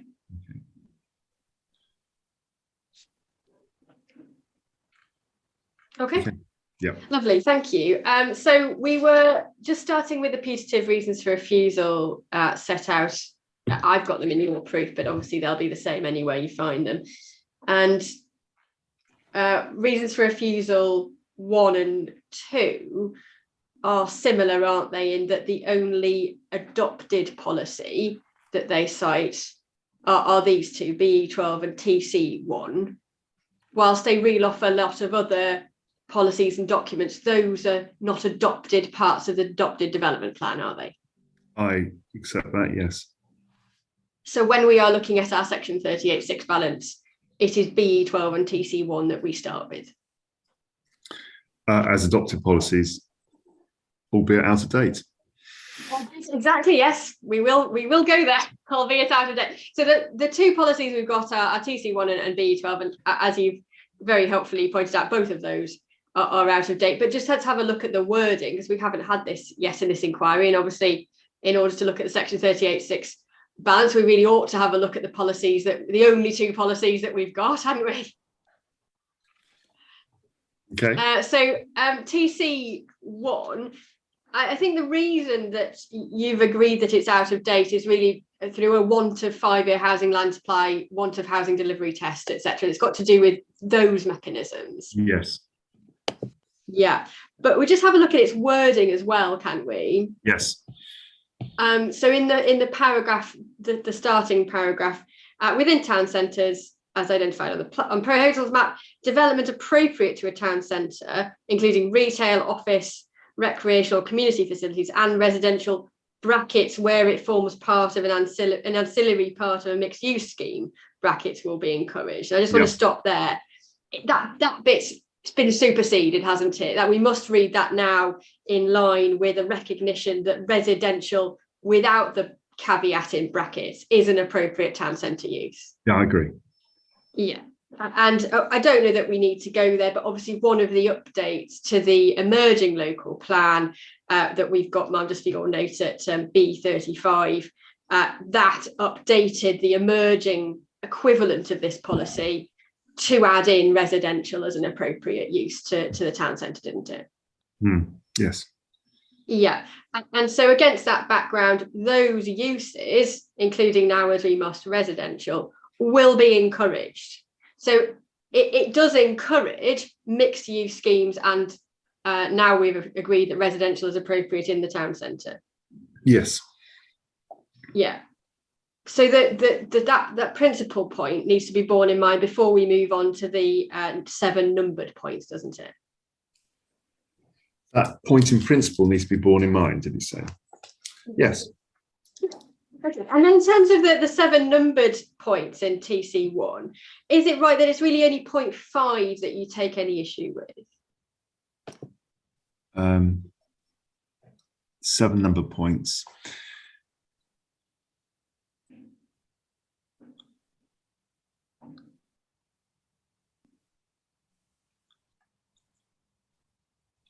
Yes. 5. Yeah, so that's it, isn't it? Scale and materials, yeah. Yeah. Sympathetic and appropriate, that's the test we draw from 0.5 as well, isn't it? Yes. Yeah. Okay. Thank you. And just having a look then at the supporting text, please. So you said, it says, paragraph 8.1, if we've got that in front of us, the economic and social viability of existing town centres can be further enhanced together with their physical environment by the refurbishment or redevelopment of existing town centre land and buildings. So this policy we need to read obviously in the context of its supporting text, don't we? Yeah. And it's broadly, isn't it, in the supporting text, supportive again of proposals like the appeal scheme that involve refurbishment and redevelopment of existing town centre land.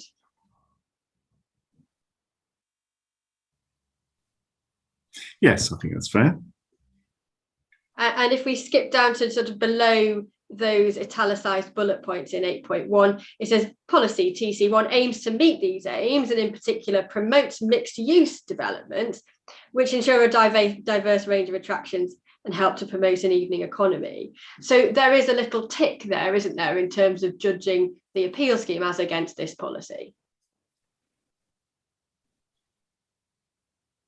There is, and of course in the following paragraph it also says that we have to ensure that any proposal is sympathetic in character. But in terms of judging the compliance or conflict with this policy, even on your case, if we say, okay, I'll just for the purposes of this exercise, I'll hypothetically agree with the council's case and input some harm through failure to comply with bullet point 5, there is nonetheless some compliance, isn't there, with the policy overall? It's not all one or all the other. Yeah, I agree. It's all a question of weighing the policies against each other. And indeed internally within the policy, it's not all black and white. Thank you very much. Policy BE12, I think you indicated you hadn't quite found this one. It's on page 51, if that's right.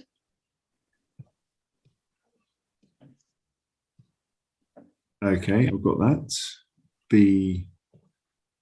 BE12, got it? Yeah, it's the small shaded box at the top. I'll carry on unless somebody tells me that they're not there.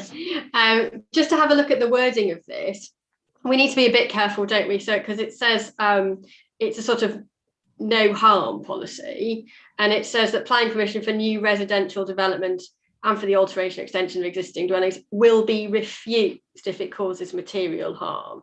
And I don't think it's part of your case, is it, Mr. Lyons, that mandates a refusal if there's a small amount of conflict? No, that's right.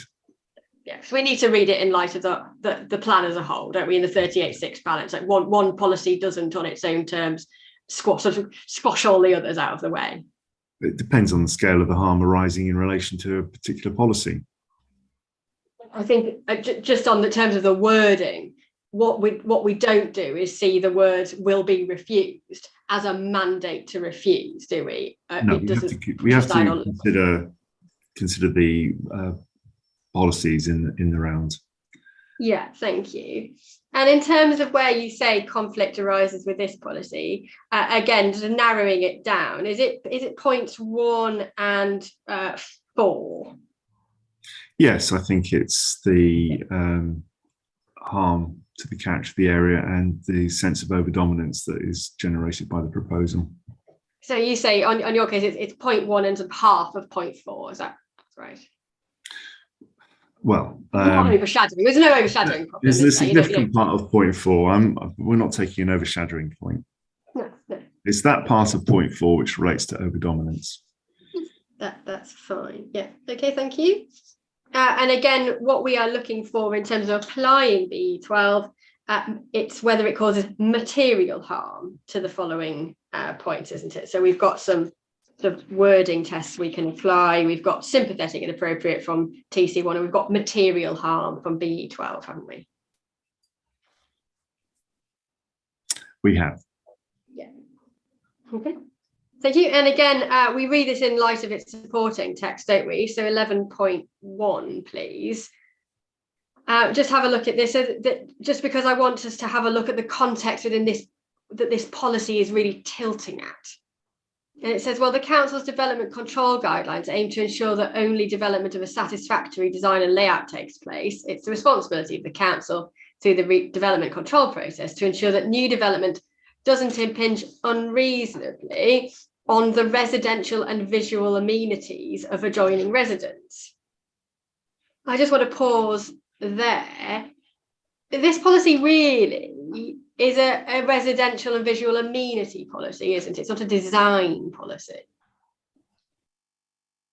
Well, I think design is implicit in residential in terms of visual amenity. So I think it is a design policy. Okay. Okay.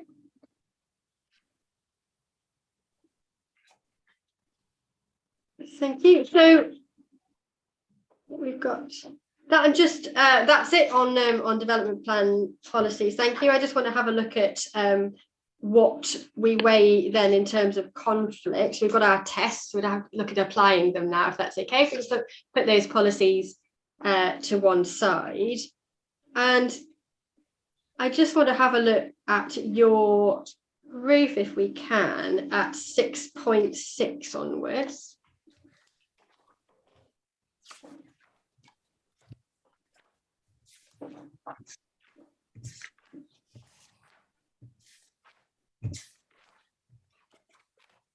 Yeah, I'll have it. Thank you. There are just sort of 3 statements here that I want to just sort of put to you in terms of how you frame harm and conflict with policies. And they, to me, characterize what you're saying. And I just want to check with you that I've understood your evidence properly. So at 6.6, you say that in the physical context of Basildon Town Centre, appropriate to consider the appeal scheme made up of tall buildings, the height proposed representing and it's this really the nub of it, Mr. Lyons, representing a fundamental shift from a generally coherent 3 to 4 story townscape clustered around a singular tall building, Brook House. So there's that comment about the fundamental shift, you say, from an existing 3 to 4 stories. That's point 1. I'll just put a pin in that. 6.10, you then say that it's sort of harmful because the towers would exceed the height of Brook House. So we've got a shift above the prevailing. We've got an exceedance of the height of Brook House. And then point 3 is, I think, very similar in 6.11. Halfway through that paragraph, you say that the appeal scheme will be out of scale and character with the generally horizontal arrangement and prevailing sense of enclosure. So am I right that really for you, the nub of the harm, which is what you say in these paragraphs, is like that sort of twofold, a shift from the existing, which you described as 3 to 4 stories, and an exceedance of Brook House? No, I don't think that's all of the harm that I identify. It is those physical attributes of the proposed scheme and their impact on the townscape. It's also sort of general design of the proposals as well, the treatment of the towers, and the combination that those elements have together in creating something which is unattractive, visually impactful, and harmful to the townscape setting of Brook House. I don't want to get into townscapes. I don't need to be really careful with these questions. What I want to do is sort of take, but obviously there are elements in your planning balance, so they're still part of your planning evidence. So I'm just going to take this really carefully. I appreciate that those statements that I've pulled out, you said, okay, agree that's part of the harm, but not all of the harm, and you've got a general design objection. Just sticking with these 3 statements that I've put to you, because we've agreed that's at least an element in your harm. We've got to see those in context, haven't we? That any harm deriving from a shift from the prevailing has to be seen in the context of what the council is itself proposing to happen in Basildon Town Centre, doesn't it?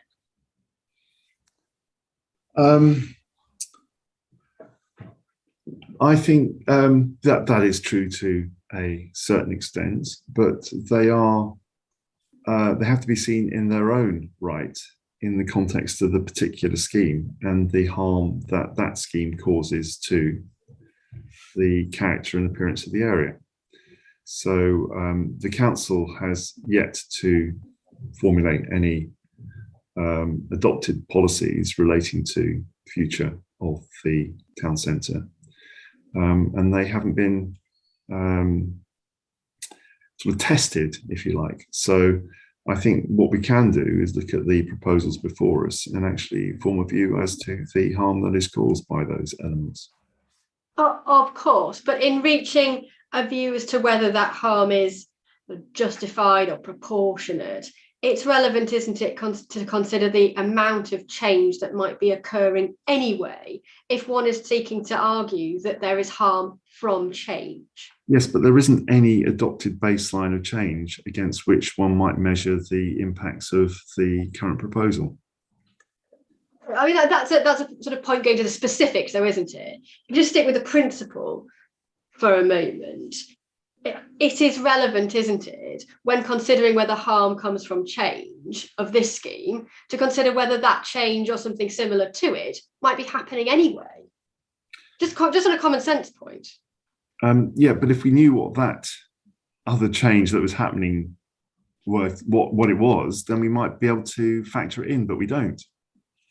Okay, well, let's have a look at what we do know. Can we have a look at core document B40, please?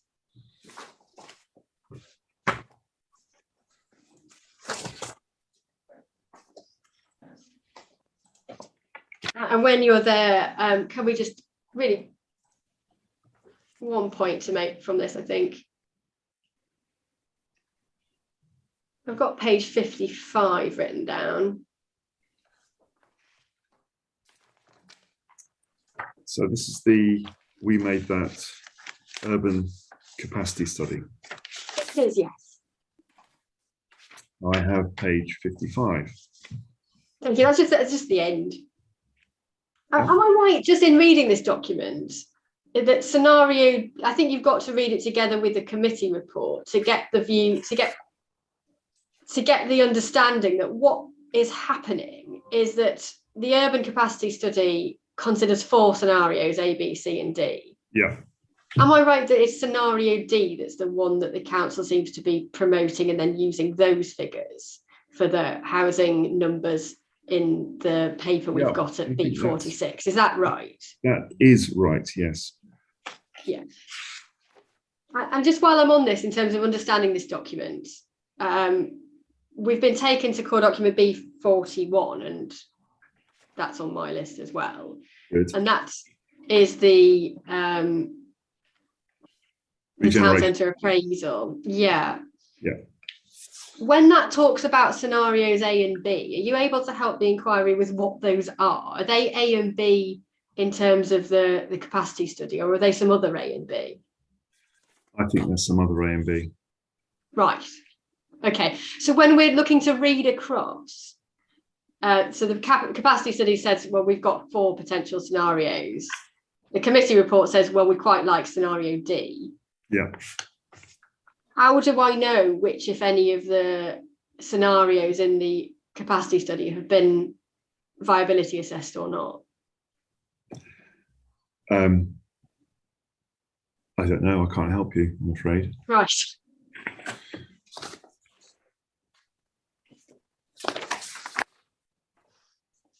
I mean, this is why I'm asking the question, because I'll be honest, I found this difficult.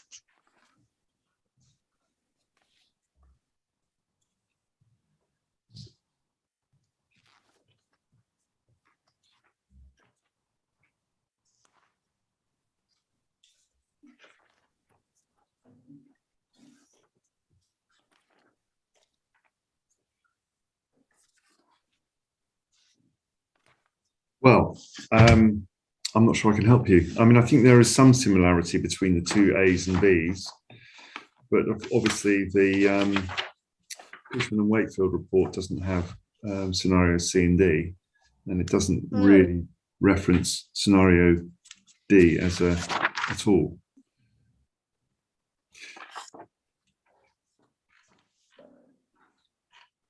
Well, just at a level of abstraction, then, if we just step back, what we do have is a plan, albeit not adopted. This has got to go out to public consultation.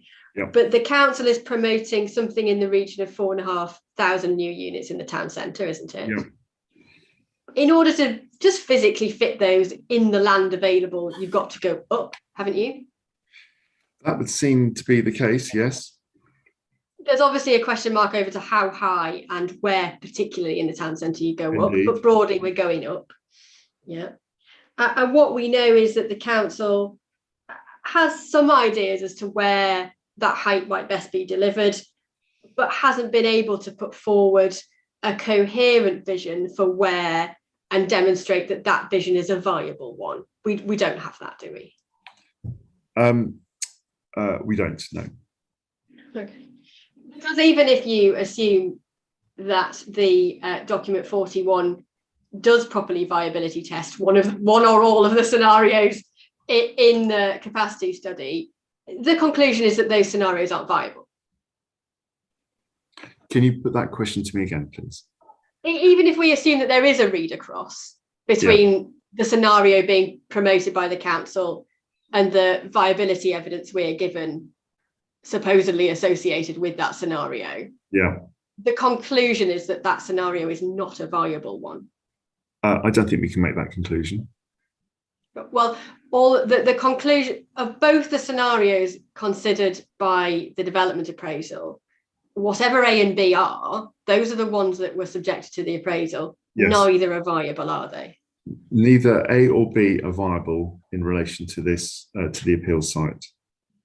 Yeah. Okay. Thank you. But they're not the only options. Obviously, as we know, there are other options.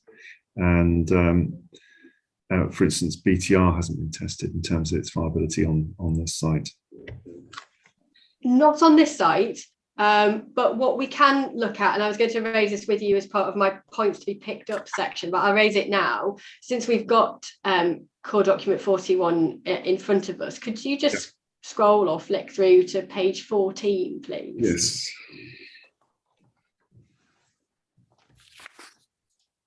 This is scenario 5, build to rent. It is, yeah. I know this is a different site, and it specifically looks at build to rent on UC10, which is a site we're not looking at.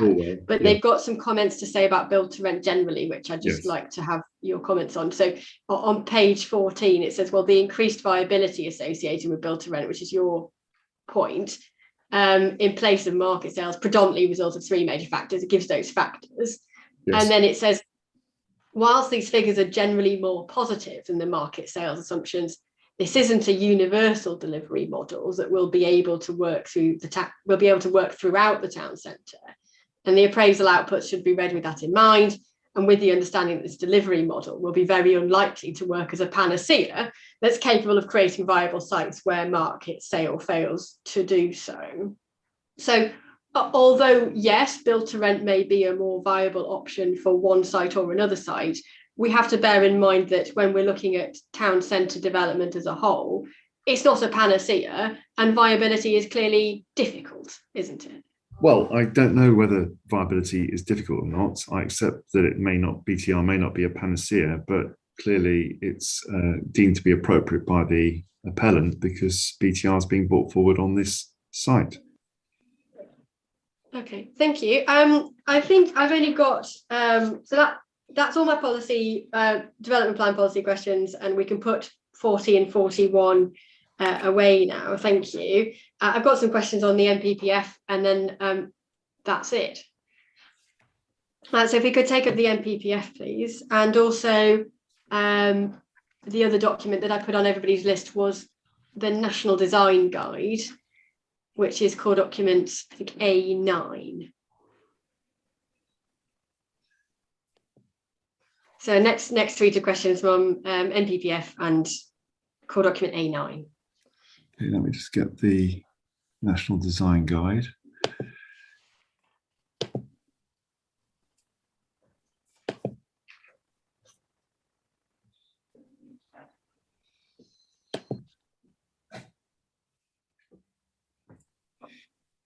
Okay, I have the National Design Guide. Thank you.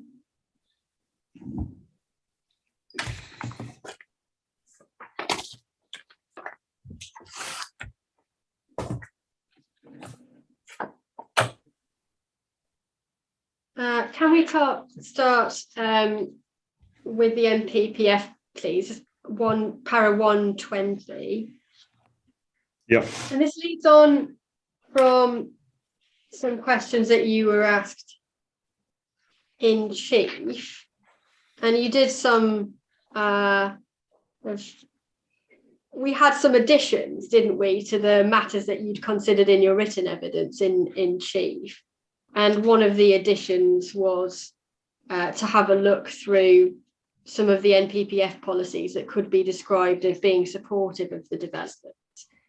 And I'll just get to the right point in my notes. I've got my note of your chief in front of me. It was put to you using Miss Jones's proof as a benchmark, and you started with para 119 and 120 of the NPPF. And I've got a note of your evidence that says, well, weight should be attached, but that depends on the conflict with other paragraphs in the NPPF.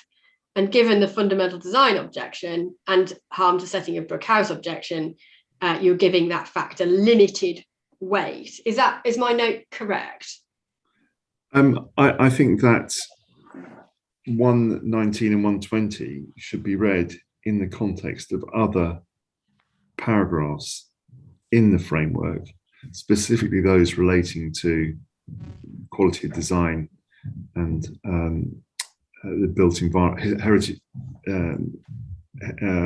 assets, and that in considering the parts of the NPPF which would promote high density developments as the appeal scheme, one also has to take into account those other paragraphs. And in my opinion, the other paragraphs outweigh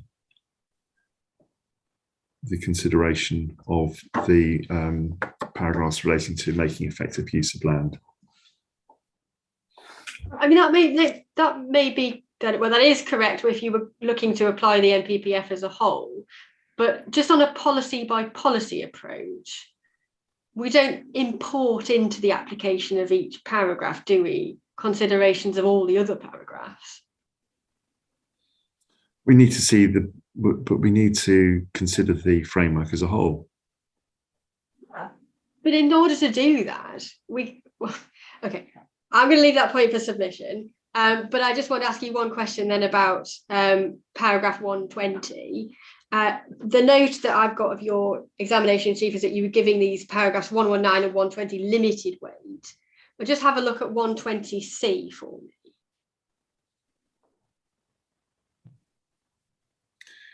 We are asked, aren't we, to give substantial weight, and this is one of the reasonably few areas in the NPPF that mandates a weight, to the value of using suitable brownfield land within settlements for homes and other identified needs. And this is providing an identified need on a brownfield site, isn't it? So we ought to be giving substantial weight rather than limited weight.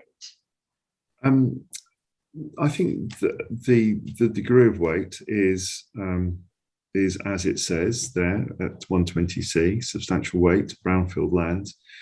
But what I was trying to say, and maybe I've said it inelegantly earlier, that substantial weight is not greater than the great weight which should be given to the conservation of the heritage assets, or indeed the weight that needs to be given to high quality design at 130, 132. Okay, well, I've got a note of your evidence, which was firstly that this didn't appear in your planning balance at all in your written evidence. And when you did make good on that omission in chief, you said limited weight, which isn't what the NPPF tells you to do, is it? I don't recall saying limited weight in my answer to this specific sequence of questions. I said that what Ms Jones was doing was relying heavily on 119 and 120 without also balancing that consideration with 130, 132, 199, 202. We've got our notes. I won't labour that point. Can I just have a look while we're here at 120D? Promoting and supporting the development of underutilised land and buildings, especially if this would help to meet identified needs for housing, and we're definitely in that scenario. We have an identified need for housing where land supply is constrained and available sites can be used more effectively. So I just want your views on this, really, and I was going to suggest to you that we are deriving some benefit from this paragraph, or support for the scheme from this benefit and from this paragraph, because we are meeting an identified need for housing where the land supply is constrained, and constrained particularly by Greenbelt. I accept that. I accept that entirely. We're not resisting the principle of redevelopment. All of those things can be taken into account in a better designed scheme that doesn't cause the harm it does, and therefore where this is considered, it needs to be balanced in relation to the harm that's caused as a result of the specific proposals that are before us. Okay, thank you. Thank you. I just want to have a look then at, I think we can put the NPPF away, thank you for that, and turn to the National Design Guide. Yeah.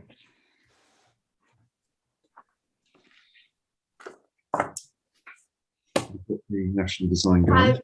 Yeah, it's page 11, please, paragraph 41.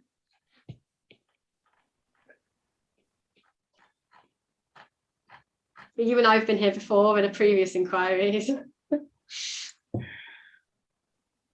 the same question. Fire away. So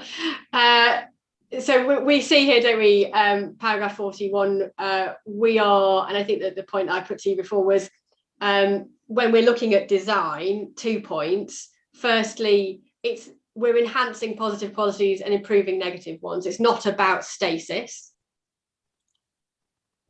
Correct. Yep. And if we look down to the bottom of paragraph 41, we're talking about well-designed places. Not all of the considerations are visual ones.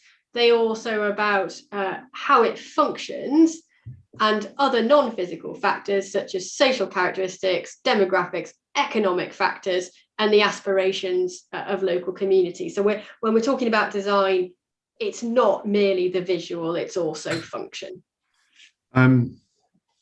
Oh, you're Just going to turn shooting the in the lights dark.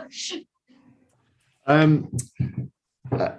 Yeah, those 3 points are there for balance. Obviously, these are the national design guidelines. It's about design.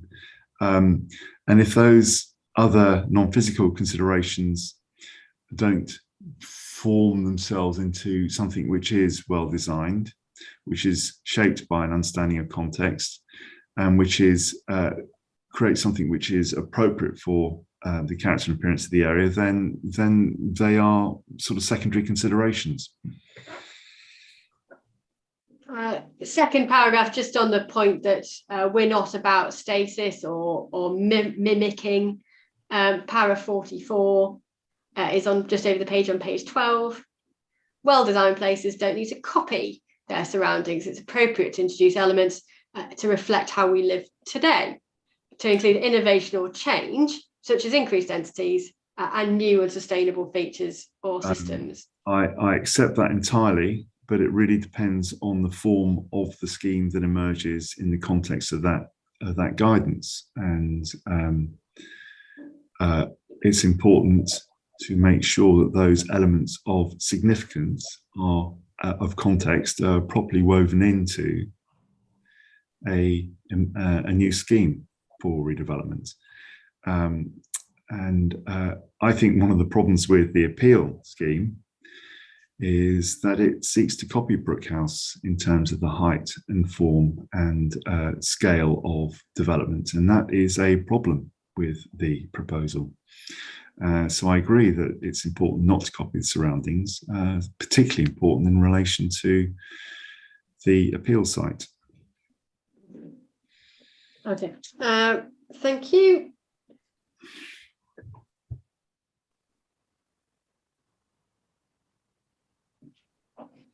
So I'm just checking my notes, Mr. Lyons. I think that might be all that I need to ask from you, but I just wanted to double check my my notes. Oops. And also check whether I'm being shouted at on the WhatsApp group. Hope not. No, or if anybody is going to shout at me, they're not sufficiently fast a typer. So thank you very much, Mr. Lyons. I don't think I've got anything further for you. Thank you. Until another inquiry. Look forward to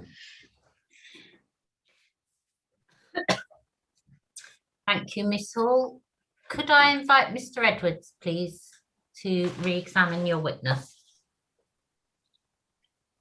Yes, thank you, Madam. Good afternoon, Mr. Lyons. There are 4 points I'd like your help with, please, and I'm going to take them in the order in which they arose. And the first point goes back to the beginning of the questions put to you by Mr. Hill concerning and arising from paragraph 11D of the framework. So I'd like you please to have 3 documents available. First of all, the NPPF open at paragraph 11D. I'd like you to have core document E for Echo 9. And I'd also like you to have Ms. Jones' main proof of evidence. Can you just tell me when you've gathered? Which is E9? E9 is a position statement. Yep.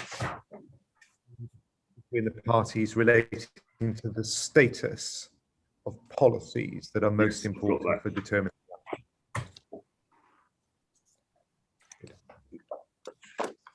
Right. Can we please just put this point in re-examination in the context in which it arose? Could you go, please, to paragraph 11D of the framework? 11D, I have it. And you were asked some questions by Mr. Hill as to the gateways by which the tilted balance is engaged. One of those being the absence of a 5-year housing land supply, the second being the performance related to the housing delivery test, and the third relating to policies being out of date. Yes. Do you recall those questions? I do. So far as policy being out of date is concerned, I mean, plainly, the NPPF provides that the most important policies are deemed to be out of date in the absence of 5-year housing land supply. That is what paragraph footnote 8 requires, Mr. Lyons, doesn't it? Yes, it does. In terms of the extent to which any of the most relevant policies are out of date with regard to their conformity with the National Planning Policy Framework, can you just help me with this, please? The two policies referred to in the Council's reason for refusal are those policies that you were taken to during the course of your cross-examination, SAVE policy B12 and TC1, is that right? Yes, that's right. In terms of their status with regard to the planning application before the inspector, can we go please together to core document E9? Yes.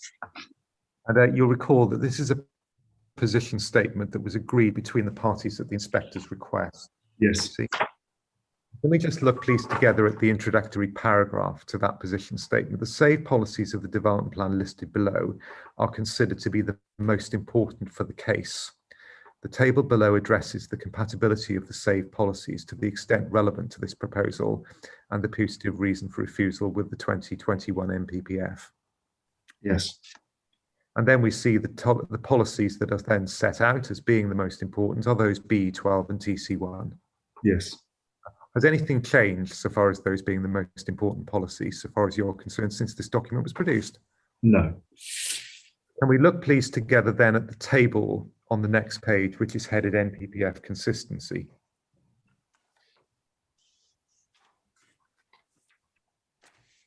I've only got a part version. I'm just going to get the full version.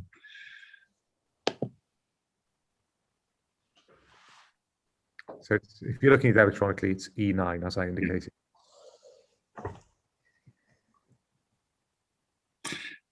Okay. I'm on the next page, consistency page. Yes, thank you. See that in tabular form, the relevant SAFE policies are identified. Yes. Wording is set out. The LPA's comments are given, and then the response of the appellant and the Rule 6 party is recorded in both cases. Oh, yes. In Yes. relation to the council's position on B12, and if you scroll forward to the next page, you will see the same tabular entry for TC1. Do you see that? I do. Is there any suggestion that either B12 or TC1 are in some way sort of out of date because of failure to comply with the NPPF? None whatsoever. They're entirely consistent with the NPPF. Thank you very much. Can we then finally, please, on this point, turn to Ms. Jones' proof of evidence? And page 5757, paragraph 8.13. 11.8.13. I have it. That Mr. Hill took you to during the course of cross-examination.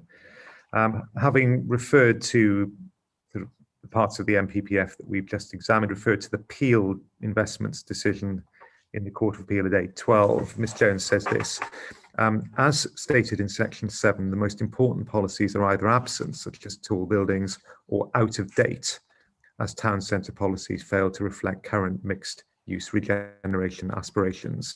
The council also agree that the housing policies are out of date and the tilted balance is therefore engaged. Just so far as that reference is concerned, is it your understanding that the appellant continues to accept that policies B12 and TC1 are in conformity with the NPPF and therefore not out of date for that reason? It's my understanding that the appellant continues to accept that they're in conformity with the NPPF and they're not out of date for that reason. You can put those suite of documents to one side, please. And now, on the second point, I'd like you to take up your proof of evidence.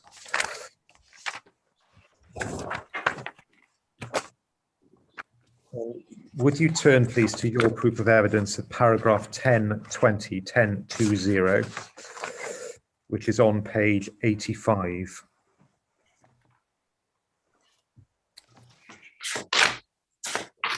I have it. Sorry, if you just wait a minute, sorry.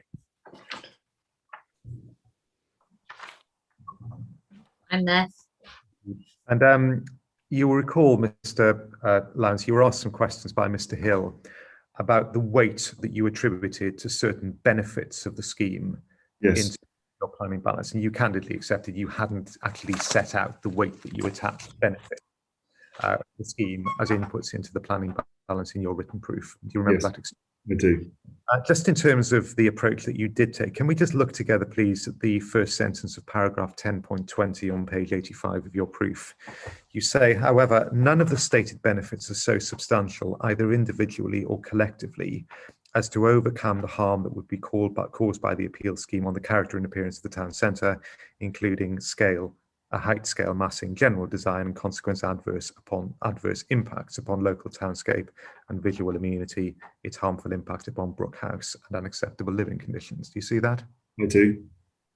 In order to reach that conclusion that you set out, that none of the stated benefits are so substantial individually or collectively to overcome the harm, would you have had to, and did you, attribute weight to those benefits in terms of performing the planning balance, Mr. Lyons? Yes, I would have had to. I did. And this is what I was trying to say. It was an internal judgment which allowed me to formulate that conclusion. Very much indeed. Thank you. The third point, please. You were asked a number of questions by Mr. Hill about the approach that you took, as you explained in your evidence, to what I'm just going to call regeneration benefits. Yes. Benefits in terms of job creation, improvements to the townscape, public realm, etc., delivered through the appeal scheme. And you said, well, you attach moderate weight to those matters, having regard to the fact that any policy compliant scheme would deliver those benefits. Yes. And there was a debate about, the fact that this inspector has only one scheme before her. Yeah. Can you just help me with this as a matter of planning judgment, Mr. Lyons?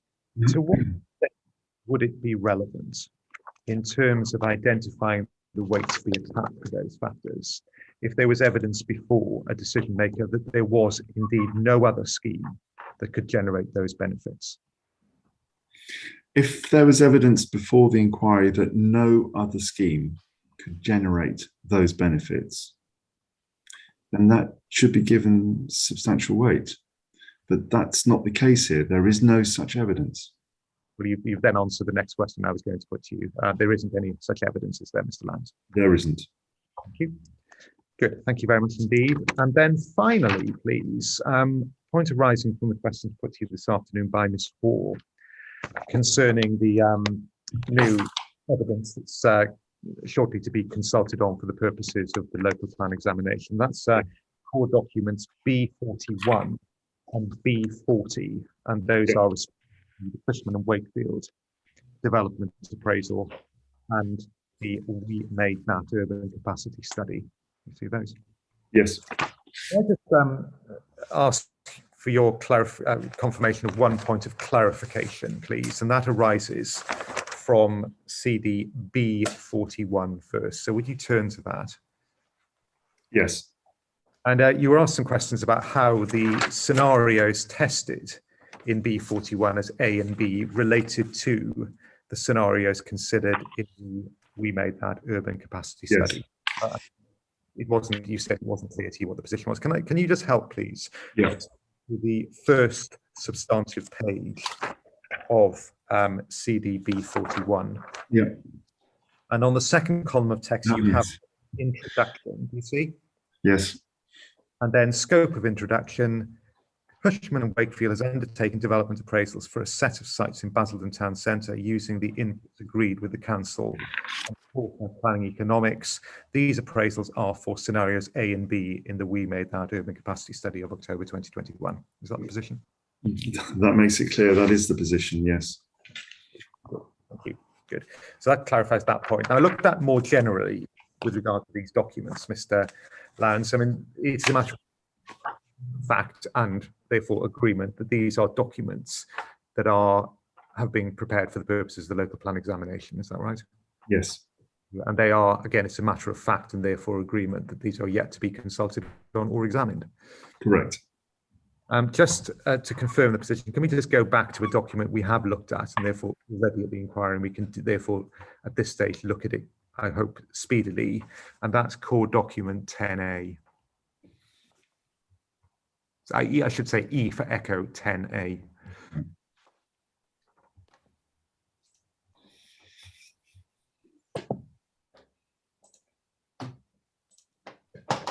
Yeah. Sorry, I'm just turning that up.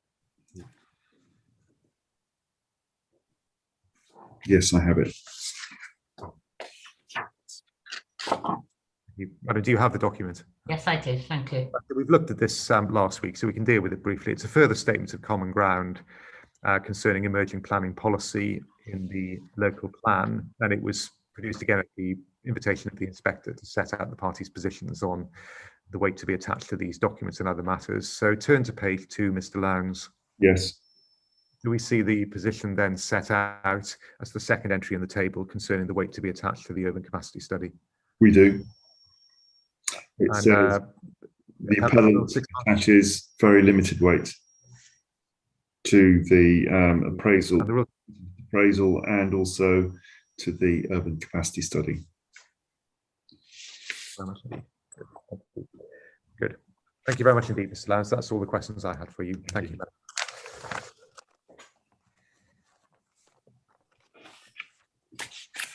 Well, that concludes Madam Mr. Lyons' evidence and the council's case.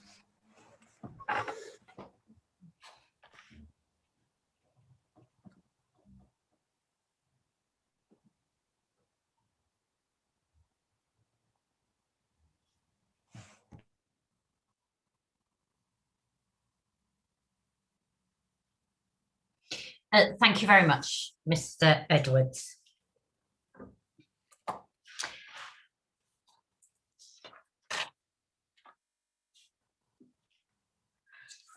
Okay, then it's now 4:20, and I think that concludes proceedings for today. Just any housekeeping matters? Yes, Okay. Madam, can I help you?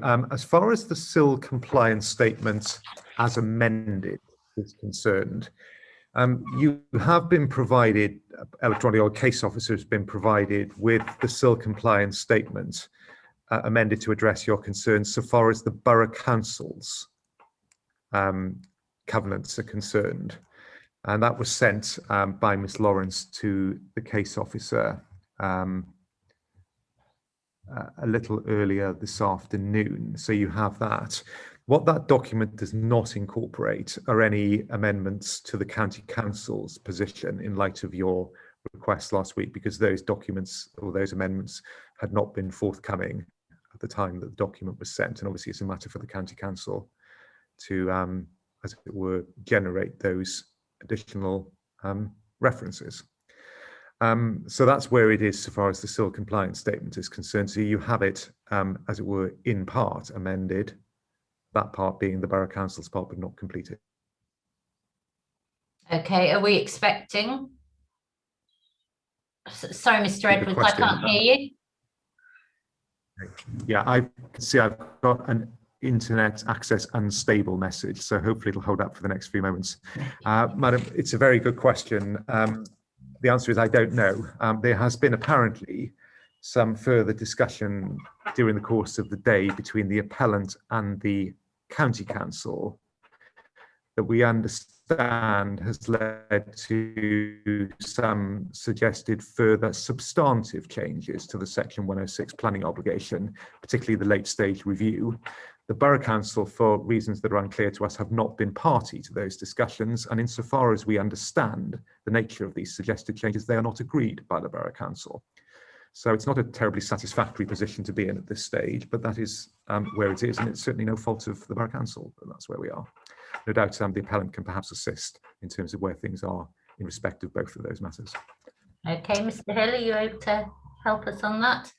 Ma'am, I think only sort of third hand, but I think it's correct that so far as the Borough Council's obligations are concerned, we have seen an updated version which does respond to the questions you raised at the end of last week, and we think that the revised SIL compliance statement should meet your requirements in relation to the Borough Council covenants.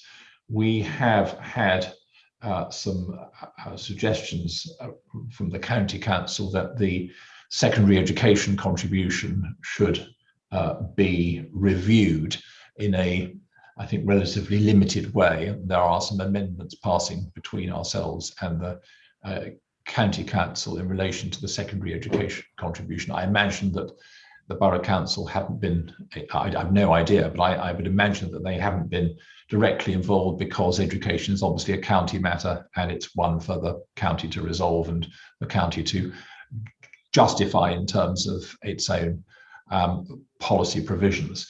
But I have to say I'd have to take some further instructions on that to give you any more detail. And I haven't spoken to my instructing solicitor about this during the course of the afternoon, because I've been engaged in following obviously Mr. Lyons' evidence.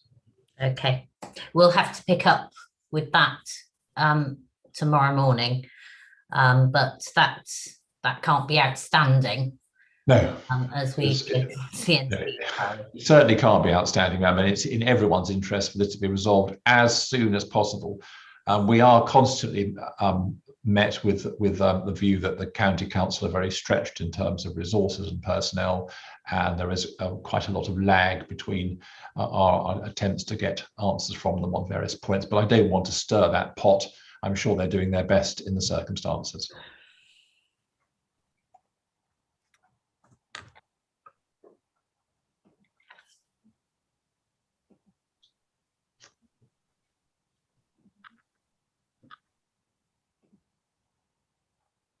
Okay, so I have some information. I mean, it's just come through. Obviously, I haven't looked at it. I'll take a look at that. We'll pick up on this, and I'll want an update tomorrow morning. Of course, ma'am. Okay, the only other thing is site visit closings. I'm happy to take closings on Friday morning. That's fine. I'm sure that gives you all some pleasure. And in terms of site visits, I'm some distance, a number of hours, right, from the site. I'll canvass the proposition of doing the site visit on the Thursday afternoon. Now, if you can have a chat amongst yourselves, and then I'll pick up with that point again tomorrow morning. So I'm suggesting the Thursday afternoon. I could probably be there by 2 o'clock, say 1:30, 2 o'clock. And to bear in mind, I have been to the site, I have walked around. If you could work together to give, you know, to work out a site visit itinerary for that visit. Okay, then, are there any other matters that we need to pick up on? Okay, well, it's now nearly 4:30. We'll adjourn for this evening. Thank you very much, everyone, and we will be back tomorrow morning at 9:30 to hear from Ms. Jones. Thank you very much, everyone. Have a good evening. Thank you, ma'am. The inquiry is now adjourned.